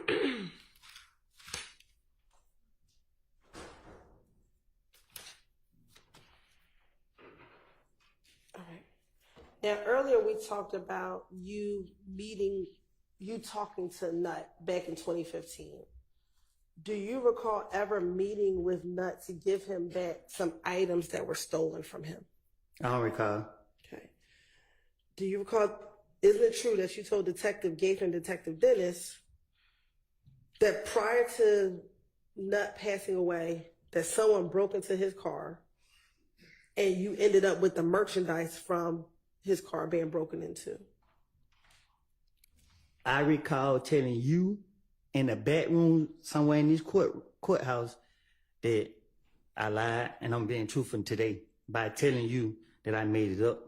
So what I said to the investigators in the past, I came forward and told you that I was in the room by myself when I told you that. I don't have no reason to lie. Don't nobody intimidate me. I'm not trying to protect nobody, no nothing. But I'm not going to sit up here and tell a lie that I can't keep up with. That's just it. I don't know. Like, what you talking about? Okay. We're going to get to what you told me, but I'm going to ask you first. Did you tell back in 2015 that you met up with Nut because someone stole some of his items and you gave him those items? I don't recall. Okay. Now, speaking about what you told me, do you recall telling me and my investigator Long that it was actually you who stole the items and then you returned it back to him? I paid too much. Okay. But do you recall telling myself and investigator Long that you actually took those items, but you then returned them? I did tell you that. All right.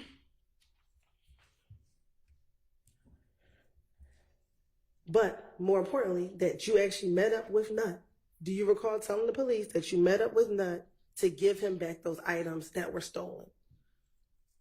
I probably did. You probably did tell the police, or you probably did meet up with him to return the items to him? I probably did tell that to the police. Do you have any independent memory today of you actually returning the items to Nut? I did. You did return those items? I did give him his stuff back. So that was something truthful that you told the police? That was. Okay. I don't know if I told it to the police, but I told it to you. Isn't it true you also told Detective Gaither and Detective Dennis in January of 2015 that you called Nut and said, hey man, I got your shit right here, pull up on me, and he came and pulled up on me and you gave him his stuff back? Take a little bit of lie and put it with it. Take a little bit of truth and put it with a lie. That's what I do. And also, during this same meeting that you met Nut to give him back his stuff, you talked to him about the beef you were having with him and Kel. Well, excuse me, with you and Kel. I apologize. Can you say it again? Sure. In this same meeting that you gave Nut back his stuff, you and Nut talked about the beef that you were having with Kel. So when I gave Nut his stuff back, I didn't like the way he looked at me. So we didn't have no conversation. He seen all the people I had with me. He got his stuff back, said appreciate it, and he left. So what I told investigators was, I don't recall what I told them, but I remember giving him his stuff back, and I didn't like the way that he looked at me. Okay. Did you remember telling Detective Gaither and Detective Dennis that you and Nut had never had any beef and never had any issues?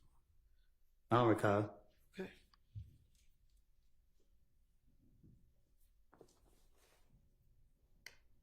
When you met with Nut, do you remember who you were with? I ain't telling you. Okay, so do you remember who you were with? There was a lot of people with me. Okay. Who were some of the people that were with you? I can't recall. Well, you just told me that you weren't going to tell me, so. Because it was a lot of people with me.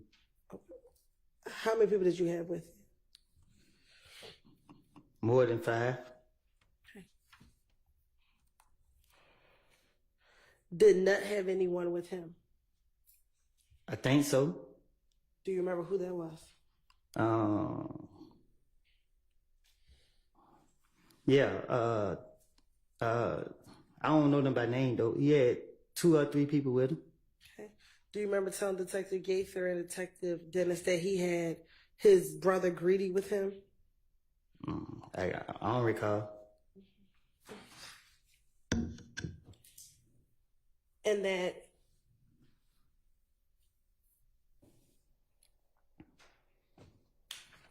Greedy pulled up in the gray Impala, and then Nut pulled up in his Tahoe truck, his green Tahoe.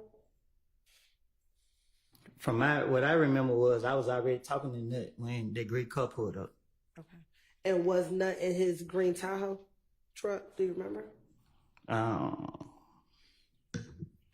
Damn, I can't really recall what Nut was in. Okay. He may have. I ain't pay attention to his car. It's just the way the other car pulled up that made me pay attention. Okay, so did you not like how Greedy pulled up? Yeah. Okay. So was your issue with the way Greedy pulled up, or your issue was with Nut? The way they did, I don't recall.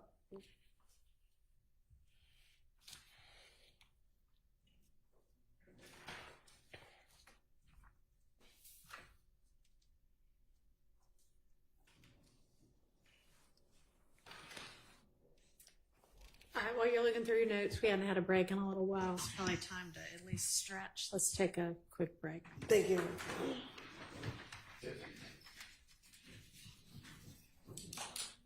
All right, so adjourned.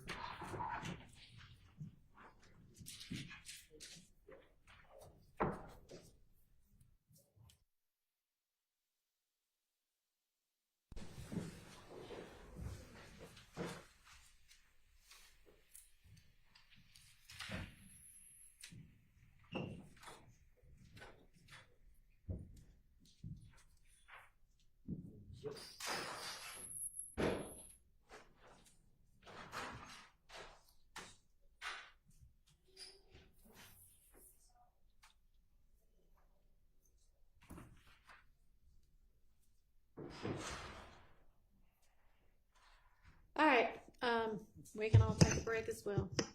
Anybody need to say anything with the record before we do that? All right. That's it. Nose running. That's all.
Now, Mr. Copeland, we just talked about MDC, and I want to go back very quickly to the shooting at the gambling house in Lakewood. Do you remember us talking about that a little bit earlier? And when we talked about it earlier, do you recall back in 2015, in the same January 2015 interview, telling the detectives that initially you all thought it was MDC that shot at you at the gambling house?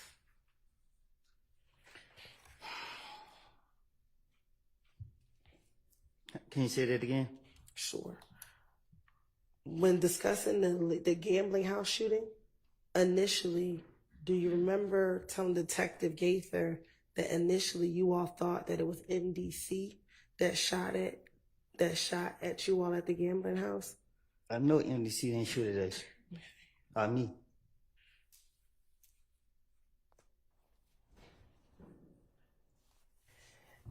And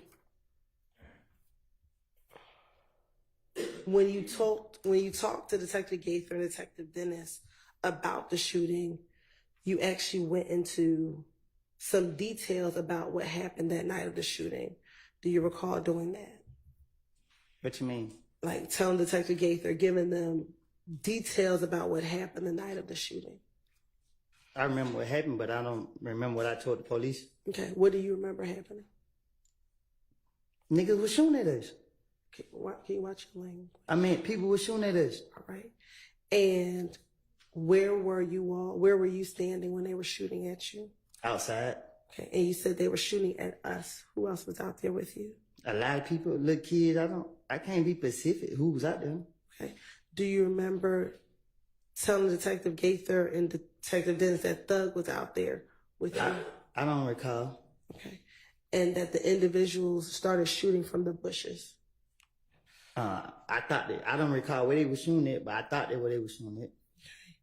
And also, did you tell Detective Gaither that you ended up having to run behind a young woman who was out there as well? I don't recall what I told the investigators.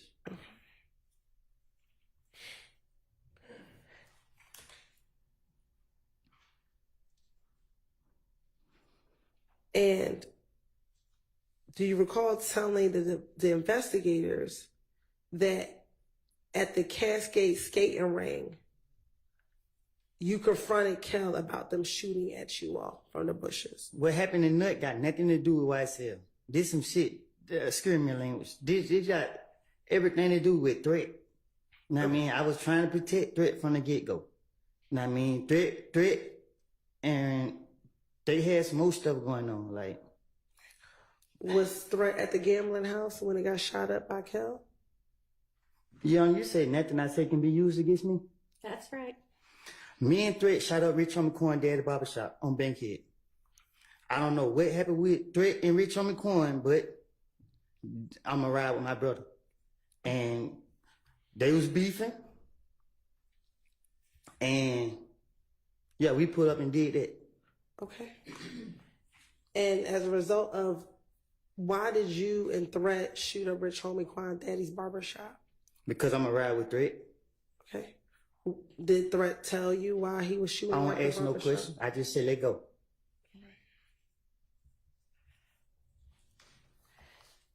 And when Rich Homie Quan's barbershop was shot up, was that in September of 2014? Do you remember? I don't know when. I know we went up there and shot it up.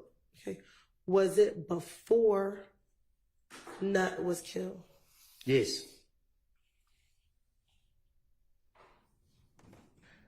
Do you remember what happened the day that you and Threat shot up Rich Homie Quan's daddy's barbershop?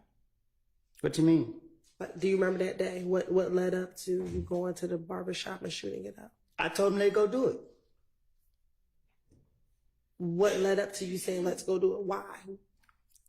Threat was mad. He was like, he fucking keep scaring my language. He was talking, playing like we somebody to play with.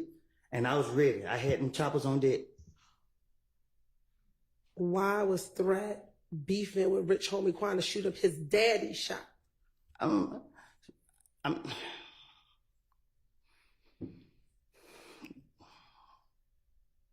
Because we didn't know where he was. So did you go to the shop looking for Rich Homie Quan? Nah, we went to send a message.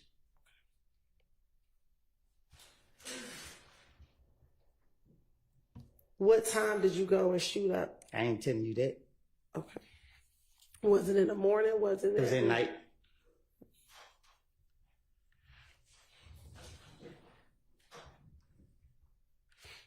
To your knowledge, did anyone send threat to go shoot up Rich Homie Quan's daddy's shop to send a message? No, he said what he said, and I told him, let's go do it. Okay. You said that you all went to go send a message. What message were you sending? We ain't the ones to play with. Okay. Did something happen between Rich Homie Quan and Threat prior to you all having to go send a message? Yeah, but I don't know nothing about it. So how do you know something happened if you don't know anything about it? Because I can't say for facts if it's the truth.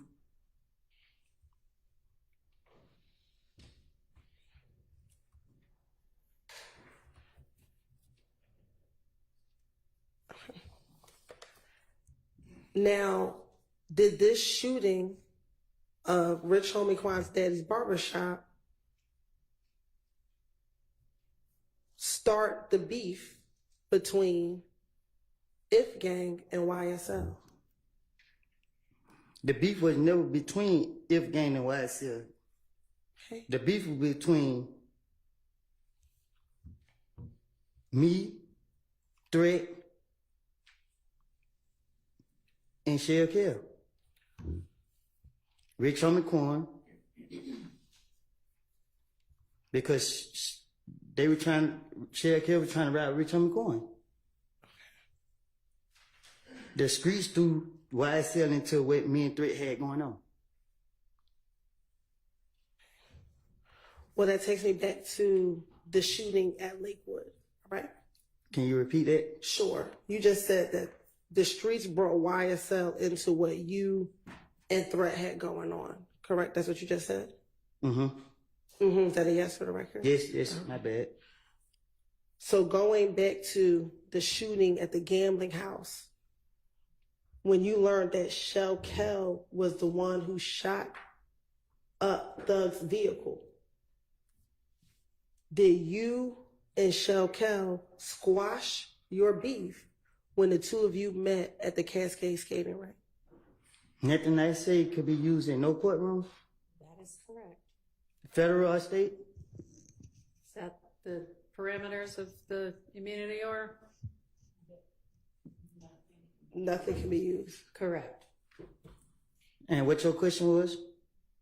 When you and Shell Kell met at the Cascade skating rink, did the two of you shake hands and say that the beef was over when y'all met at the Cascade skating rink? I put a gun out on him. At the Cascade skating At rink? Cascade skating ring. Okay. Well, who'd you pull it out on? Shell Kell. And once you pulled the gun out on Shell Kell, what happened? I had somebody with me that I didn't want to get caught up in my bullshit, my shenanigans. Who was with you? I can't recall. Well, if somebody you just I said, can't remember who it was with me. okay. So how do you know you didn't want them caught up in your shenanigans? Because I wasn't fit to put nobody else in my. I just wasn't gonna do that. Okay. So after you pulled the gun out on him, did you shake hands with him to say that the beef was over between the two of you? Nope. Okay. I pulled the gun out and let him know I could have got you right now. Okay. And you didn't shoot him? No, I didn't. All right. So did you tell the police Gaither and Dennis back in January 2015 that you and Shell Kell shook hands and said that the beef was over and y'all two were laughing about it? Well, I'm talking to the police, so I'm not going to tell them what actually took place. If I knew that y'all was going to do what y'all doing today, I wouldn't never even did what I did. Okay. And then after you told the police that you all shook hands, you told the police that Kell wanted you to FaceTime Thug. Thug had nothing to do with what we had going on. That's not what I'm asking you, Mr. I'm Copeland. telling you the truth. Did Kel shoot up or shoot Thug's car the night that the gambling house was shot up? Everybody could got shot up, and I can't say if I never seen who actually did it. They say that it was Kel who did it.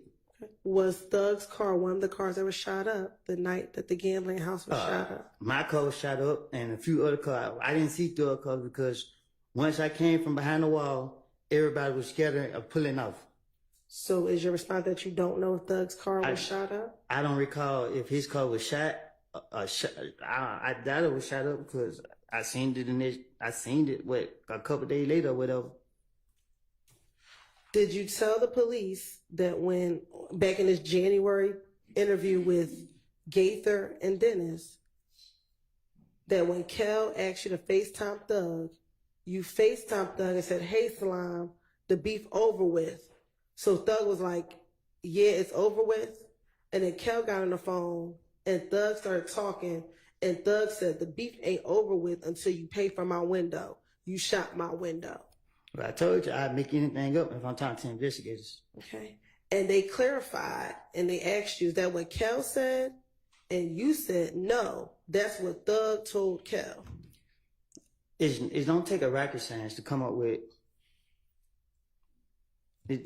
I don't recall what I told investigators. I know I wasn't going to tell them that I put a gun on Sheriff Hill, and if I didn't have certain people with me, I was going to do something to them. Okay. And that, furthermore, you said, you told Detective Gaither and Dennis, yeah, he shot Thug's window. So Thug, like, I don't care about none of that, about what you all have going on. You still shot at me. Just pay for my window. If you don't pay for my window, hey man, I ain't letting nothing go. I looked at Kel and said, that's between y'all two. Do you recall telling Detective Gaither and Dennis that? You know, I don't even talk like that. All right. And then afterwards, they hung up from FaceTime, and Kel's like, nah, man, call Nut. And so you and Kel started talking, and you told Kel, just pay for the window. This shit over. And Kel's like, pay for the window? This nigga just tried me. Did you tell the police that that's what Kel told you after he got off the phone with Thug? When I pulled that gun out on Sheriff Kel, I said, I could have got you. He went his way, and I went mine. Okay. Do you recall telling Detective Gaither and Dennis that you actually did shoot at Kel's house back in June of 2015? In the interview in June of 2015, you actually told the police that you shot at Kel. Do you not recall that? No, I don't. Okay. So I don't think I got a chance to get him. You said that. You told the police you shot in the air, but Kel was around. Do you recall telling the police Can you that? say it again? Sure. I shot in the air, but what?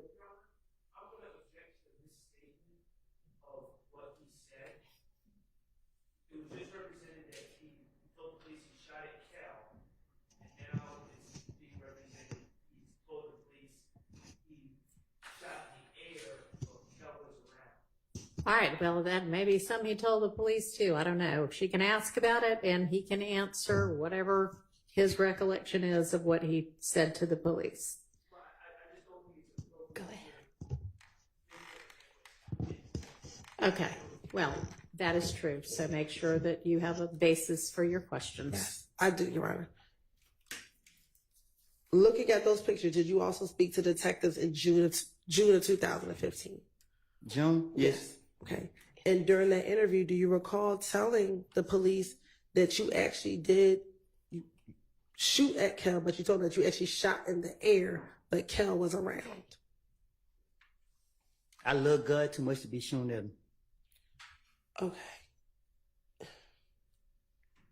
Do you recall telling the police that you shot in the air? No, I don't even recall ever shooting in the air. Okay. Now, I want to go back to the January 28, 2015 interview. Do you recall telling the detectives that you told Kel, you got a problem with Thug, you don't have a problem with me. That's over with, and y'all shook hands? Yeah, I don't recall what I done told the investigators.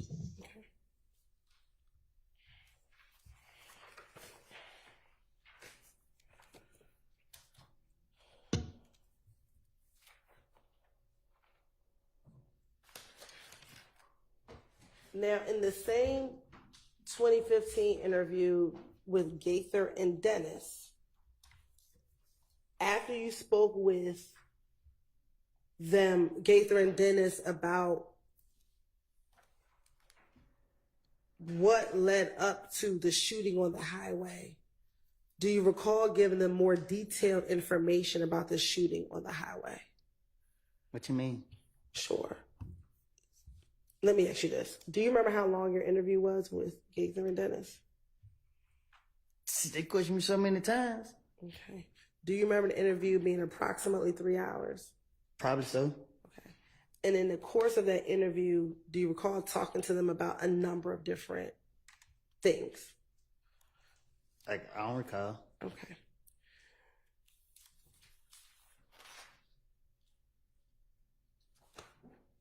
In speaking with Gaither and Dennis about the shooting on the highway, do you recall being at a pool party before the shooting occurred on the highway? No. Okay. Isn't it true that you told Detective Gaither and Detective Dennis that you all were at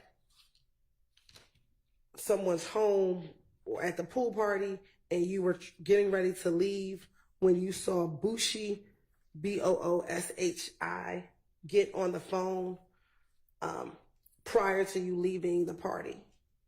I don't recall what I told the investigators. Okay. And you actually thought Booshi might be setting you up? She know better. Okay. But did you think, did you tell the detective you thought that she might be setting you up? I don't recall what I told the detectives.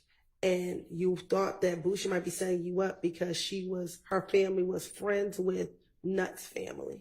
I don't know who her family friends with. I don't even know who her family is.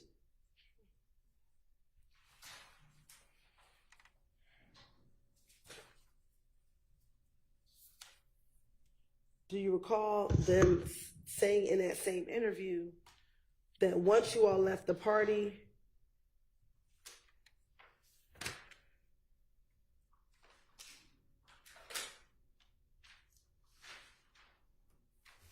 you all got on the highway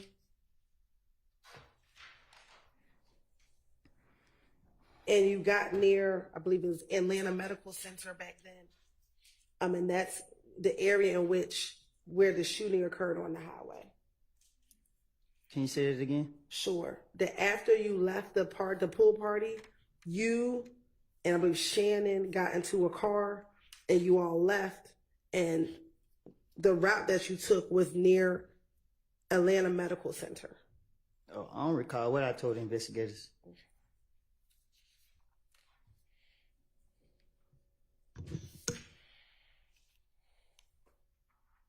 The truth of the matter was I was trying to protect my friend. Threat. Okay. Were you trying to protect Threat when you all were getting shot at on the highway? I don't recall what you're talking about. Okay. Was Threat in the car with you when you were getting shot at on the highway? I don't recall.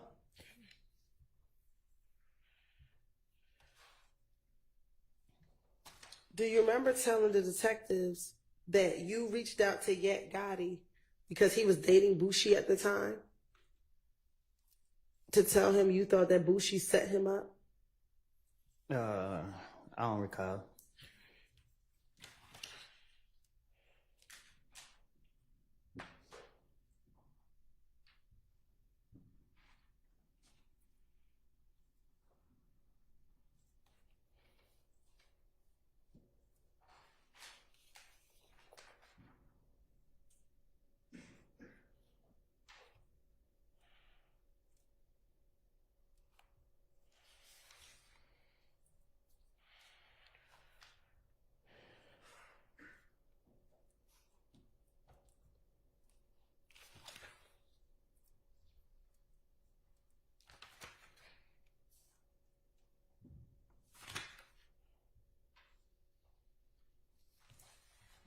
And when you spoke to Yak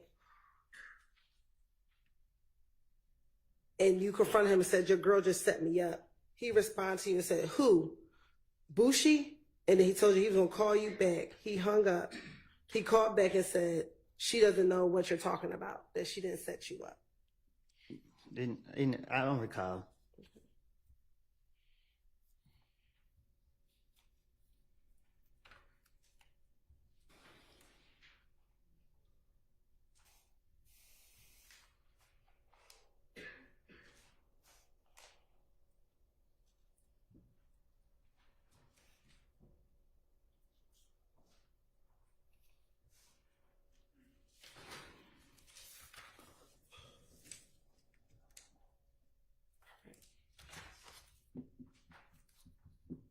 Now,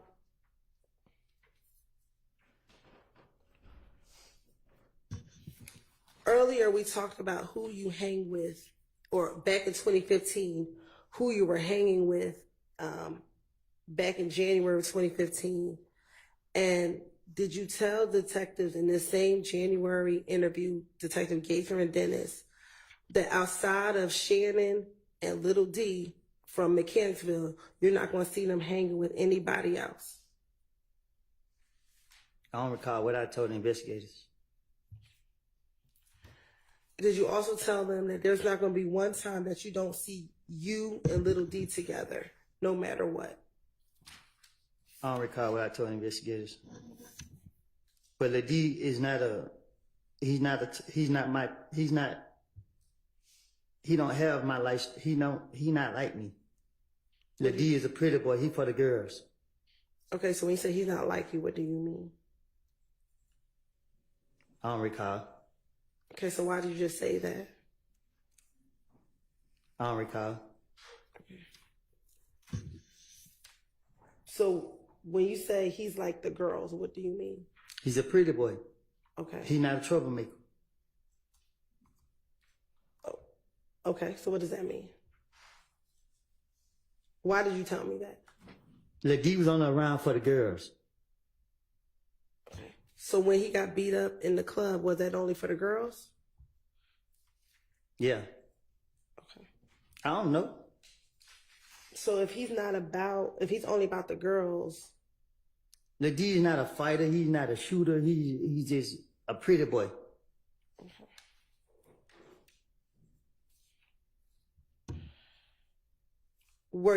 Are you aware of Little D shooting at people's houses after he got beat up in the club in April of 2015?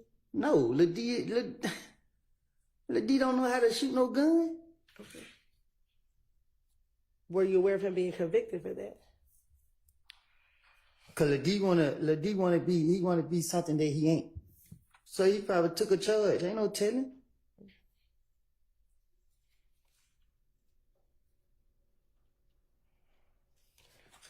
Now, are you familiar with a person by the name of Trevia? Who? Trevia? I don't know who that is. Okay. Do you know of Moontung having a girlfriend named Trevia? Oh, the girl. Yeah, I know who. I don't know her. I know who you're talking about. Okay. And Trevia, was she at one point in time also dating Shell Cal? That's her. I'm asking you. I don't recall. Okay. Do you recall telling the detectives about Trevia and about the issues you had with Trevia yourself? I ain't had no issues with her.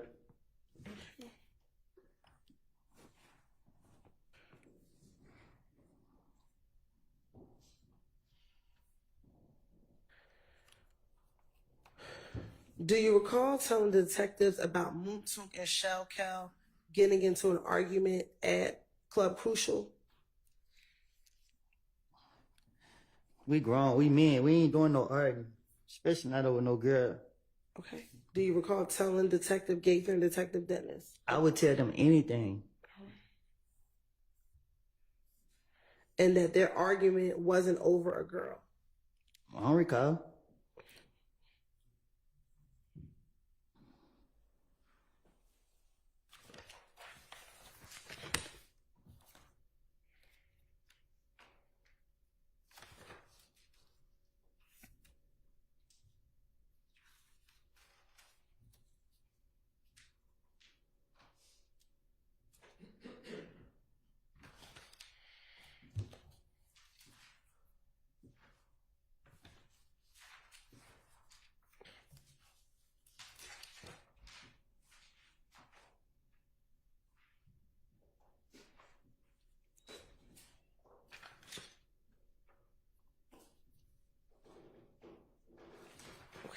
Earlier you talked about pulling a gun out on Shell Cal. Do you recall telling me that a few moments ago?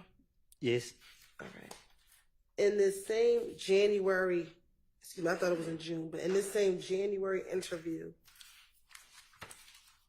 do you recall telling Detective Gaither that you actually told Shell Cal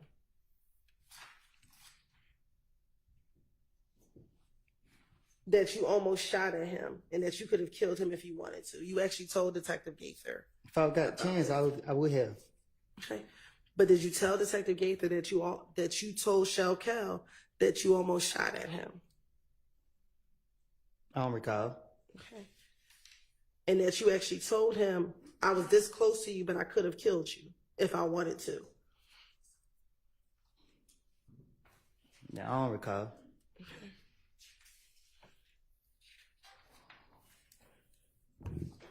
And that's when you told him, I ain't shoot at you, but I shot in the air. If I would have shot you, I could have got you.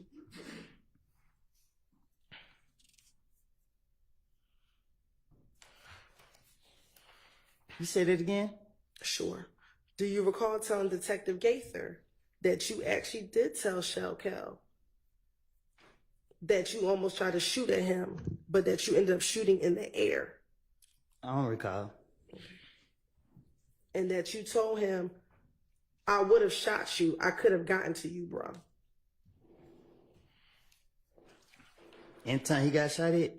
No, I don't recall.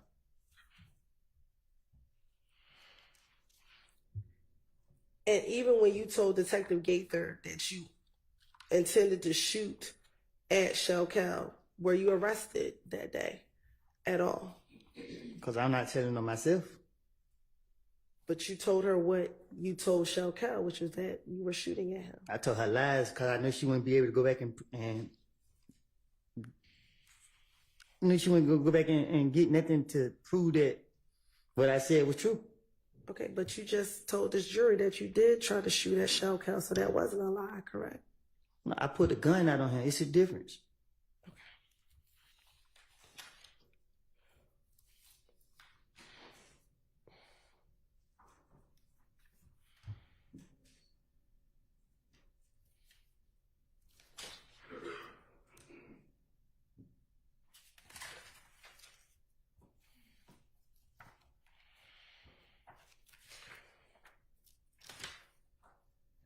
Now, after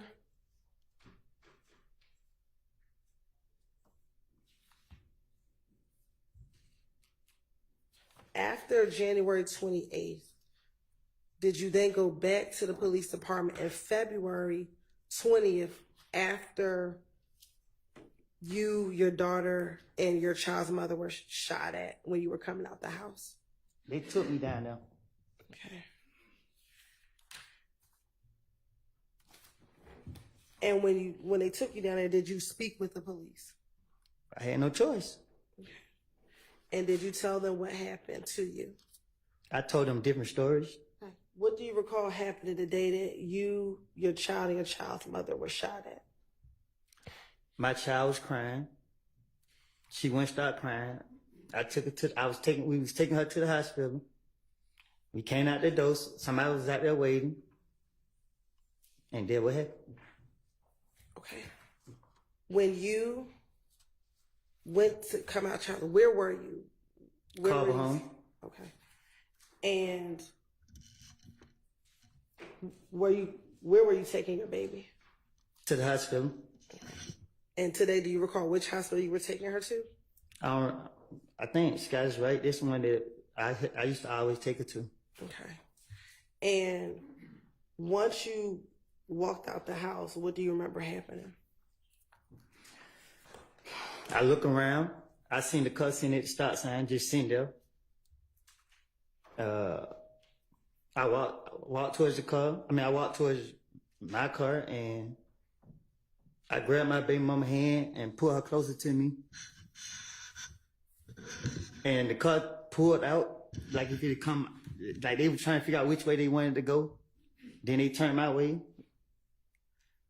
I told her to get down. I pulled the gun out, put my baby behind my back, because she was in the car seat. I pulled my gun out. I can't remember if I threw my child in the back seat with my baby mama or if I just held her behind my back. But the car rolled on side of me. I seen all the windows up, and I didn't just want to shoot anybody off of paranoia. So I waited. They rolled up, let their window down, and tried to shoot. And I shot all in their car. And what happened after you shot at their car?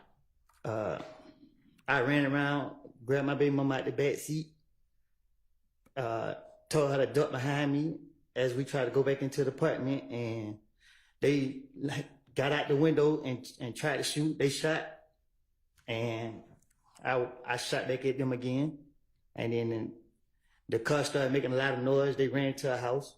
They jumped out, and I shot at them some more. Then the neighbors, somehow we couldn't get in, but she got in, and we ran. The neighbors was in their house. And the neighbor, the house you ran into, were they initially outside as well when the shooting first started? Do you remember? I think it was, but I can't. It was so fast. I wasn't caring about it. My only mind was on my kid and my baby mom. And when that occurred, did you feel the need that you had to protect your child and your child's mother? That's my job. And that's why you shot back? That's my job. Okay. And once everything occurred, did you wait for the police to come to tell them about what happened? No, I was trying to dip, but when I came out, the police came so fast.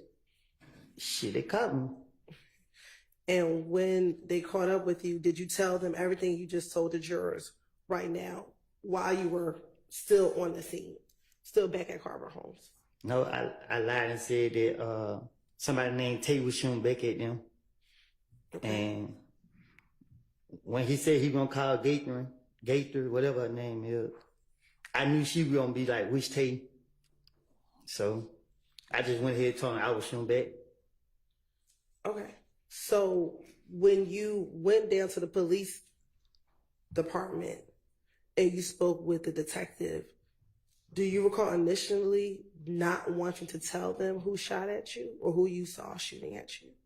So, I mean, I tell it over and over and over and over and over that I never saw no one face. I to this day, I still never saw no one face. The detectives, they pressured me. They kept asking me. I didn't know nobody. And then the next day they wanted the gun. They gave me 24 hours. I didn't get them the gun. They locked me up. And when they locked me up, they put me on isolation. They wouldn't let me out the room. I was going crazy. I was thinking about when nobody out there to protect my baby mama and her and my child. I was losing it. Shit, I was going crazy in that room. So I just went putting things in my head, and I was requesting to speak to the police so I could say anything to get out, so I could get out there and do what I know. Okay, so I'm going to go back to the interview now on February 20th, 2015, and looking at those state's exhibits. Can you find the one that's February 20, 2015? It's right in front of me. And is that the one that you and Deshaun were in the interview room together? Yes. All right. And do you recall there being times in the interview that the detectives left and you and Deshaun were in there by yourselves? I can't really say how that interview went because the police don't question me so many times. And in that interview, initially, did you even tell that first detective that it was Tay who shot you? No, I don't know which. It was so many of them. I just know when I was still in Carver Home, I tried to go outside to get the key from the car because I had already left the car running, and Deshaun dropped her purse, which had the key in it. So I was trying to go get the key, and then that's when the police caught me. And the first police that came up, he didn't know me, and I didn't know him, so I just told him anything. But when he was like, they getting the gang unit here, I was like, shit. Because the gang unit know everybody I know, so I just told them, I shot back. Okay. And even when you told me you shot back, you did not get arrested for shooting back at Tay, or excuse me, shooting back at the cars that shot at you. Right. So when I went ahead and admitted that I was shooting back, they searched me, and then he was like, "Okay, man, you're not under arrest, whatever." So he's like, we just want to take you down for questioning. I'm like, but if me and my baby mama got shot up, why you only taking me? If you're going to lock me up, just going to lock me up. And then one of the police because the police put like his handcuff. And he was like, nah, we don't need that. Told him put the handcuffs up. And he's like, man, come. So I like, do I got to go? He like, yeah, because I got to get your statement. So I'm like, well, why she? And he like, she could come too. Okay. And the both of you all went to the police department. He took us down there. All right. And she wasn't arrested and you weren't arrested when you went down there. No, we wasn't. All right. And during that interview, do you recall them trying to find out from you who was the person that shot at you? That's what he kept asking. I don't recall, but I know that's what he kept asking. And you were concerned about telling them because you were concerned about snitching. No. At that point, I didn't give a fuck about, oh, excuse me. Sorry. I didn't care about nothing or nobody walking this earth. Okay. During that interview, do you recall the detective? And let me actually just strike that. The person who interviewed you, was it Detective Thorpe? I don't have a clue who it was. Okay. Do you remember being Detective Gaith or Detective Dennis? I remember them saying that the gang unit gonna come question me. I don't remember. I don't even know if they questioned me about this. I can't remember. Okay. Do you remember the detective asking, or didn't the detective ask you, do you recognize anybody in the car that tonight this any shot at you? Do you recognize anybody? And Deshaun says, I couldn't see their face. He asked you, you recognize who it is. I'm just waiting on you to be real with me about it. And you said it won't stop it. And he says to you, so you saying the loyalty, not knowing who was out here shooting at your baby mama and your baby ain't going to stop it? Because you can't sit here and tell me today who you recognize as a person who was shooting at you. And then you continue to say, I didn't do nothing. I didn't kill nobody. I didn't shoot one of them. I haven't done nothing to them. I honestly haven't. They've been shooting up. I haven't retaliated not one time. I'm going to tell you why I haven't. Because I feel like police out to get me.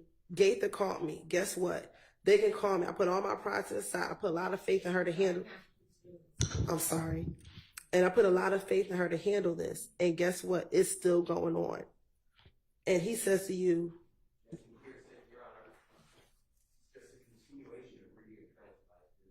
right, where's the question? That he was concerned about snitching. Were you concerned about snitching? No, I'm not. I wasn't concerned about snitching. It's more about getting whoever did that. So if I had to throw the police out by saying anything for the person who actually did do it, I don't want the police to know who did it because you shot me while I got my child. Fuck jail. Okay. Do you recall telling the detective that one of your cousins was getting tortured now because people thought that he had snitched? What I'm trying to do to people who shot at me and my child, I ain't trying to see them in jail. Okay. But did you tell the detectives, again, you were concerned about being labeled a snitch? If that was the case, then I wouldn't be a snitch. Isn't it true that you told the detectives, your cousin, he's getting shot at? All this because they think he snitched. I'm already going through enough about something I didn't do. And I know if I was to tell you what was going on, as much as I know, they're going to be on the records and all this here, and you got to get him locked up, and he going to get his discovery package. First thing you're going to do is send the two places, to the street and to prison, and float it all around the city of Atlanta, and then all around prison. But my name's over that. I'm not going out that way. No, I'm not going through none of that. Look, they shot at me, my girl, and my baby. Almost shot my face off as we were running. I'm not for sure, but I thought I heard one of the bullets hit the car seat and grazed the car seat. I don't know. I've been to jail so many times that I know whatever I say to the police will be in black and white. They have me no concern about being labeled a snitch or being concerned about being labeled a snitch. The way I live and the way my mind set up is, I don't care how nobody label me. Like I told you, somebody shot me while I got my child. Okay. And with that, the detective tried to encourage you to tell who you saw, and you would not. Is that true? My right-handed guard, Detective Gaither, told me who shot at me. She asked me, did I see one of the people? And when she said that, I was like, I didn't see this boy, no nothing. First thing came to my mind, why you bring his name up? I didn't know no blood was in the car, I didn't know nothing. And when they told me that and she brought his name up, I knew who shot at me then. Didn't you send to Detective Gaither, and the day after this interview, a picture of the person who shot at you in the car? Tay never shot at me. Okay, but there was a throw off. But you sent her that picture, correct? I can't recall. If I did, I probably did. But my whole motive was to get who, in my heart, like I said last time, and to this day right here, I have seen Tay after the fact, and I didn't do nothing to him because I knew 100% fact that this boy didn't shoot at me or do nothing to me. The pressure that the Atlanta police put on me was just like to say anything at this point, because at the end of the day, I know this boy ain't shoot at me. Y'all went to lock them up and charge him. The DA office called me, and when I was in, they didn't call me, they called Deshaun. But when I was in jail, and they was talking to her, and they was saying something about trial, I told them people on the phone while I was in jail back in whatever year that was, that he wasn't the person that shot us. I'm not protecting him. And to this day, he's out, wherever he at. I'm not protecting him. I never saw him shoot at me. Okay. In the same February 20th interview, do you recall there being a period of time when the detective left the room and it was only you and Deshaun in the room speaking? I don't recall nothing that took place in the interrogation. But as we speak today, I am telling you what I recall.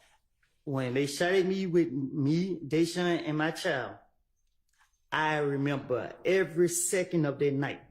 I still see it every night I go to sleep. I still want this it.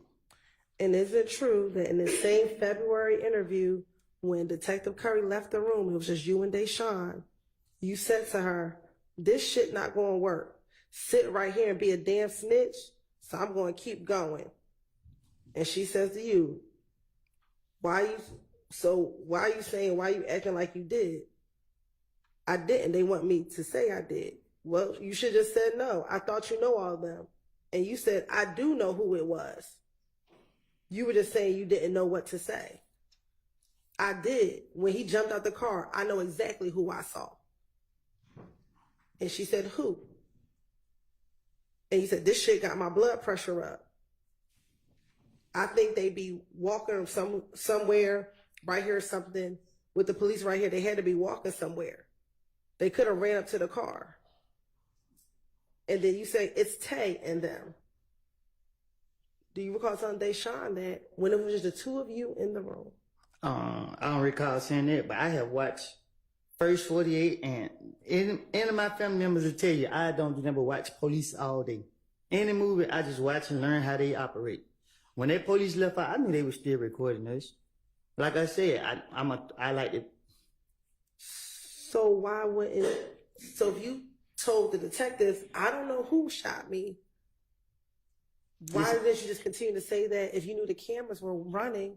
Why didn't you just tell Deshaun that knowing that the cameras were running? Because my whole motive is to convince the police that I'm going to tell them the truth. But you already convinced them, according to you, by telling them you didn't know who shot you, correct? But you got to understand the difference, like how you put pressure on me now. You keep applying pressure. Know what I mean? Like at this point, I'm liable to say anything. But the truth of the matter is, I don't know who shot at me until Detective Gaither said one of the boys' name. And when she said one of the boys' name, she said blood. And when they locked me up the next day, I was in what's name, and one of the boys came in like, he just came from Cub home, and they found he told me some stuff that happened that I was like, what? I put 2 and 2 together, and that's how I knew who shot at me. Was Detective Gaither in the room when you were talking to Deshaun? I don't know. Like yeah, I'm talking about the whole time frame. When that investigator questioned me, you know what I mean? Like, it wasn't, I know Tay personally. Like, I'm not gonna tell you nothing about what me and Tay had going on, But y'all know, like I know, Tay didn't have nothing to do with me getting shot at. Matter of fact, you just said you knew Tay. Didn't you tell Detective Curry that Tay had just been at your house a few days before the shooting? Exactly. I invited him there. Exactly. And you told the detective that that's how you knew who he was, because he had been to your house. You want to tell you why I invited Tay to my house? I'm not even gonna do him like that. No, I'm not telling y'all that. Okay. I'm not asking you to tell me anything. I'm asking you, were you concerned about snitching, which is why you did not want to initially tell Detective Curry who shot at you? Objection, asked and answered. Sustained.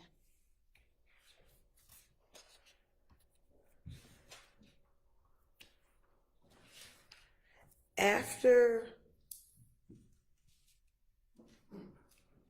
in that same February interview, once Detective Curry left the room and you had an opportunity to talk to Deshawn, do you remember Detective Curry coming back into the room and speaking with you some more?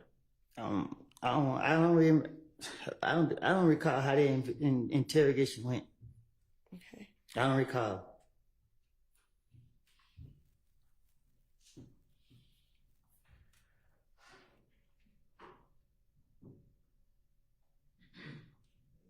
Do you recall being concerned that there was a whole gang after you because they thought that you had killed Nut?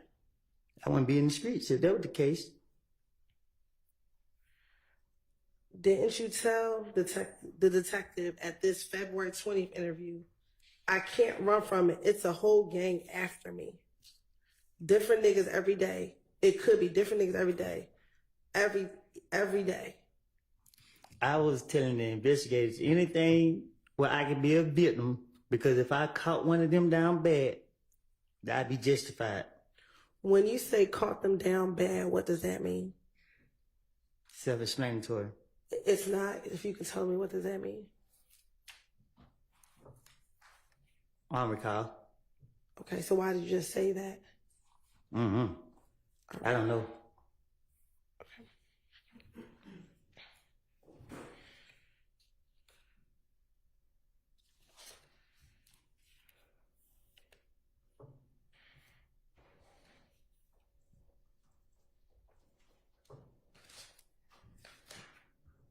And in February of 2015, when you had this initial interview after you and your child mother was shot at,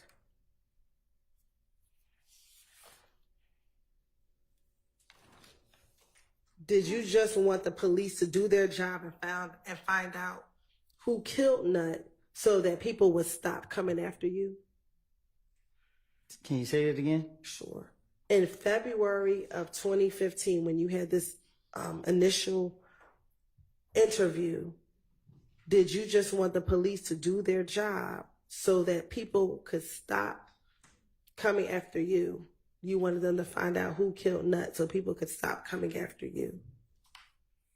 You saying, did I say that? Yes. I guess I don't recall. I think so. I don't know. Were you tired of people coming after you thinking that you killed Nut? I was tired of getting shot at. And were you getting shot at because people thought you killed Nut? Sustained. Did you believe that you were getting shot at because people thought you killed Nut? Well, I was getting shot at before that. I'm talking about in January 2015. I never got shot at in January 2015. I think I got shot at in February or something like that. When you were shot at and while you were in the car, was that in January 2015? I don't recall. The only time I remember getting shot at is when I had my daughter. That's the only time I think I got shot at, if I'm not mistaken. After Nut got killed. And you said you don't recall the time on the highway. I don't remember if it was before or after he got killed. I told you I've been shot at a lot.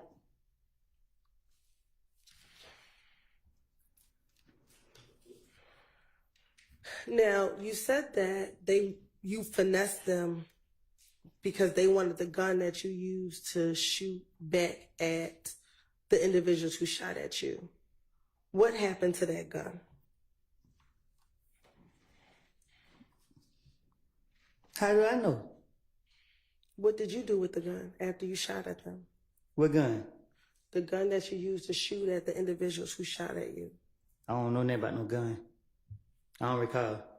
Okay. Did you just testify a few moments ago that while your baby was in your hand, you took the gun and shot at these individuals who shot at you? Oh, I told them I throw that gun in the woods. Who did you tell that to? The police, they caught me there that night. And they went to search the woods and they said they couldn't find it. All right. Did you tell the detective who you were interviewing with that the gun was back at home and that you were going to go get the gun and bring it to them? Yes, I think I told them that. Okay. I told them if they let me go, I'd bring the gun back. And that specifically, you won't call Gaither and give Gaither the gun? I don't know if I said that, but I probably did. Okay. And did you ever give Gaither the gun? No. Why not? Is you crazy? They asked you for the gun. Why didn't you give it to her? I knew I wasn't going to get on the gun from the start. Okay. Did you eventually explain in June of 2015 the reason why you never gave Gaither the gun? What you mean? When you were interviewed in June of 2015, did you tell Gaither why you never gave her the gun? I don't know. Okay.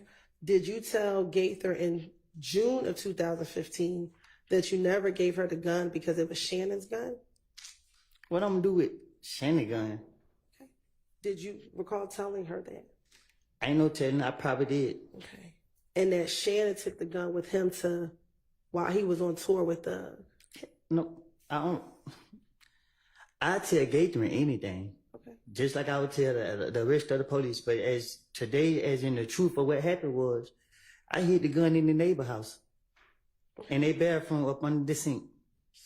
So why wouldn't you just tell Gaither that you hid the gun? Because they're going to lock me up for the gun. I ain't supposed to have it.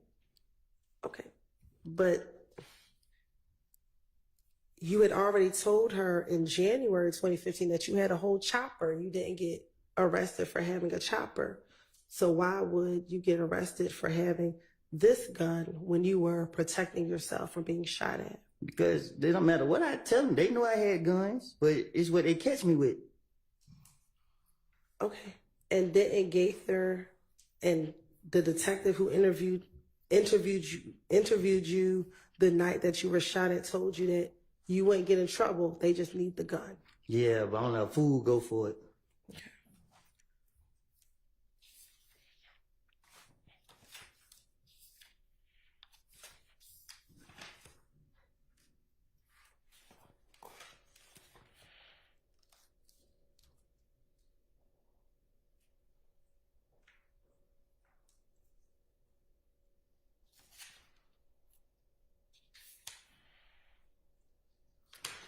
Now, when you were talking to the detective back in this February 20th interview,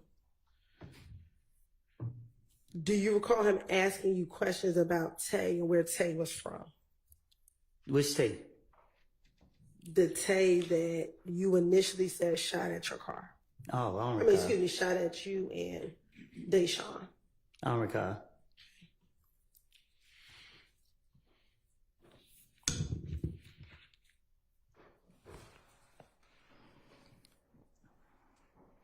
And that Deshaun actually told the police that he's either from Mechanicsville or he's from Simpson Road.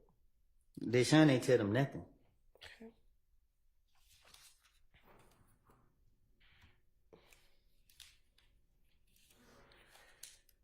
And matter of fact, Deshaun, when they asked him how old is Tay, Deshaun told them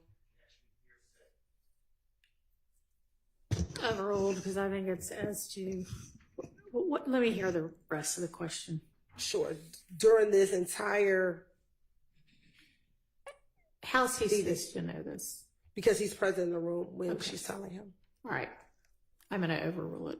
In this same interview, Deshaun was able to tell the detective that this individual by the name of Tay was about 20 years old. I don't recall Deshaun saying nothing to the police, other than she ducked down. And that matter of fact, you actually told the detectives that you used to hang out with this Tay before he shot at you. I tell the detectives anything to get him up off me. And specifically told him that you and him used to play basketball at Carver High School. The two of you used to play basketball on the basketball court at Carver. I don't recall.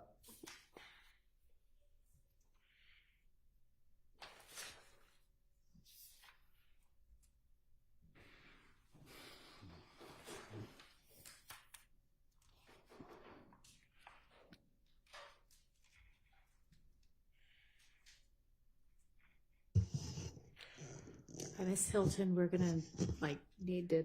I mean, it doesn't have to be right this minute, but pick a stopping point sometime in the next 20 minutes or so. Okay. Thank you, Your Honor. You said earlier that you weren't concerned about being labeled a snitch. Is that fair to say?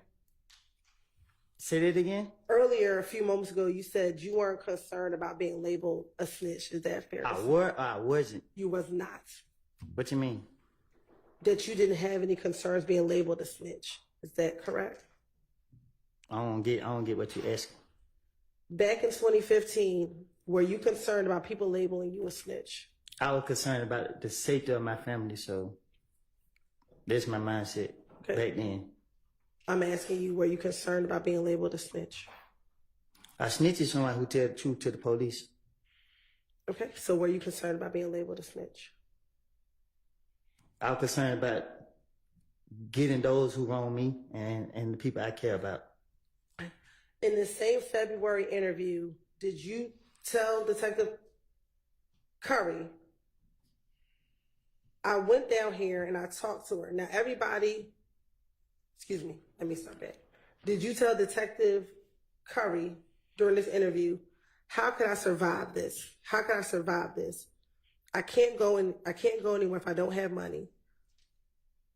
Because Gaither called my phone when I was in front of Young Thug. She wanted me to talk. She wanted me to come down and talk. You feel me? Everybody there, everybody right there. You feel me? That's what I did. I left, went down here and talked to her. Now, everybody look at me like I'm a snitch now. It's just like I can't get no money. You know, I was just getting money by just doing nothing. Hey man, I need to borrow this right here, just hanging around going for the mall. He paid for everything for me. And now they think I'm a snitch. First of all, I was breaking in the stove, so I'm always get me some money.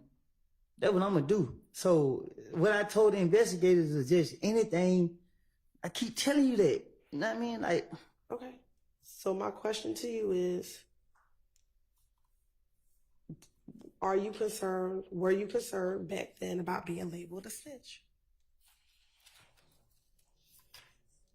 I was playing the victim card. I keep telling you that.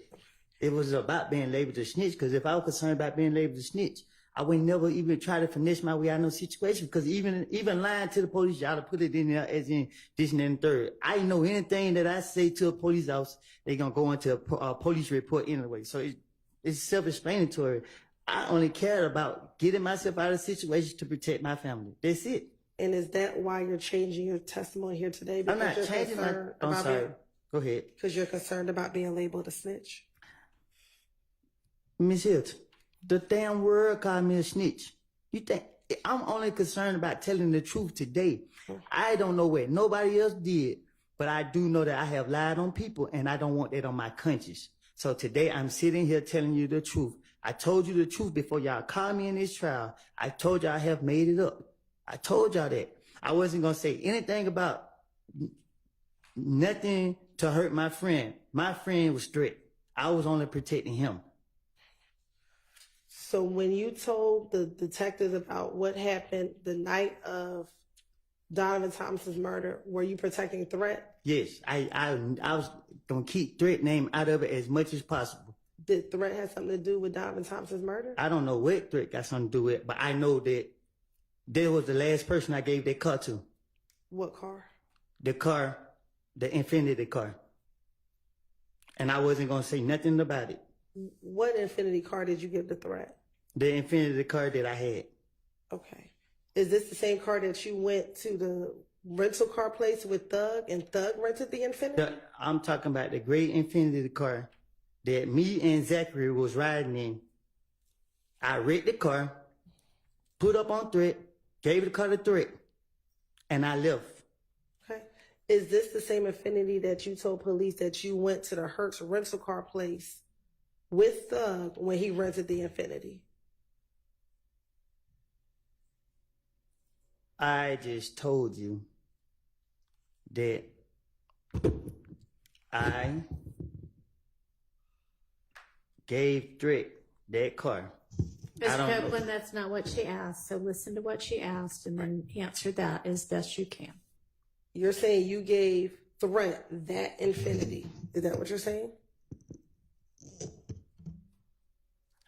Hold on 1 second. Y'all just confused me. What you say, Yana? Well, I wanted Ms. Hilton to ask the question clearly and you listen to it and answer it. So ask the question you asked him a minute ago if that's what you want the answer to. The Infiniti that you're talking about, is that the Infiniti that you went to the Atlanta airport with Thug when he rented the Infiniti? What you asking?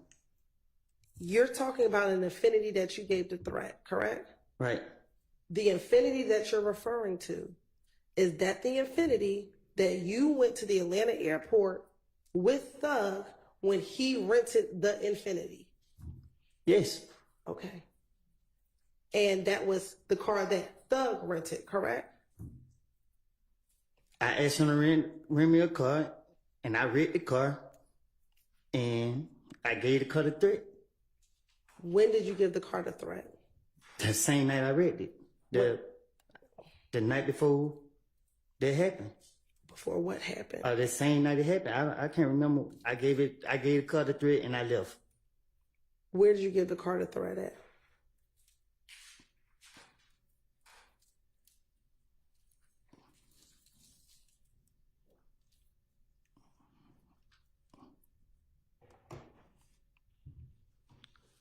At the studio.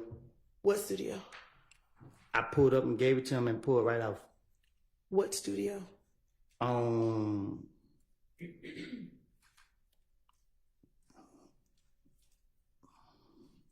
It was by Northside Drive, Marietta. It was one of them streets. Was there anyone else at the studio when you gave the car? I didn't go in the studio. I pulled up. I was pulling up, and I seen Threat.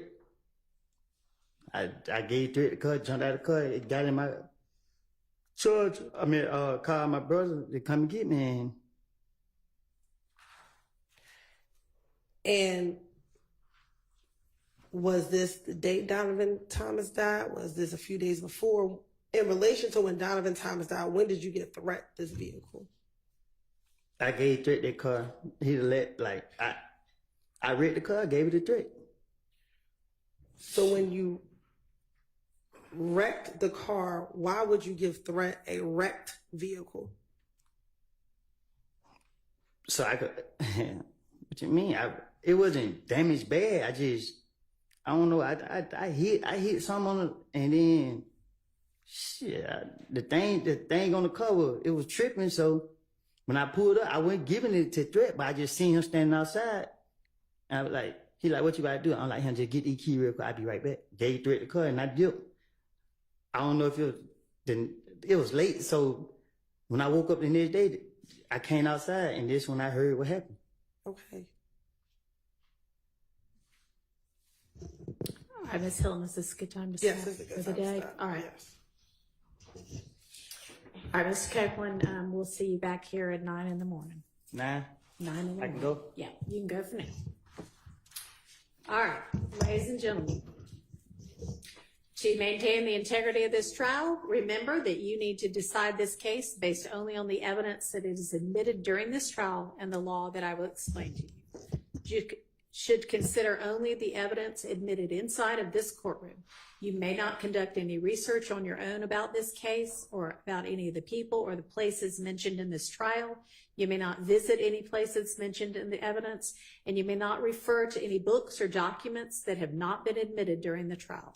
You should not take or review any photographs or video of any person or place involved in this case, except to review the evidence during your deliberations later.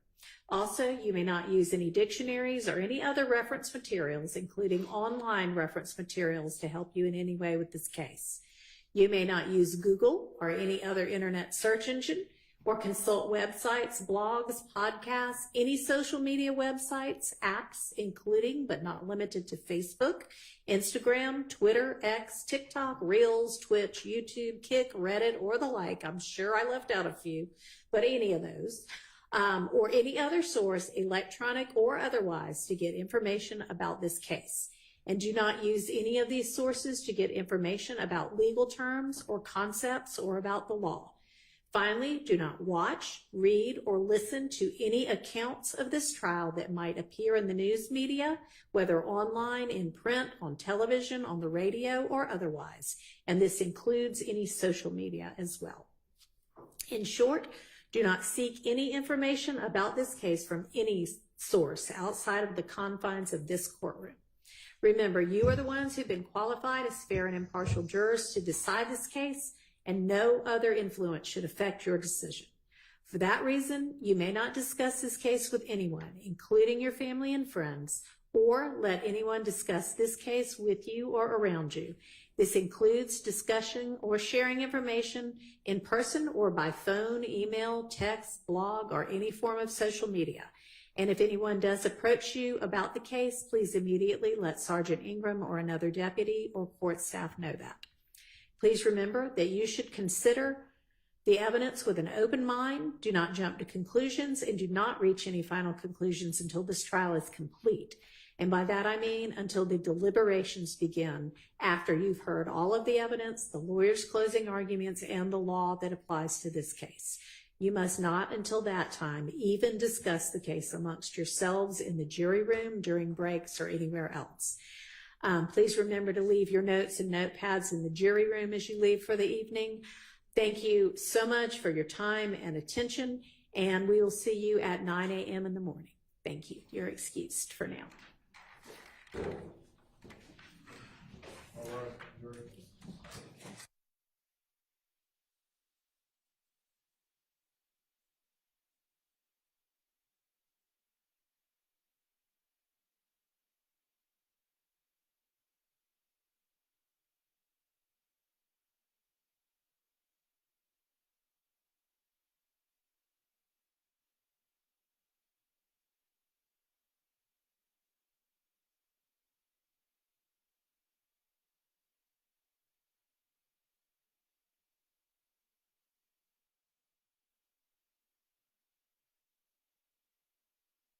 All right, y'all can be seated. I'm going to have Ms. Pursfield double check and confirm with the jurors their understanding of what days next week they were released. I thought it was Monday through Thursday, but I just want to make sure that they don't think they're also off Friday. I got told that maybe the one juror who's taking her kid to school might be doing the whole drive back on Thursday, so I'm just going to double check on that. But I am planning for us to work pretty much the whole week next week just as a non-jury week. If it turns out that they are ready to come back on Friday or think that that's when they were being called back anyway, then that'll be a jury day for us.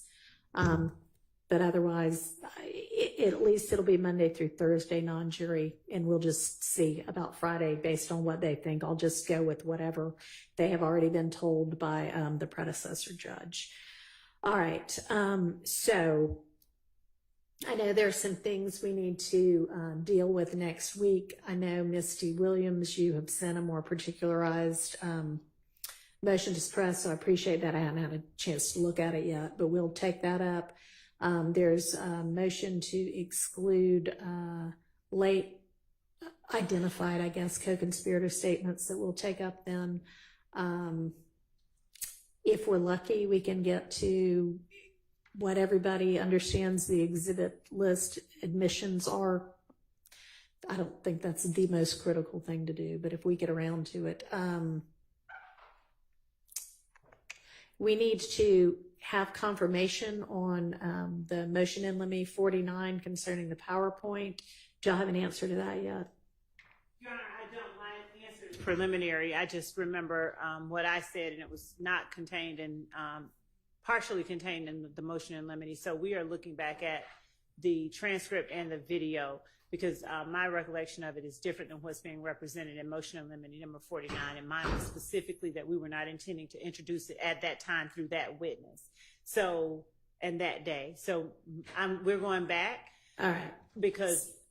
So you think that it's possible that you didn't actually say we don't ever want to introduce it or use it? You think it may have just been. I know I didn't say that we don't ever want to introduce it. All right, and so then it sounds like there's still going to need to be a ruling on that, because y'all do want to introduce that? We do want to use that. We intended, that's why we gave it to them. We were going to use it through Detective Dennis at the end of the Donovan Thomas and at the end of the retaliatory shootings. All right, and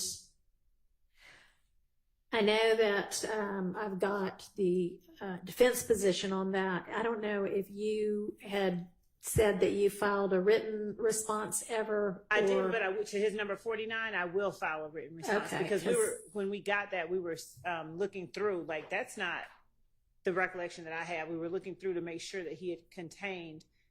And it doesn't. His motion does not contain the entirety of what was said in that colloquy. And the matter of the PowerPoint was addressed on 2 different days, I believe. Okay. Well, just get that in sometime this week. So that's another thing we can deal with and resolve next week. I know we still have wiretap evidence outstanding that we need to reach at some point.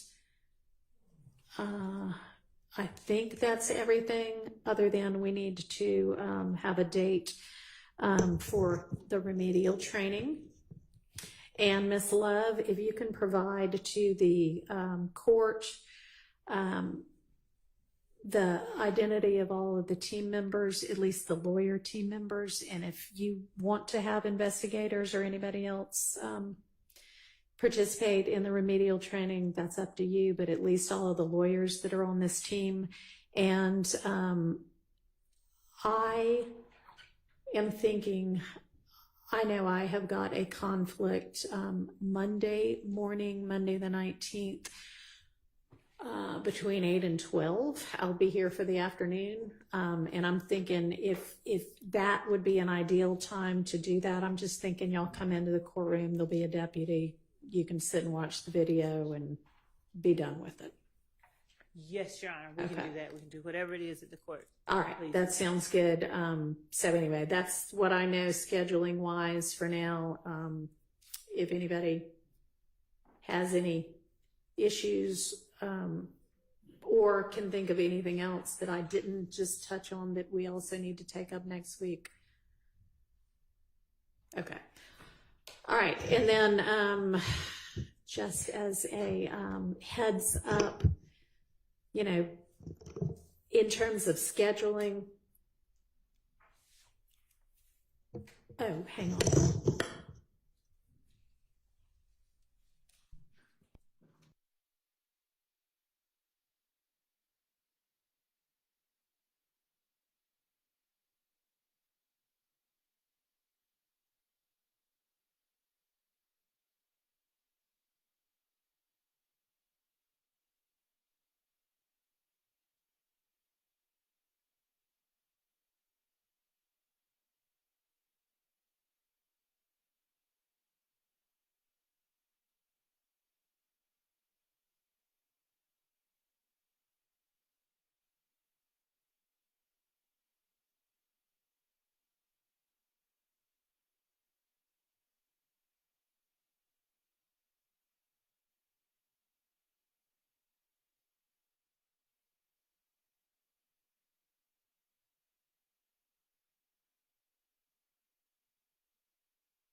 All right. So looking ahead just a little bit.